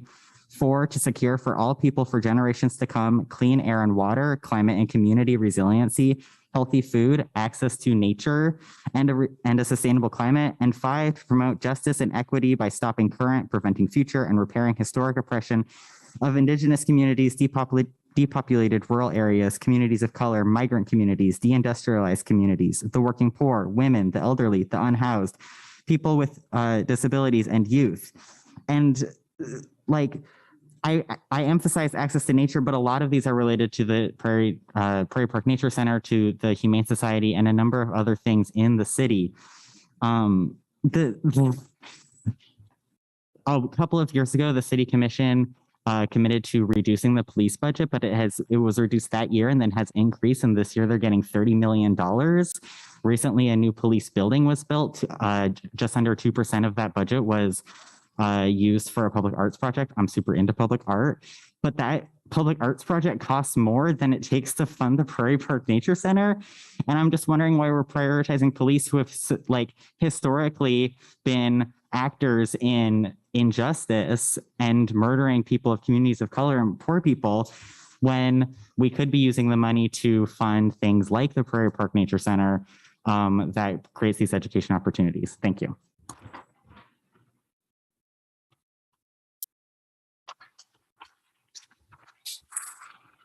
Hi, my name is Joel Campbell, and I'm a resident of Lawrence and a member of the Sunrise Movement. I'm here to express how frustrated I am that the city, especially those in charge of the budget, continue to not follow their promises and still make decisions that frankly confuse me. We must prioritize climate action, fully fund the Sustainability Office, and make Close the door, it lets the echo in. Thank you, guys. and make the budget more accessible while not cutting programs that improve our communities. To start, the budget document is incredibly vague. Costs are mostly only shown in incredibly broad categories with no further information. I voiced my concerns about this during the budget process last year, and it seems like nothing has changed. The unelected city employees who make 6-figure salaries, like the city manager and the finance director, understand where specific dollars are going, but the people who fund the city and those employees' salaries do not. I'm waiting to see if the unreleased budget website is any more detailed, and still have hope that it will be better than at least last year's. Don't fail the people you're supposed to serve by making things more opaque than they need to be. Moving on, why have you chosen to close the Prairie Park Nature Center? Because of budget shortfalls? Instead of cutting nature education programs, cut the enormous $30 million police budget. Prairie Park costs about 1/100th of that, and unlike the police, does not contribute to longstanding systemic injustices that would protect the interest of property over people. The Wakarusa extension, a road that goes nowhere and would contribute to urban sprawl and ecosystem disruption in Lawrence, is also estimated to cost $7 to $10 million. I have no doubt that there are more wasteful projects spearheaded by private interests like Wakarusa hidden away in the budget. Cut harmful projects like that and leave the places that teach us and bring our community joy alone. The last thing I want to bring up is the one that I want to emphasize the most, our sustainability office. Sunrise and many other community members made numerous comments in favor of fully funding the office last year, and today it only has a single employee in charge of everything. Last year, they asked for 7. This has slowed progress on the climate action plan, which was supposed to launch in 2020, but was delayed significantly by COVID. And while this is understandable, the delay means we need to prioritize it more than ever. Lawrence has promised multiple times to take significant climate action, especially when they passed the 5 principles of sustainability last year. It's clear to me now that these promises meant not very little to the people designing the budget or to the staff and committees who can simply choose to ignore them without repercussion. Why are we allowing this to happen? Why is the Sustainability Office severely underfunded for the second year that I've been conscious of the budget, despite the countless vows Lawrence has made to do something about climate change and all of our comments that we made last year? When it comes down to it, I don't care what sort of excuse the city staff may have in mind. I don't really care about the money or bureaucracy. I just have to frame my concerns that way because it feels like the only thing the city cares about. Because why should money be such an important obstacle when Lawrence residents have and will continue to die and be displaced by the worsening climate disaster? Is money more important than lives? We know that if we do not take action now, our society will not live to see the next century. I know it's possible to fund sustainability when so much of our budget goes towards things that harm our community, like the police and unnecessary expansion. We must put sustainability first. It's about our community survival and well-being, about creating a Lawrence that is resilient, a city to be proud of. Make that city a reality and prioritize climate action. Thank you.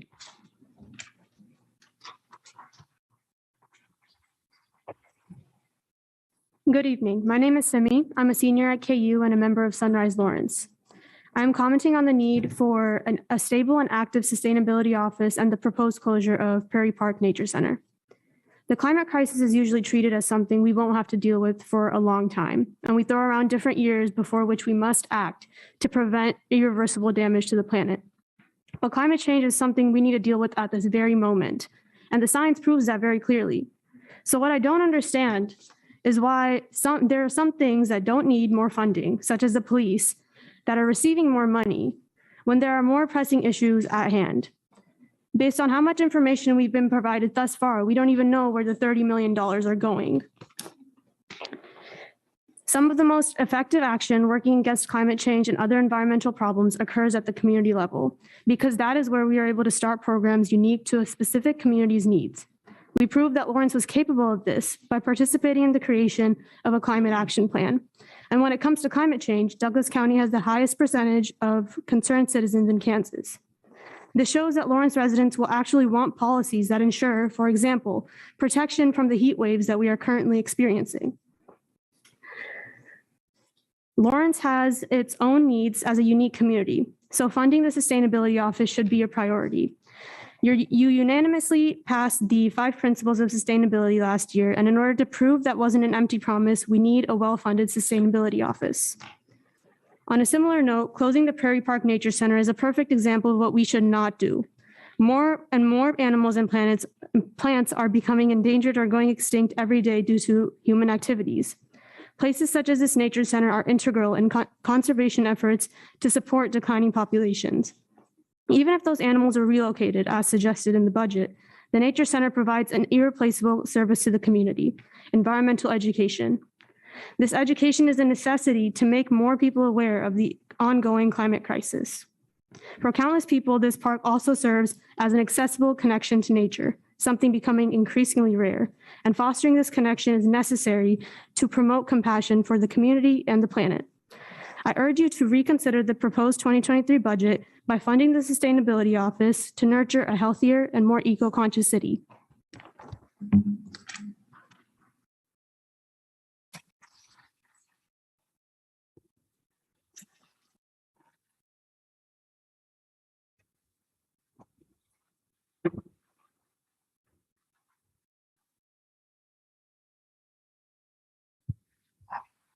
Madam Mayor, City Commissioners, Mr. Owens.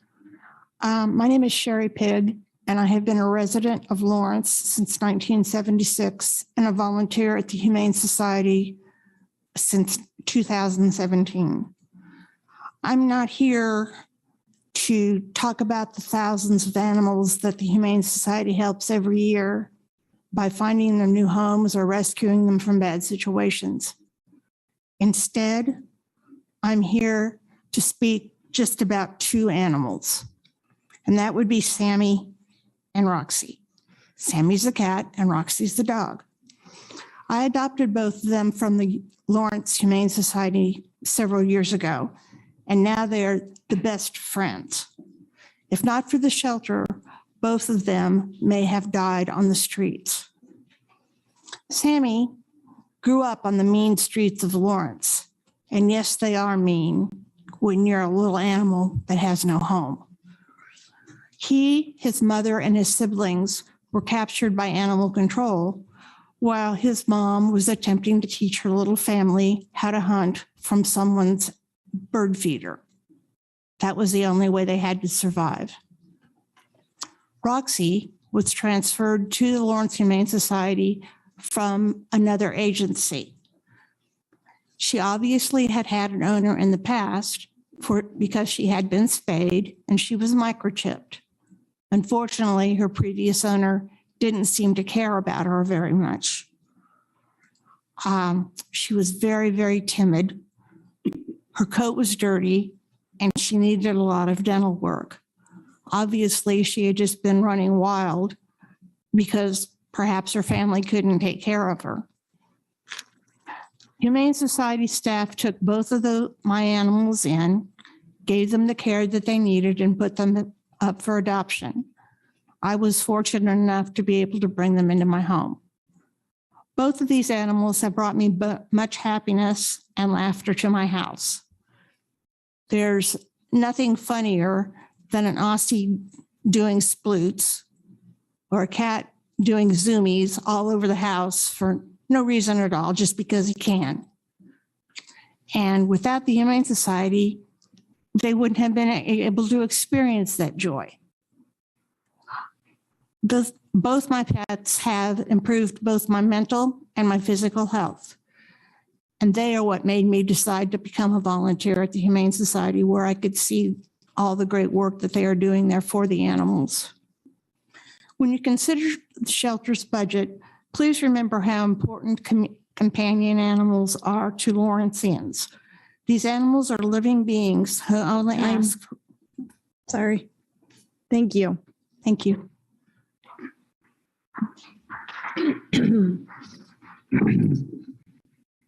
Hi, my name is Sue.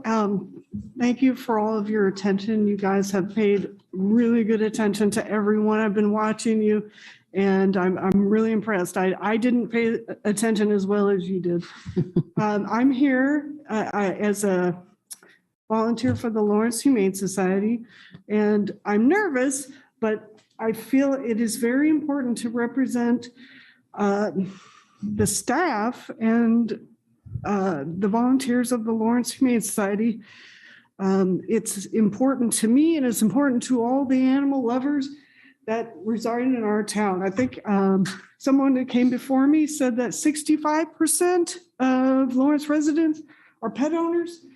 And I'm guessing many of them believe that their pets are family. I know I do, and everyone I know does. And as a volunteer for the Lawrence Humane Society for 5 years, it should have been longer than that, but I've personally witnessed the staff and what they do and how hard they work. They are the smartest, most creative, most educated, most dedicated, wonderful people I have ever worked with. And I am extremely lazy. I would not be here. I would not be a volunteer if I did not think that they deserved every minute of my time. They need our help and they provide mind-boggling number of services to our community. Please, if there's any way that you cannot cut the budget of the Lawrence Humane Society, please double it. Thank you. Thanks for your time.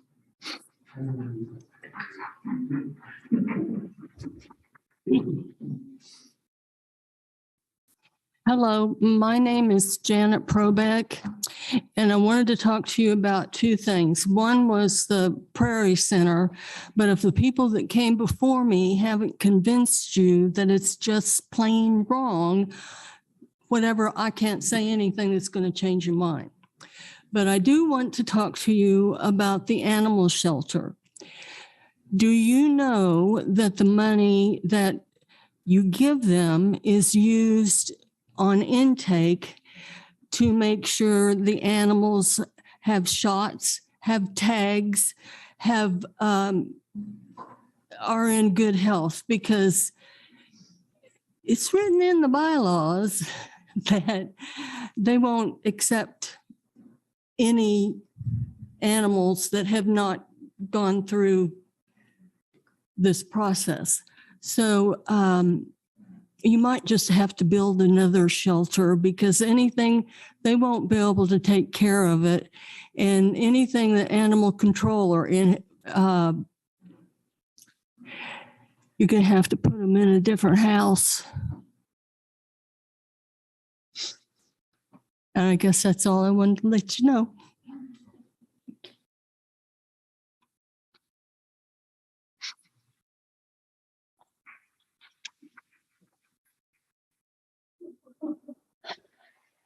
Hello, I work at the Lawrence Humane Society as a medical associate. So I work in the clinic under my boss, Shannon Wells. So as of today, I sedated and prepped 12 animals for spay and neuter surgeries. I vaccinated each one of them. We made sure that they were microchipped. And I also help diagnose a stray dog with heartworms, and we started his treatment today. And he will be made available for adoption tomorrow after his dog test. I would like to share a story, my favorite story that I like to tell, that I got to experience from working at the shelter, which I've been there for almost 2.5 years now. But we got a stray dog from animal control. They called us ahead of time and said, this dog looks really rough. Someone thinks that they saw it get hit by a car. So we immediately kind of prepped for the intake. And whenever we got this dog, it was pretty apparent that she had been abused and not hit by a car. She had wounds on all of her wrists, showing that she was tied up. She had several broken bones in her body as well. Her intake process was incredibly difficult, treating her injuries and also treating the dog emotionally. She was very upset on intake, and it wasn't until about 2 or 3 days later that she learned and understood that we were helping her. Seeing that change in that dog, seeing her trust us and be happy when we got her from her kennel was honestly life-changing. I started as a volunteer in the shelter and then fell in love, started working there. This dog specifically changed my whole life. I mean, I was not going to pursue animal medicine or anything. This was just a job to me until this stray dog.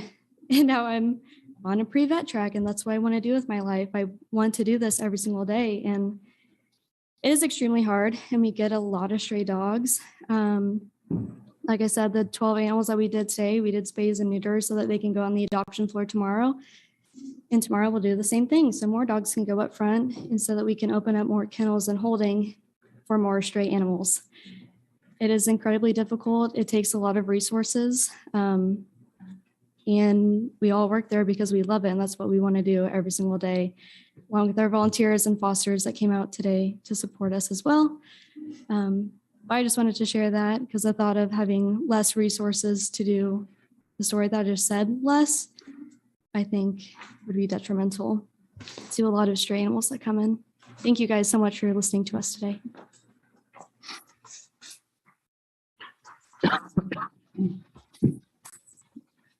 Hello, my name is Michael Allman.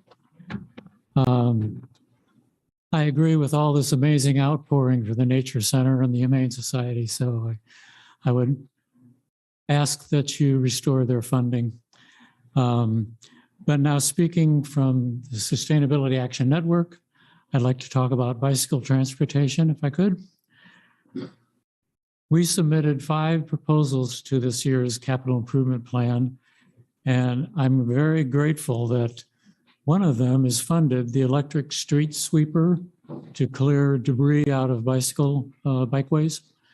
The other 4 are listed in the section for potential grants. And that would be the 9th Street buffered bicycle lanes, the center line and all shared use paths, and the 7th Street bicycle track from the Amtrak station to downtown. There's also another one, wayfinding signs, that also may be in the grant funding category. That one, it's interesting that MSO also has a line item for the wayfinding signs that is funded, although it's a fraction of what we have calculated it would cost to really do wayfinding signs. We estimated there would be about 600 signs for all the required intersections at bikeways all around town. And based on a grant that we found from Wichita, those signs would range anywhere from $800 to $1,500, $1,800 each. We pegged it at $1,000 just for a round number. That's where we got our figure for $693,000. MSO's is $250,000. So either they're not doing all the intersections that would need this. Somehow they're lowballing it. I don't know why. Then also, we're grateful that you have deleted the Wakarusa extension over the river as the cost share for the SLT. And in place of that, have the $7 million of funding. You might consider, though, that there's about $1.5 million approximately bridge for the loop over Iowa Street. It is only partially funded. You might consider that as the cost share for the SLT West Leg project. Any number of bikeways could be included as a cost share. So that's a possibility. Time. That's all my time. Thank you.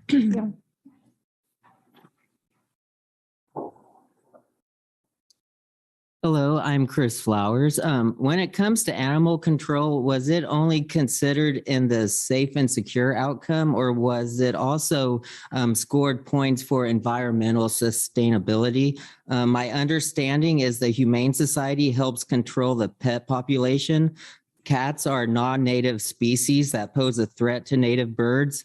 Cats have been attributed to the extinction of some birds. By keeping the feral cat population in check, it's helping native bird species. Shouldn't that count towards environmental sustainability? Also, y'all want to get rid of some animals. How about we get rid of our drug dogs and keep the animals in the Nature Center and Humane Society? It's a fair compromise. Community keeps the animals. The city gets to get rid of some. Let's talk priorities. I think the community this community, I think, prioritizes pets and nature more than they prioritize dogs sniffing out cocaine at a traffic stop. We could use the money we spend on our drug dogs for the Humane Society instead. Aren't both in the police budget? Besides the police funding, other areas I'd be okay with taking money from to fund the Nature Center or Humane Society are corporate welfare groups like the Chamber of Commerce or Explore Lawrence. I also think you should look into the general overhead. In 2021, it was 26 million, but for 2023, it's all the way up to 74 million. Like, what's going on there? That's a pretty big increase. Also, how about we stop spending money on unpopular street projects like the owl traffic barriers? You all did a Lawrence Listens on it where the majority of the people said they wanted them gone. So why are we still wasting money on it? In conclusion, I'd just like to say that if some of y'all want to portray yourself as progressives, then you need to cut funding to things like the police budget and corporate welfare and not the Nature Center and Humane Society. Save pancake, sell cheeseburger. Thank you. And the Nature Center has over 70 animals there.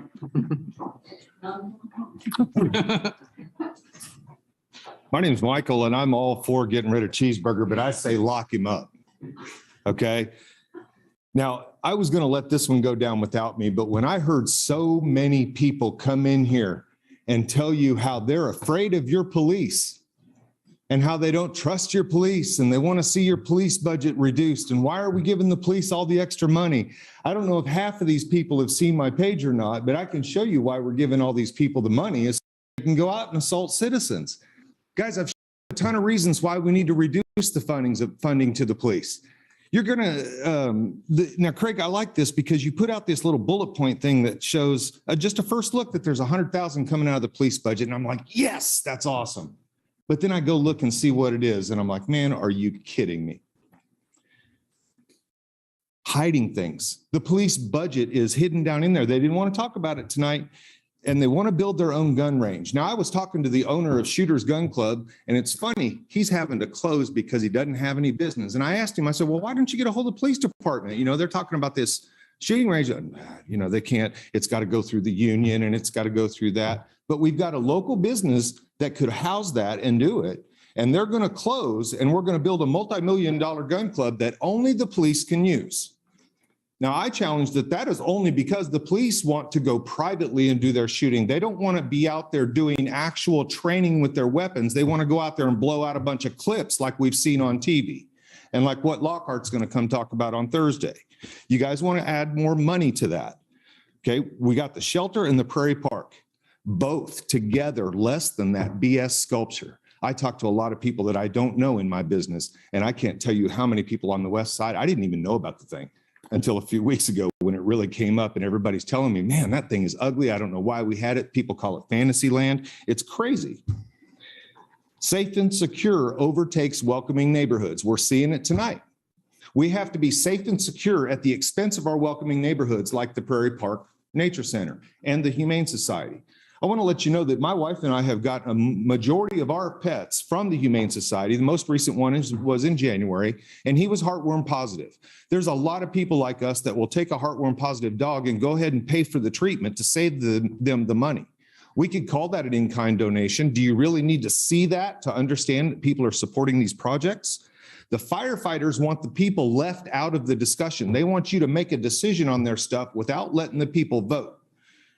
That's an exact example of what I'm saying about city staff that don't want to hear from the people. The people know the police, and you heard their opinion tonight.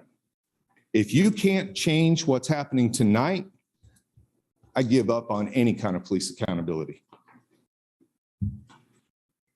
Are there any more comments in the room? I raised my hand. I'm a Excuse me.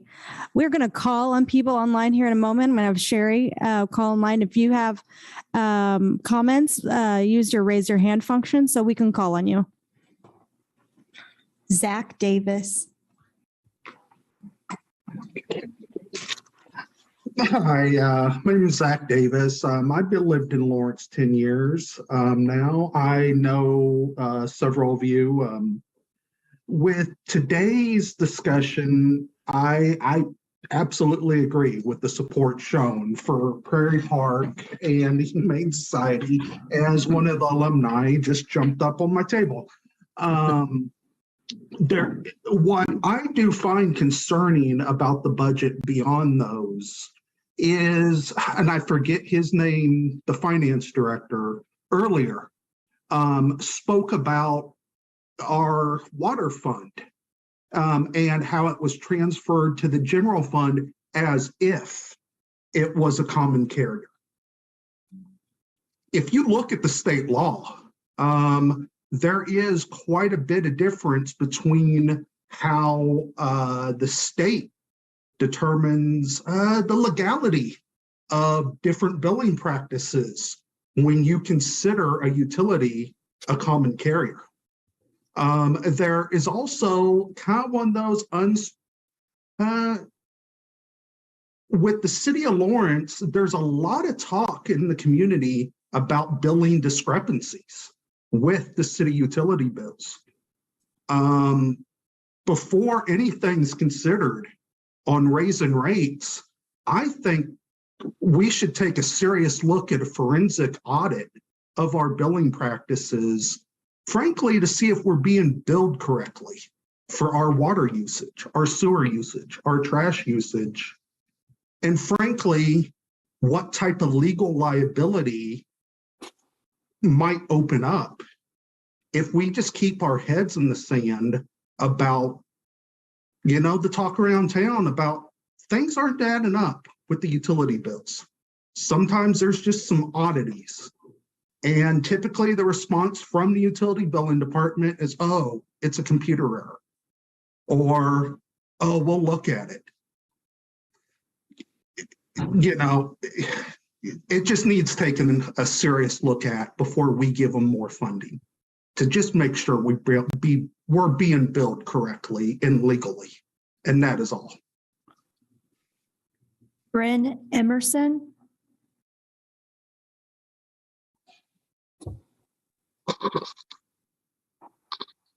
Hi, I'm Bryn. I just wanted to state my agreement with all the people who have often very passionately today asked you not to go forward with defunding the Humane Society and the nature park. I've only lived in Lawrence for about a year and a half, and until this moment, I haven't been here long enough to have even known about this nature center. But just hearing the people talking today, and as I was listening, also looking at their website and such, I can't see how this isn't a vital part of the city, and a perfect example of why even a year and a half living here, I can't imagine myself leaving and going anywhere else. I specifically came here today to talk about the Humane Society. I think everything that I need to say has been said. I would like to especially praise their crisis pet protection program and their pet food pantry. This one, he says hi. He has benefited greatly in these last couple of months from both of those programs, and I would just like to say that over the last 5 years, if I hadn't had him, I had a couple of mental health crises before I moved here that I likely wouldn't have survived. And I am not the only person like that. So funding the Humane Society is directly saving not just animal lives, which is a value, which is a noble goal in and of itself, but also human lives, the lives of your constituents. And finally, I just want to say, I really, really appreciate, people have said it so far already, but I really appreciate how open and how easy it is to provide this public comment. I've never lived in, I know there are a lot of cities that do this. I'm pretty sure most do, but I've never lived in a city that was this open to it, with a government that made it so easy. Thank you. Thank you. Andrea Hobbs. Hi, good evening again. So I just wanted to touch quickly on the budget cut for the Humane Society. So I want to quote what the slogan is for the Humane Society throughout the United States. They state, "We fight the big fight to end suffering for all animals. With your help, we'll achieve the vision behind our name, a humane society." I'm a relatively new resident to the city of Lawrence. I've only lived here 2 years. We specifically chose Lawrence because as I was driving around Topeka and the nearby areas, I didn't like what I saw, but I liked what I saw in Lawrence. I saw essentially Pleasantville. There were people walking around the streets.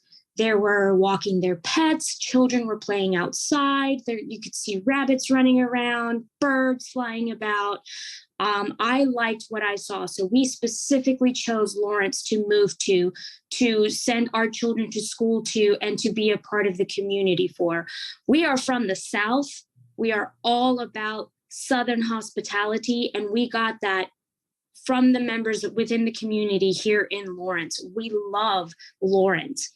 I want to talk really quick about the very first pet that I ever owned was from the Humane Society.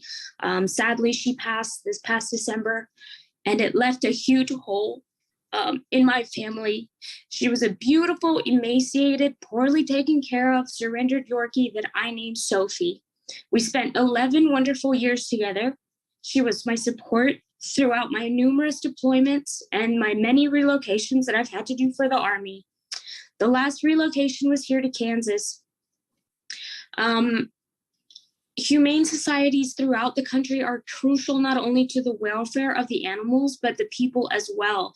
You know, many animals have become certified professionals themselves in the forms of police officers, first responders, their support animals for people with disabilities, veterans suffering from PTSD, just to name a few. Those pets sitting in the Humane Society deserve a good home filled with love, just like the one that I was able to provide for Sophie. I ask that you not cut the budget to the Humane Society so that those animals have a chance in life. Thank you. Brian Kong. Hello. Madam Mayor, honorable commissioners, and city officials. My name is Brian Kong, and I'm here today to throw my voice into pool of discontent staring over the possible closure of the Prairie Park Nature Center. I do not live around the Nature Center. However, I'm here as a resident of Lawrence, one of you, one of many, a family that benefited immensely from the services provided by the Nature Center. I am not an economist or financial guy or city manager, and I'm sure I'm not qualified to comment on the reasonableness of the budget proposed today or the data that led to the current proposal. But I do know that this is not what the people of Lawrence want right now. It is evident in numerous emails you received prior to today, and from the concerned voices you have heard today, this is clearly not what the people of Lawrence want. I do know that this is not what the neighborhood association wants. I do know that this is not what the people who love and care for animals would want to see happen. I do know that it will be difficult to shelter all the animals as people have spoken today, and that it will be inevitable that some of them will have to be let down, which also lines up to why the budget cut for the Lawrence Humane Society is unsubstantiated at this point as well. I do know that this would be devastating for my child, who is a regular at the summer camps and the activities there, and all the children of Lawrence as well. This is an invaluable place for them, a place to learn and develop as part of the community, and more importantly, to appreciate and respect and have fun with and within nature. As you have continuously heard today, there's a clear disconnect between the proposal and the public's consent. The proposal emphasizes that early childhood education facility is lacking and could possibly replace the nature center. However, this is precisely that. My son learns so much about indigenous plants and animals. Not only that, but this is also a place for children to grow socially and make new friends without borders, without socioeconomic divide or racial divide from the camps and activities hosted by the Nature Center. Even the animals like Savannah, Pancake, Tino, and Gandalf that you may have heard of became an irreplaceable friend to my friend and these children's. Many have already shared their stories here today, so I will not belabor the commission with more happy thoughts that are now at risk of being history of Lawrence. These are what you would be taking away from the people of Lawrence. The Nature Center is a bedrock to this community. to the children of Lawrence and the parents of Lawrence, and to everyone who cares about nature and the animals. Do not take this away from the people of Lawrence. Again, I'm not knowledgeable about the aspect of city planning and management. However, it's in all that. Thank you. Sorry, thank you. Tori Cortez. Hello. Oh, sorry about that. Yes, hello. I've been a resident of Lawrence for nearly 12 years now, and what I have to say is not all that different from countless people who have shared before me. But in my experience over the last 12 years, and one of the main draws, as most people have said, was Lawrence's commitment to celebrating and preserving spaces such as the Humane Society and the Prairie Park Nature Center. Because of this, Lawrence has been the only place in Kansas I've wanted to call home, the only place that feels like a safe haven in a world which has been hurled into chaos. Now I want to agree and reiterate on some points that have been made, because I know you've had a lot of things repeated so far. If I could reiterate the more human aspect of it, since it is hard to remove ourselves sometimes from the distance between us and nature. However, putting all of that aside, if we focus on just the human aspect, some points that I heard tonight that really resonate with me would be the few spaces like the Prairie Park Nature Center that are either free or low-cost activities for either residents or people visiting Lawrence. Next, I had the privilege of volunteering for a short time with Operation Wildlife, which is in a neighboring city of Linwood, I believe. And I can't help but fret over the unavoidable closing of Operation Wildlife if the Prairie Park Nature Center was to close, because all of the animals who are currently being cared for and sometimes being transported to Operation Wildlife would thus be only left with Operation Wildlife in the area, who would have to eventually close again because they are supported almost solely on donations. So if you could leave tonight remembering any points, I want you to remember those two. Again, I just want to implore you to revisit the budget, find another space in the budget and another physical space for things like early childhood development among the many, many vacant spaces that currently exist in the city. Thank you. Kimberly Taylor.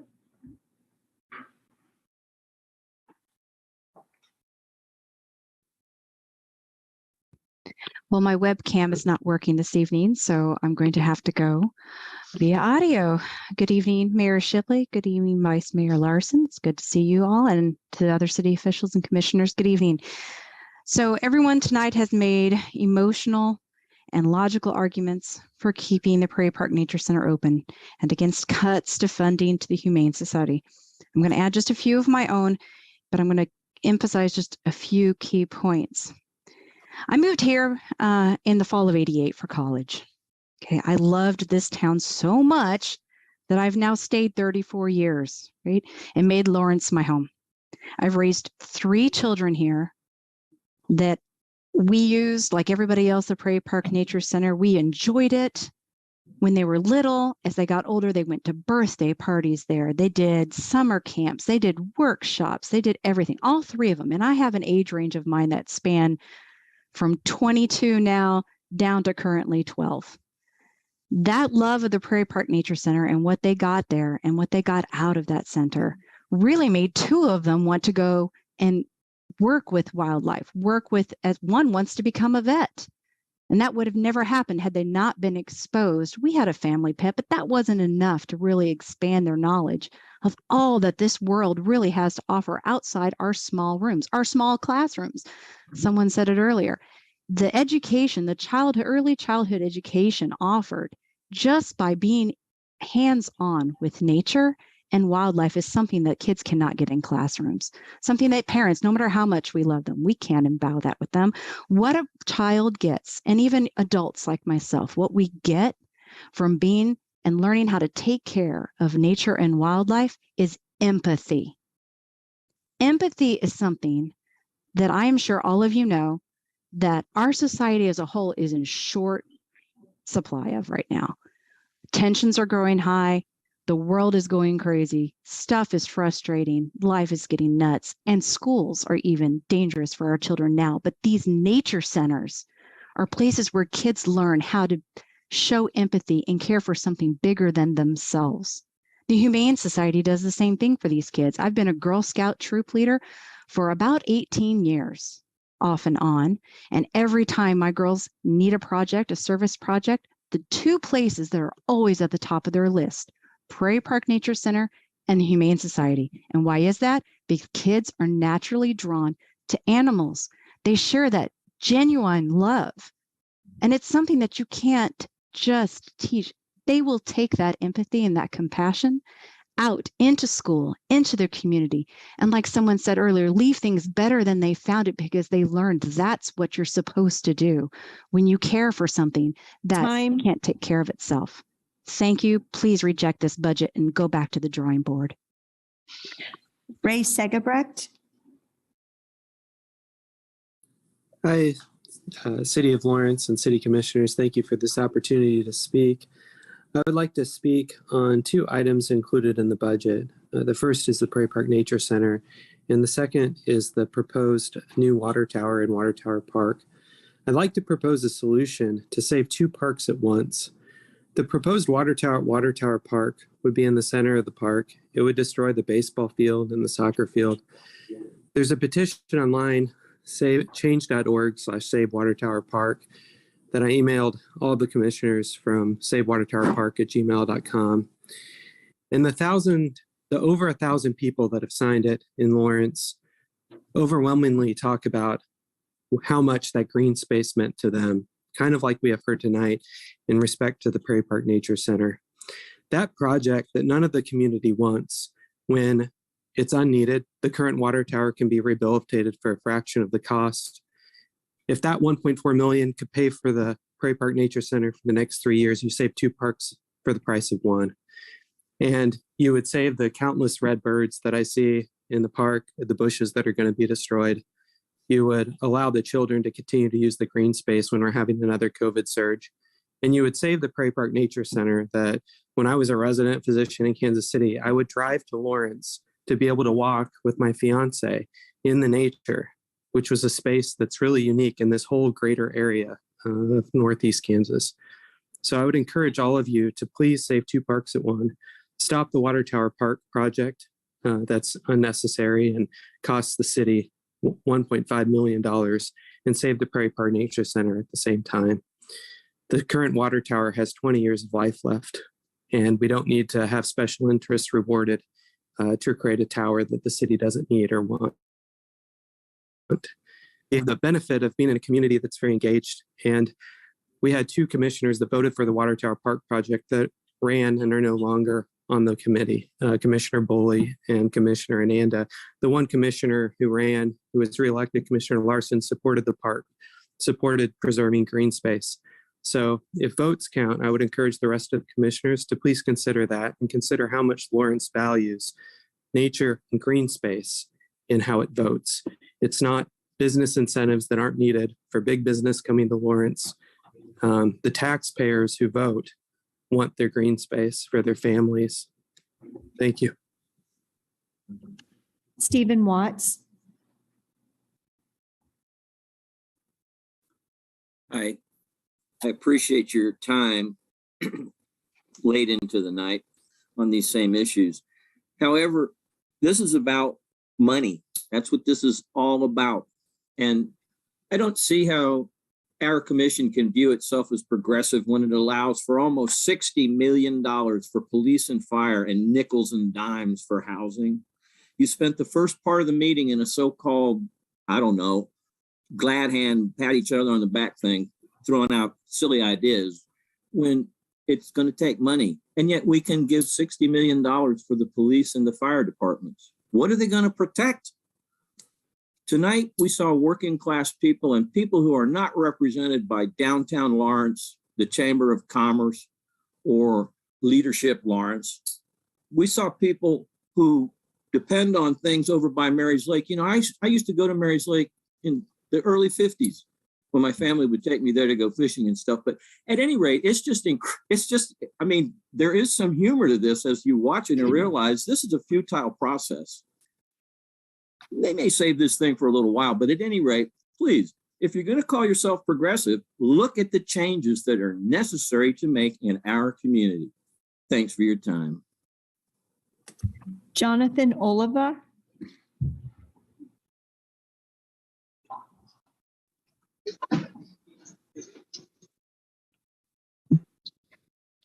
One second.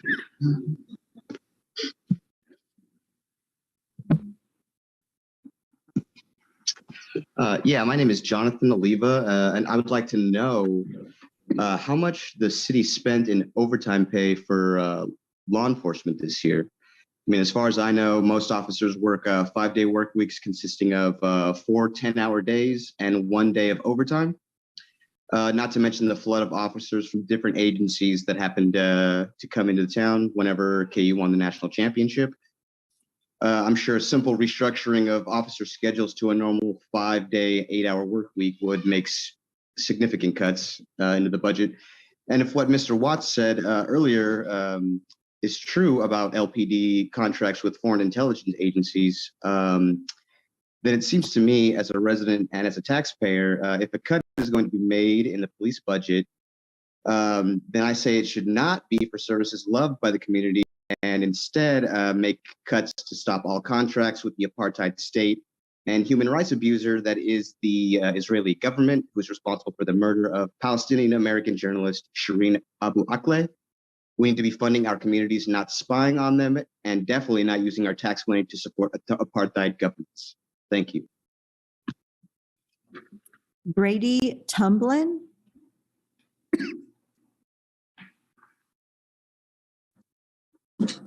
Hi, good evening. I sent in a letter pretty much echoing what everybody here had said so far. I don't support the closure of the Prairie Park Nature Center, but as I've said here and listened to what everybody said, I wanted to put myself in the city commissioner's shoes and thinking about this budget. From what I remember at the beginning, talking about the presentation, cutting Prairie Park Nature Center could save $337,000. However, my main question with that was I'd like to see a price breakdown for what is included in that $337,000. When I talked to people who work at Prairie Park Nature Center, they estimated that $212,000 of that is salary for employees. And from what I understand, the current plan is to keep all, if not most, employees of Prairie Park Nature Center and then give them other jobs somewhere within the city. And I'm by no means recommending that these people lose their jobs. What I'm suggesting is that if we're talking about budgetary reasons, I'm not sure how accurate that $337,000 number is. And I'm also not suggesting that I can do the commissioner's job for calculating budgets better than him either. I just think some transparency for what is actually being cut. I think it's very easily to put, we could save $337,000 by cutting it, but we haven't really gone into that justification. But while I was sitting here, I thought of a few other options. One of them being, we could add fees, small fees to the Nature Center for admissions that would increase their income, and that which also wasn't accounted for in the budgets. That also decreases the amount that the city's actually saving. We could rehouse some of the animals, just a few animals that would give them enough time to not be euthanized, but that would also decrease the food costs that we give to the Nature Center, give them time to take care of that. And we can also suggest some shorter work weeks in off seasons. We could do full-time in the summer, but to allow for these camps, but not, maybe in the winter, maybe do 3 days a week or things like that. That would cut on salary and budgetary reasons. So, I just think that we've talked a lot about closure without really considering any compromises when it comes to Prairie Park Nature Center. So I hope that everybody's opinions have shown that the community doesn't stand for this closure and that there are other options besides just closing Prairie Park Nature Center where there could be compromises in the budget. Thank you so much for your time. Ian Montgomery. Hi, thank you. My name is actually Lisa. I'm using my partner's account. And I have worked at the Lawrence Humane Society for almost a year now, first as volunteer coordinator and now in the clinic. And I wanted to tell a story about something that we do at the Humane Society that I'm not sure that people are broadly aware that we do. It's been mentioned a few times that we're available 24/7 through the on-call phone to help with stray and injured animals. And I wanted to tell a little bit about my experience with the on-call phone. And I apologize, this story does get a little bit dark, but I think overall it has a happy ending. One of my first weeks having the on-call phone, I got a call in the middle of the night. A dog had been hit by a car to go out and help retrieve the body of the dog that unfortunately didn't make it. And so we do work with the police when we do this, and there's a deputy who will wait with the animal until we get there. But what makes this a good and wonderful service that we're providing for the people of Lawrence is that by going and retrieving the dog's remains, I'm able to treat that animal respectfully, bring its body back, make sure that it's cared for, look for identifying marks. And the next morning, we were able to find out whose dog this was so that they were able to know what had happened. And also be able to get them the ashes. And sometimes these stories turn out better. So I'm sorry, my personal example was one where the dog didn't make it, but there are times where the dog is still alive when we get there, or the cat, and we're able to take it to an emergency vet clinic, get it cared for. And I'm not sure that people realize that when we say we provide 24/7 services, that's the kind of thing that we're talking about. And I do think that it's an important service. And while a $100,000 budget cut to the Humane Society wouldn't cause us to close, it could cause us to cut services such as that one to the people of Lawrence. Thank you for your time. Brandon?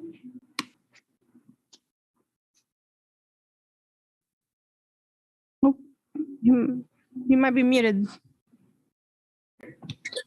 Hi, my name is Brandon Babbage. I just wanted to kind of share my experience with nature in Kansas. We are rated 49th. Only Rhode Island has less public land than Kansas. So nature is a scarce resource. I grew up in the suburbs in Valley Center, north of Wichita. I was actually born in Lawrence. I've been back here for 10 years now. Whenever I wanted to go out into nature, I would have to trespass on a farmer's field. And farmers don't necessarily like that. And they will shoot at you if you're on their land. That was my way of going and being on public land growing up. I live in Lawrence now, where there's actually public land to go, and I'm really thankful for that. Also, I agree with a lot of what's been said tonight, and I think it's a pretty easy answer of how to fix the budget issue. Cut the police budget. That's all I gotta say. Thank you. Bye. Regina Wasson?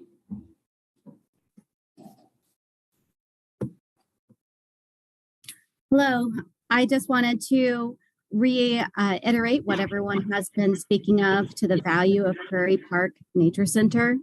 If you've not had an opportunity to go and see how many lives they touch, how many creatures there make their home, endangered species, our national symbol resides there. They will be euthanized. There is not an easy way to rehome them. Those folks that work there, they don't do it because they want to get rich. They don't want to do it because they want to drive a Tesla. They do it for the love of their community, for the love of animals. If you have any happiness, joy in your heart, you can go there and you can get revitalized. You can go enjoy nature at low or no cost just to get yourself feeling well. Take your children, take your grandchildren, go spend an hour and a half looking at the beauty of nature and the intrinsic value that it has. It is not monetary. It is intrinsic value that makes you a better human. And that's what we're here on this planet to be, is to become better humans, not just to take the world at financial value. Don't look for the low hanging fruit. Maybe investigate and see what can actually be cut, not just the low hanging fruit of something that you feel is disposable. Thank you. Loretta Ibarra. Hello. Thank you for your time this evening.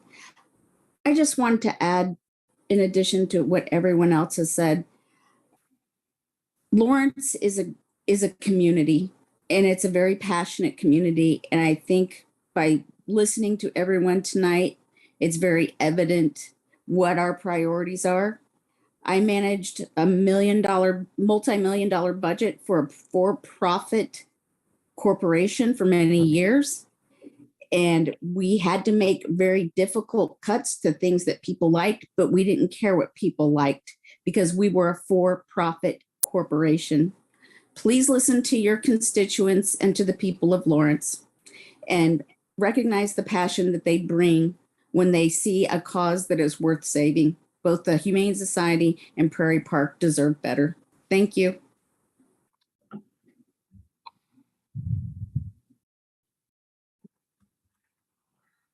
That's all the public comment, Mayor. Okay. All right, let's bring it back to the city commission. There might be some questions. Break. Huh? Break. You want a break? Okay.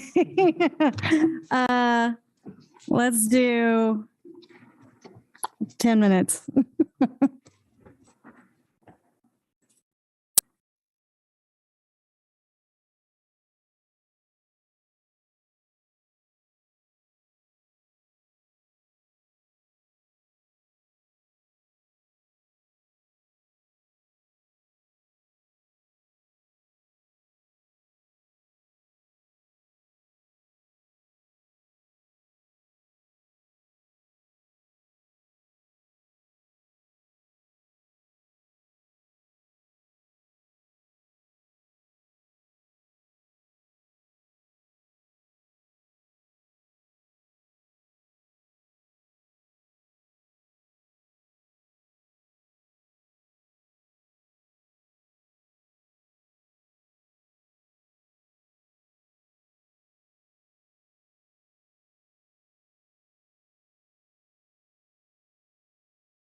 That would be great. You good over there, Kurt?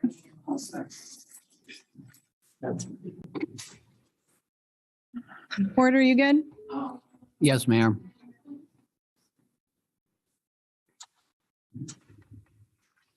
All right, let's go ahead and bring the discussion back to the commissioners. Were there any questions? Outstanding commissioners needed answered by staff?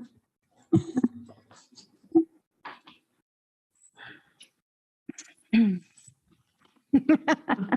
got one, but she's chewing. I'll wait for. Okay. Yeah.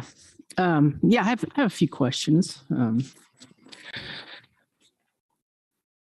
So to start with, my understanding is we're going to increase, the proposal is to increase economic development by 20%. What mechanisms are we putting in place to track the success or determine what the success, what we consider to be success in providing additional dollars for the economic? Are we asking them to do specific tasks, or just give me an idea?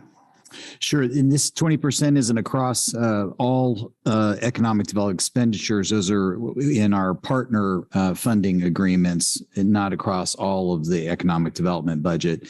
This is going to be centered on the Ernst & Young Cities Economic Development Strategic Plan. And we would use the same measurements that are embedded in those. And those also relate very well to our strategic plan key performance indicators. And so we'll be asking them to keep track of that throughout the year as they're spending the money or doing economic development. We will. We need to get into some agreements and negotiate some agreements, which we already have, and we've improved the metrics that are related to each of those. Having the specificity of the economic development strategic plan shows all of the areas that we as a community and all the partners, not just the city, but the partner agencies in the county and other agencies need to work together on, because we identified a lot of gaps compared to other cities that we consider peer cities and what they're spending and accomplishing related to economic development. Okay, thank you. Thanks. So on the Prairie Park situation, I heard a few reasons as to why we believed it was important that would be cut at this time, that the program, I should say. What I didn't hear, and maybe I just missed it, is why are we proposing to cut the Humane Society budget?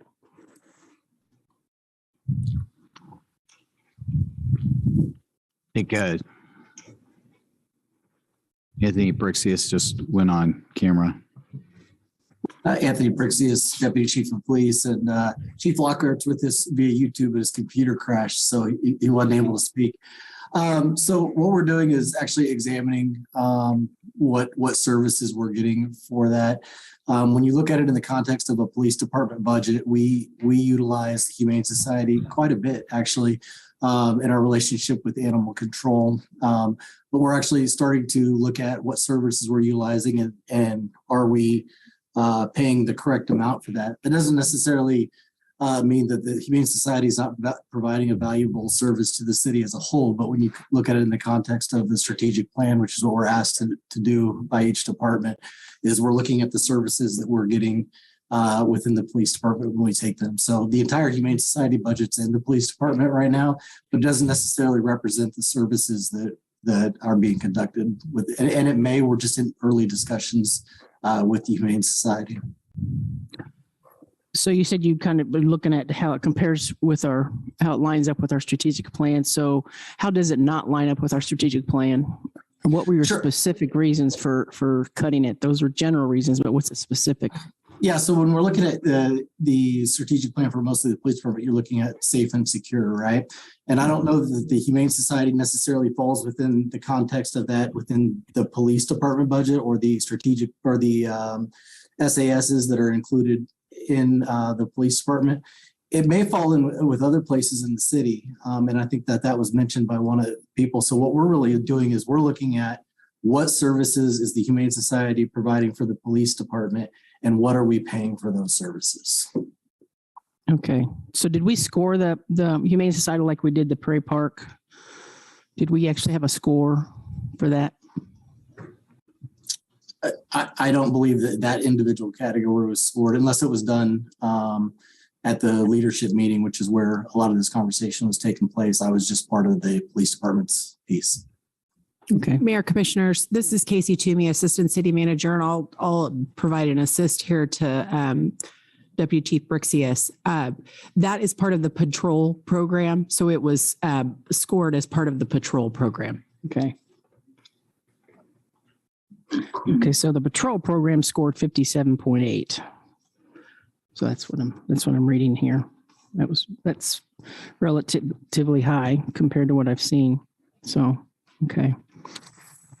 I want to jump to, thank you, Anthony. Anthony, appreciate that. I want to jump over to the Parks and Rec. Specifically, one of the cuts that they're proposing is the rec programmer, I think it is, rec programmer. So this, I believe this is one for East Lawrence Rec Center. Am I correct in that? Derek Rogers, Director for Lawrence Parks Recreation. We had a recent vacancy in the Parks and Rec programmer that was the full-timer at the East Lawrence Center, and that would be correct. Okay, so that's that programmer. Okay. So I'm assuming we're going to replace them just with part-time individuals. Is that correct? Currently, that is being staffed by part-time individuals with two very experienced people. We are also evaluating where we are with other full-time personnel within the recreation division and how we adjust duties and compensate. One of the things that a full-time person does provide at the rec centers is sets the tone and the culture for the organization that sometimes maybe wouldn't come out with just part-timers, a little bit of leadership and direction. So currently recreation staff's reviewing staffing and how we shift duties. Okay. So do all the other recreation centers in Lawrence have a full-time rec programmer? Derek Rogers, Director of Parks and Recreation. That is correct. Going back some years, I don't know how many years ago, at one time they were staffed, East Lawrence Center and Holcomb, I believe, by part-time only. Over the past few years, or since I've been here over the last 5 years, we've had a full-time person at all of the recreation centers. Okay, thank you. Then the other item I just wanted to go into real quickly is park fees. My understanding is that you're proposing to raise $1.2 million in fees increases. Can you tell me how that will be rolled out? Is it a certain percentage everything's going to go up, or how's that going to work? Derek Rogers, Director of Lawrence Parks and Recreation, to raise $1.2 million off of fees alone would take approximately 30% increase in everything we do in Parks and Recreation. Some background there. Currently on board, we have over 700 part-timers in Parks and Recreation. We have approximately 80 full-timers. To attract individuals during this great resignation and get people hired, in some cases, our part-time salaries have increased by 50%. Yeah. That's been a huge impact, and still trying to get people, the workforce in place. We're still short on lifeguards. We can't open all amenities. That $1.2 million and increased fees doesn't necessarily equate to an increase in service level. And in some cases, the service level still may not be there based on can we hire folks. Mm-hmm. Okay. So are you proposing then to increase fees 30% across the board? Is that going to be part of the puzzle, part of the answer there? Derek Rogers, Director of Parks Recreation. If the 1.2 million is based on only fee increases, then that's what it would take based on current revenue expectations for 2022 to do that. Some factors that could play in, if we did memberships and or sponsorships, then that could reduce the amount of money that would need to raise the 1.2. At the same time, during the pandemic, our greatest concern was the safety and health and wellness of the community and our employees. So we didn't really stay on top of cost recovery. It was providing those services to the community. And now coming out of the pandemic, we'll need to get on top of where is our cost recovery, where is that number? And it may be around 30% for most of our programs. Okay. If I could add to that, so we will need to study this. Will you engage the Park and Recreation Advisory Board? These conversations have happened. Our professional recreation programmers also will look at cost recovery models, but also take into account there may be some programs that absolutely should be subsidized, and there may be others that we could recover more than their actual costs that help with that subsidy. So these would be spread across programs that try and identify different recreation needs of different populations in the community. And as we said, we've increased the scholarship amounts so that there will be more supports in there as well. The net is that we're trying to get to 1.2 million overall, but across the board increases would be a little clumsy. Okay, well, I appreciate that. I was hoping to hear that actually, because I was concerned that it would just be across the board increase for everything. And I think that would, I'd be concerned about some of the equity issues there. So I appreciate Absolutely. that. Yeah, thank you. Those are all the questions I have right now. Derek, while you're on, the 65,000 for annual flowers into perennials, where are we talking about there? In all our parks downtown? Is there a plan for that, or where's that? Derek Rogers, Director for Parks and Recreation. I'm going to let Mark Hecker answer that for the parks. As we were looking at that, that's about a 50% reduction in annual flowers citywide. So what we would probably do is key in on kind of the high profile areas like downtown, South Park, major facilities where we'd keep annual flowers. And there, where we would probably lose annual flowers would be places like North 2nd Street, where you have that big entrance sign. We have a huge annual bed out there. 23rd and Mass would probably lose annual flowers. 23rd and Iowa would probably lose annual flowers. So a lot of those kind of drive-by locations, we wouldn't have as high of impact with the flowers.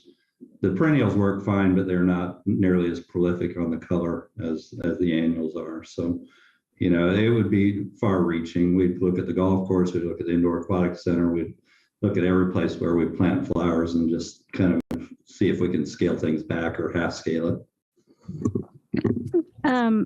Mayor Shipley, I know that I've asked you guys about this probably 3 years in a row, but I'm glad to see that you are looking at sustainability of flowers. But I know I've asked you before about sustainability of grasses, for example, in the medians where we spend a lot of money outsourcing, usually mowers. Has there been more talk about using more sustainable or indigenous grasses that don't require mowing? Mark Hecker, Assistant Director. Yes, we look at that continually. So we're always looking at the best varieties that will adapt to the Kansas climate. So everything has a challenge. So if we do something like buffalo grass, it doesn't grow fast enough to keep the weeds out. So we've pretty much ranged towards the fescues, and there's different types of fescues that work best in Kansas without irrigation. So I feel like our staff's pretty adaptive to putting the best product out there that we can, so we get the best look with the lowest maintenance.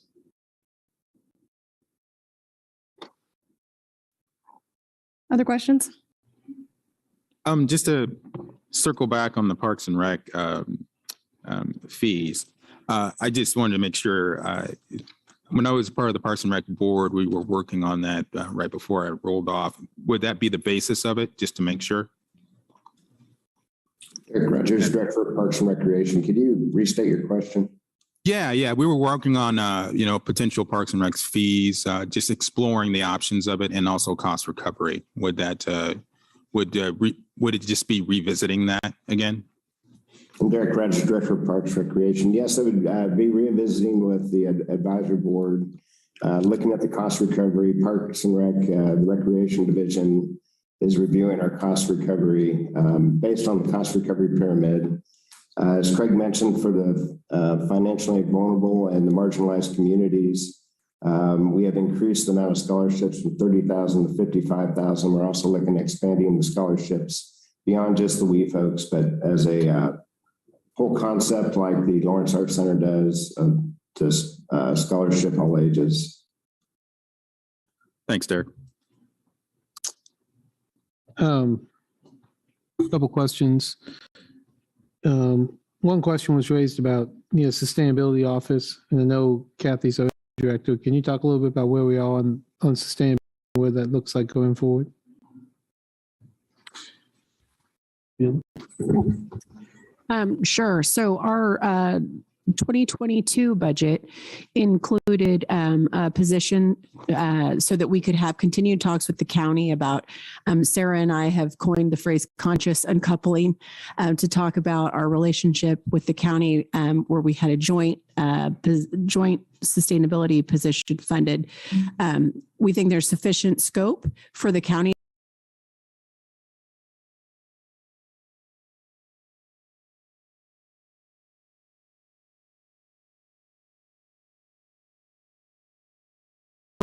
contract expense and salary for an analyst position that we had budgeted, combine those to create the salary and benefits for a director level position.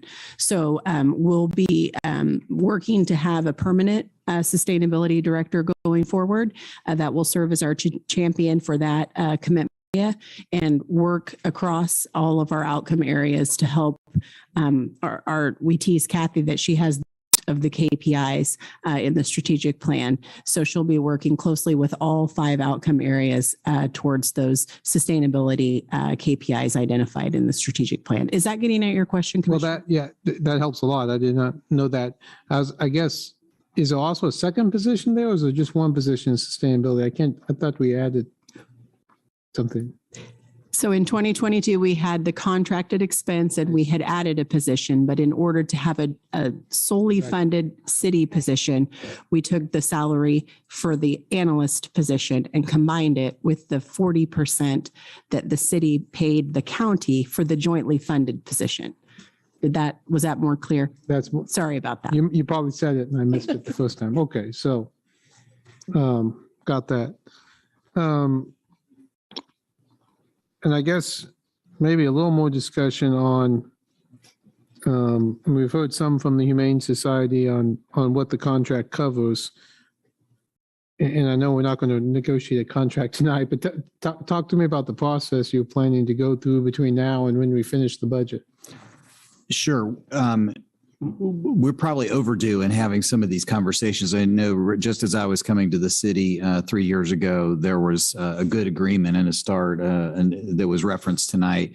Some of the ideas that the police department has floated, they've led us to this. There may be some real other opportunities we haven't looked at that may be mutually beneficial. So while we're looking for some savings, it may be that there's opportunities to increase services in some areas and both agencies get more efficient.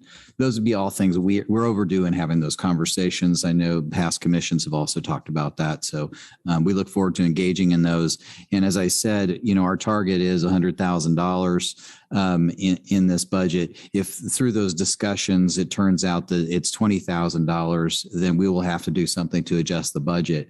But we don't have, we think through those discussions, some savings in reduction in service areas might still be something we can explore. Okay.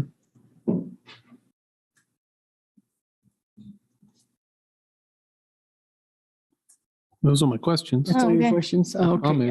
Questions? I think they're questions. We'll see. I think there's questions. So when I appreciate the list that you sent out to us today about the scoring, all the scores for the various programs. It was really helpful. But what I noticed in it is that there's 5 programs that score as low or lower than Prairie Park.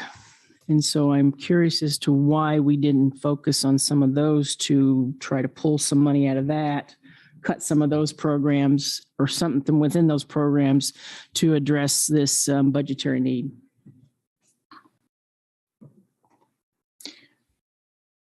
I'm sorry, you have me at disadvantage. I don't have that document in front of me. I'll try and pull it up. Ones they are. That'd be great. One is court service. It's an Office of City Attorney. It was scored 23.4.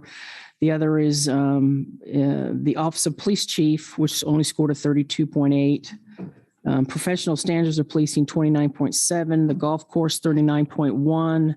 And school crossing guards at 111,000. I'm sorry, that's the budget amount. It's scored 28.1. Excuse me. I'm a little focused here. And since we're looking at the cuts from Prairie Park, what looks like unfunded 433, that's $8 million worth of funding that's in those other 5 programs. Why aren't we looking at those more closely line by line to see if there's some funding there that we can cut? I can't imagine that out of $8 million, there wouldn't be something there. I agree. That's something we could look at, and we will over the next few weeks. I would say, even hearing tonight, reducing accountability services for policing isn't the direction of a lot of the conversations that we've had. And so that I can tell you the answer to that one right now. So we certainly can take another look, and if it's not whole scale elimination of things, it's reduction in different areas, and that may be then. Yeah, I would never propose it. And I don't want Chief Lockhart to think that I'm trying to propose to defund at all. But it just seems to me that if you're looking at the score in the Humane Society is within the patrol, which is ranked at 57.8, but we got 2 other line items within the police budget that are ranked lower. Actually 3 that are ranked. Why aren't we looking at that where the Humane Society is ranking 57.8? Technically they are. Why aren't we looking at these other line items to pull that money from if that's what we need is $100,000? Sure. And I don't want to back too far off of this, but that we've been evolving this model. And we're starting to try and use it more and more each year, but it isn't the precise scientific tool that some people would try and make it out to be. And so I'm not backing off. It is a very useful tool that has been implemented since before I got here, and we're using it more and more and more. There's a lot of data that has to feed into it. And so it does take what you're suggesting, and that is kind of digging deeper into it. For instance, Patrol Services is a massive program that combines a whole bunch of things, including the animal control. Ideally, in program-based budgeting, you'd start to break off some of these programs so that you can really assess elements of them more specifically. We haven't evolved there yet. In this case, with police and patrol services, we haven't done that. In some of these other cases, we still need to do the work to make it a more useful tool and make it more transparent so that the community can use it in their engagement with us. Yeah, I mean, in Officer Brixius, when he talked about one of the things they consider is should the Humane Society be in the police budget? And I appreciate that conversation because I know we've had it in past years where the idea of having animal control done totally by the Humane Society, that's something that I pushed for several years ago. And I think it's well worth the conversation as to how that would work. And I appreciate that, but I just would hope that my suggestion would be that we look at those line items a little bit closer to see if there's some way. I mean, because when you look at the Office of the Police Chief and the professional standards of policing, that's almost $6 million right there of funding. And I didn't see anything unfunded in those 2 line items. So I'd appreciate a second look at that. Okay. Sure. Commissioner, if I may as well. And I think Craig talked a little about it. I don't think anybody's proposing cutting professional standards or what they do, and the Office of the Chief acts in that same way in developing policies and overseeing and making sure things are going right. When we talk about looking at what we looked at for the Humane Society, and you look at the KPIs that are addressed specifically to safe and secure, and the police department, you talk about sexual and domestic violence, you talk about Part 1 crimes, you talk about trust and emergency services, and it didn't really fit in there. And that's why I kind of said that conversation before is that I don't know if that's the right place. So we were really just looking at the services that the police department uses in relation to animal control. Appreciate that. Well, I can tell you, I've been doing budgets for 30 years and I've never met a budget where there couldn't be some more efficiencies found somewhere. So appreciate that. And then the other, can I go? Yeah. So the other program, like the golf course, was rated the same as Prairie Park. Why did we not look at that one? I think funding. Others may jump in here, but I think the golf course receives a subsidy of about 15%. Okay. Versus 80 or 85% for Prairie Park Nature Center. So that's predominantly why. Okay.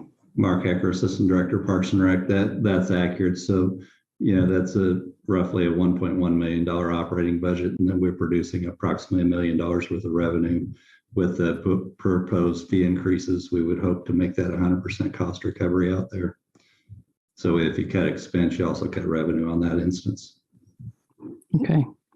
Yeah, because last night I listened, well, not last night, but this morning I listened to the Parks and Rec board meeting from last night. And something that did surprise me is when, Mark, you had indicated that the reason you guys weren't going to touch the golf course is because it was self-supporting. And I didn't think it was at the time. I've never heard it being self-supporting. And so I think the Parks and Rec board, and talking to a member of the Parks and Rec board today, this afternoon, they thought that the golf course was completely self-supporting, and apparently it's not. It never has been, to my knowledge. So I think that's a misconception on some of the Park Rec board folks, that they didn't understand that, or they misunderstood you on that. Okay. And Mark Hecker, Assistant Director. The golf course is kind of interesting because it's a very weather dependent facility. So if we have great weather all year, we produce a lot of revenue. If we have bad weather, we don't produce revenue. So sure. Yeah, that's how it works. I think that's all I have right now. Any other questions or Comments? discussion? Oh, looking at me for. Yeah, not immediately coming to mind. I might have lazy brain right now. But yeah, I just want to reiterate this is the start of the process, and as the Vice Mayor Larson said, there are other avenues we can navigate and explore during the process as well. So. Well, there was a couple, the two policy questions. One, do we want to exceed the revenue neutral rate? And to me, the answer is yes. Yeah. We need to do that. Of course, yes. Hope we're in agreement on that. Yeah. That's an easy one. Or we find nice softball question, Jeremy. Thank you. As for changes, I would say a couple things. I guess I'd start. I'm not in support of. I don't think we should be cutting the Prairie Park Nature Center for a lot of the reasons said tonight. I lived in Prairie Park for 10 years. My kids spent lots of times there. I spent lots of time there. I think it's a great facility. I do think it's unique. People ask us all the time, why doesn't Lawrence have a zoo? Well, we don't really have a zoo, but we have the nature center, and I think it's an amenity we need to keep. The obvious question then is, how do you pay for that? And how do you work with that budget? And, I do think there are some, obviously, things to continue to look at. I guess what I would be interested in, now that we have, we know that we probably have some ARPA money, and I'm, in the ARPA money, I'd be interested in considering, we have about 1.9 million, only about 350,000 in the 2023 budget, but we have 1.9 million in the CIP from the general fund for housing. I think we could use ARPA money to pay for that housing and free up, some money in the general fund for that. I want to use more than that on housing, and I look forward to that next part of the process where we can continue to look at housing, as we talked about with the county today, and what else to do with those ARPA funds. But I do think that's something we have in the general fund that could easily be paid from ARPA and could free up some money. So that's one place to look besides other cuts. And I do think I think we have this big conversation coming up on the fire stations and how we deal with that as part of this process, and I think people will be looking to understand that as part of the big picture of the budget. So I look forward to some more conversation on that. I will say I was very pleased with the way the CIP came out in the recommendations. I think there's there's a lot of infrastructure we're not paying for, but I think it's a nice mix of infrastructure and amenities. Appreciate the things on the loop. I appreciate the skate park, the Lions Park, and the electric vehicles. You know, I did have a question about the bicycle wayfinding signage, which since it's almost 11, I don't need an answer tonight, but you know, at some point talk about that. But otherwise, you know, I think this CIP is, you know, I was pretty happy with that. And I forgot what else I had. See, I'm looking at my notes. It's getting too late. Well, I'll stop there for now. I'll remember my other things when other people talk. I did kind of want to say, you know, it's not unusual for Parks and Rec to work with friends groups. I think someone mentioned that. We saw easily the greatest outpouring of support for one of our amenities that we may ever see. And I felt like I saw a couple of people in there that I would call leaders in leadership, who would be maybe interested in with, you know, partnership support from the community and the city, creating a 501c3 for fundraising for different items. I've seen that for different, obviously for the skate park and for the cemetery. It's very successful and also gets a lot of engagement from people and reminds them of things they haven't gone out and seen for a while. So I hope we're going to be able to create some space to have that conversation too. Can I say something, please? Okay, so so I would a couple of things I did want to talk about. One, I think I've already talked about. I would, as far as these cuts go with Prairie Nature Park as well as the Humane Society, I would like for us to look at some of these other programs that didn't score as high and whether or not we could find some efficiencies there to fund those. Prairie Park. You know, I think it's a valuable asset for our community. I really do. And as I was thinking through this process this week and this weekend, you know, somebody had mentioned that, you know, well, we really don't, our part of our plan, strategic plan is somebody brought it up that maybe educating is not part of our strategic plan or shouldn't be part of our strategic plan. But then I went through and I read the unmistakable identity outcome. And I realized one of the strategies specifically says, you know, provide more educational classes in environmental sustainability. And that is exactly what it is. And so I'm not really in favor of cutting that. I want to find some other ways to cut. I'm a little concerned if we just use ARPA money for that or kind of, you know, rotate money in and out, because that ARPA money is not going to be there forever. We need to start learning to take cuts. We've got to start taking cuts as a community. And I understand there's always controversy with those, but I would just like to see staff maybe take another look at it and find some other ways that we can do that for sure. The other thing I wanted to talk about, which hasn't been talked about tonight, is the mill levy increase for the library, which is 0.077. And I understand why the library wants to do that. They want to get their pay scales up, and I appreciate that very much. However, when the commission talked, I believe it was in May, when we gave sort of some direction to the city manager about keeping the mill levy flat. And that, I thought that was a good direction. I kind of wanted to see if we could cut it, but that's not going to happen. So we're keeping the city mill levy flat. The library mill levy is separate. It's a separate mill levy. And so I would like for the commission to consider adding that mill levy onto it, because if we absorb that mill levy into the city budget, it's $99,000 this year. That's what's projected. Every year, it's going to get more expensive, and we're going to be having to absorb that into the city budget every year. My preference would be to add that mill levy separate, so that it is actually, you know, it's the library situation, not ours. It's not the city mill levy. So that would be my proposal, and that would be $99,000 this year. Every year, it's going to get more expensive.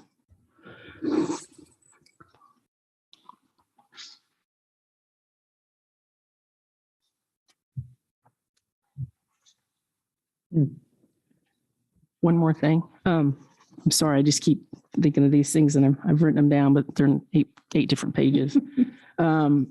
As far as the program manager for the East Lawrence Rec Center, I'm concerned to hear that we've got program managers at all the other rec centers, but now we're not going to have one at the East Lawrence Rec Center. And I realize they're shuffling, they're trying to figure out what they're going to do there, but I think it would be really difficult to continue to support that if we're going to continue to have full-time positions at the other rec centers. That's just not fair. Yeah, and that's just a vacancy that has recently occurred, and we have 85 vacancies across all of the city, and we keep getting more, and we hire more people. So I think that's just a circumstance that has occurred, and we will certainly be looking at equity across all of the recreation centers. This just occurred, and I don't think it is a one-to-one causal effect. But I appreciate you bringing it up, and we'll make sure to address that. Okay, thank you. I think that's all I have for this moment. Okay. All right. Let's make sure. Did we get Jeremy everything he needed? Sorry, I scrolled down and got. I'll say two things real quick that you remind me of. One, I'd say I agree that, I mean, the way it comes across is, hey, we have a vacancy. Let's empty that position. I know it's a dollar amount. So I think, I mean, that's not the way you want to budget. I'm not saying that's how it was meant, but it kind of comes across that way. So I think cleaning that up and making sure we're putting the best people at the best spots. Again, as I said before, I don't want to negotiate a contract with somebody from up here, but, I do think the Humane Society provides lots of good services, and I'll be interested to see what comes out of that process. I wouldn't necessarily count on that. The other one, again, I asked the question about the vacancy rate, and you just mentioned again, we have lots of vacancy rates. And I guess Jeremy made a good point about, overtime and the fact that we actually exceeded in 2021. I guess I'd look for some more information on where we're at in 2022 as we're halfway through the year. I mean, where are we at on percentage of budget on that, and what we might expect for next year. And I'm going to have to think about your comment about the library. I guess it does show up on the bill as the city's mill levy, even it doesn't show up as the library. It shows up as the city's mill levy. So I have a hard time. But they do have a raising. They do, but the general public might not know that. And so I need to think about that if I'd be in support of that. But I guess my gut reaction was I appreciated that we as the city, that line item on the bill would at least stay flat. But I hear what you're saying, and I think it's something else, we need to think about. Interesting. Mm-hmm. But I would lean towards leaving it completely flat. Yeah, I'm going to try to shoot for brevity on this one. I just want to thank everybody for coming out and voicing their opinion and letting us know. That's part of the process, and I appreciate it. And all the people that send in emails as well, good and bad. It's I always want to hear what people are thinking, because that informs my decision. And I think we've, as the mayor said, we've seen how much people really care about Prairie Park, and how much people care about the Lawrence Humane Society, and that's very enlightening, especially to me, and not unexpected. And that just shows we have a little bit more work to do. So I just wanted to go ahead and thank everybody, because I know it's been a long night, and I know we're all kind of hitting the end. So thank you. I did want to let Craig know that I do think we're on the right track with this budget, and I really appreciate it very much and all the work that's gone into it. The funding issues obviously are always a difficult discussion, and this is why we have this up here and why we have the community come out and talk. But I do think we're getting there. I really appreciated Jeremy's discussion on how we're looking at funding positions, sometimes with grants, sometimes with bonding. I think that's something that we obviously haven't done as well in the past, and we're just really looking forward. And the money we're investing in our finance department right now is going to pay itself in dividends over and over again. And I'm just really looking forward and happy to see what's going on with Jeremy's shop and all the work that's being done to get our finances over into the 21st century, which is what we need to do. Yes, thank you, everyone. I do want to make sure we get two clarifications, though. A timeline on, as Commissioner Finkeldad asked, on working with the Humane Society so that they have an understanding of what to expect from us. And the firefighters as well. I agree that's a much broader conversation. It's unfortunate that it's not fast enough for them. I understand that, but what are your feelings about how that discussion as a ballot issue will unfold for us? Really, the only question is timing. I think we have the basic information. We need to do some drill down on, get a little tighter numbers on estimates on what pricing there would be. But really, it's just timing of ballot issues, if that's what you want to do. I mean, that's a primary question. Is that something that you all would, the way you'd like to position it? You do have the authority to issue debt and raise taxes here to do that. This would be something you'd be deferring to the voters. That's what I'm proposing as an option. And there isn't necessarily any time. We just need a few months in advance of a ballot, much like the form of government stuff that we're approaching. I'll be part of it. Yeah. Got a busy year. All right. Anything else? Jeremy, did we give you everything you need? Jeremy Wilmeth, Finance Director. I appreciate all of your comments. I do just need to get one clarification because we do have to establish a maximum levy next week. So this obviously is not a vote, but we just need a general consensus if you would prefer to see it flat or if you would prefer to see it with the park increase going up 0.077 with the understanding that that's the max. So you can always lower it from that. But if you decide next week that you want it to be flat and then in a few weeks you go, you know what, we really shouldn't have given away that part of our levy, we would have no way to fix that. We're deciding now. Well, I think I've stated what I want. I don't think we should shut the door on that, guys, yet. Possibility. I'm fine with leaving it in. So, yeah, it's that's where I'm coming from. I don't have to vote tonight, right? Prepare the budget. Prepare it, but I'm not sure we'll end up on that. But I mean, because we can always. I understand what you're saying. You can always lower it. You can always lower it. Yeah. Does that answer your question? Sorry, I don't mean to interrupt, but we could potentially prepare both, and then you all could choose the one you want and vote up or down on that. Well, we'll have to vote on it eventually. Yeah, I'm not sure we need to vote on it next week. I mean, yeah, I just don't want to shut the door to it until we actually have to. Sorry, we do actually have to declare what the max. No, right. I mean, I understand. I'm saying we can vote later to take the lower amount. Absolutely. Right. Absolutely. Yes. Okay. So unless there's a strong outcry, I think just prepare the one with resolution for next week with the higher amount. With the higher amount. Yeah. Very good. Thank you. Good. All right. Thank you, Jeremy. And thanks to all, everyone on staff who almost definitely had their fingers in this, had to have pretty incredible work. And I'm sure sleepless nights for several of you. So thank you again for everything you've done. We appreciate it. Now, I don't actually know if I can do anything unless we vote to extend this meeting a few minutes. We're already in. Oh, yeah, that's right. Yeah, We'll you'll start. either need to vote to adjourn or vote to extend it for a specific period of time to finish the other items. Would commissioners be weird if we just adjourned? Nah. Yeah, feeling good? All right, any motions? I move to adjourn. Second. I can't second. We have a first and a second. All those in favor? Aye. Aye. Passes 4-0. Thanks, everyone.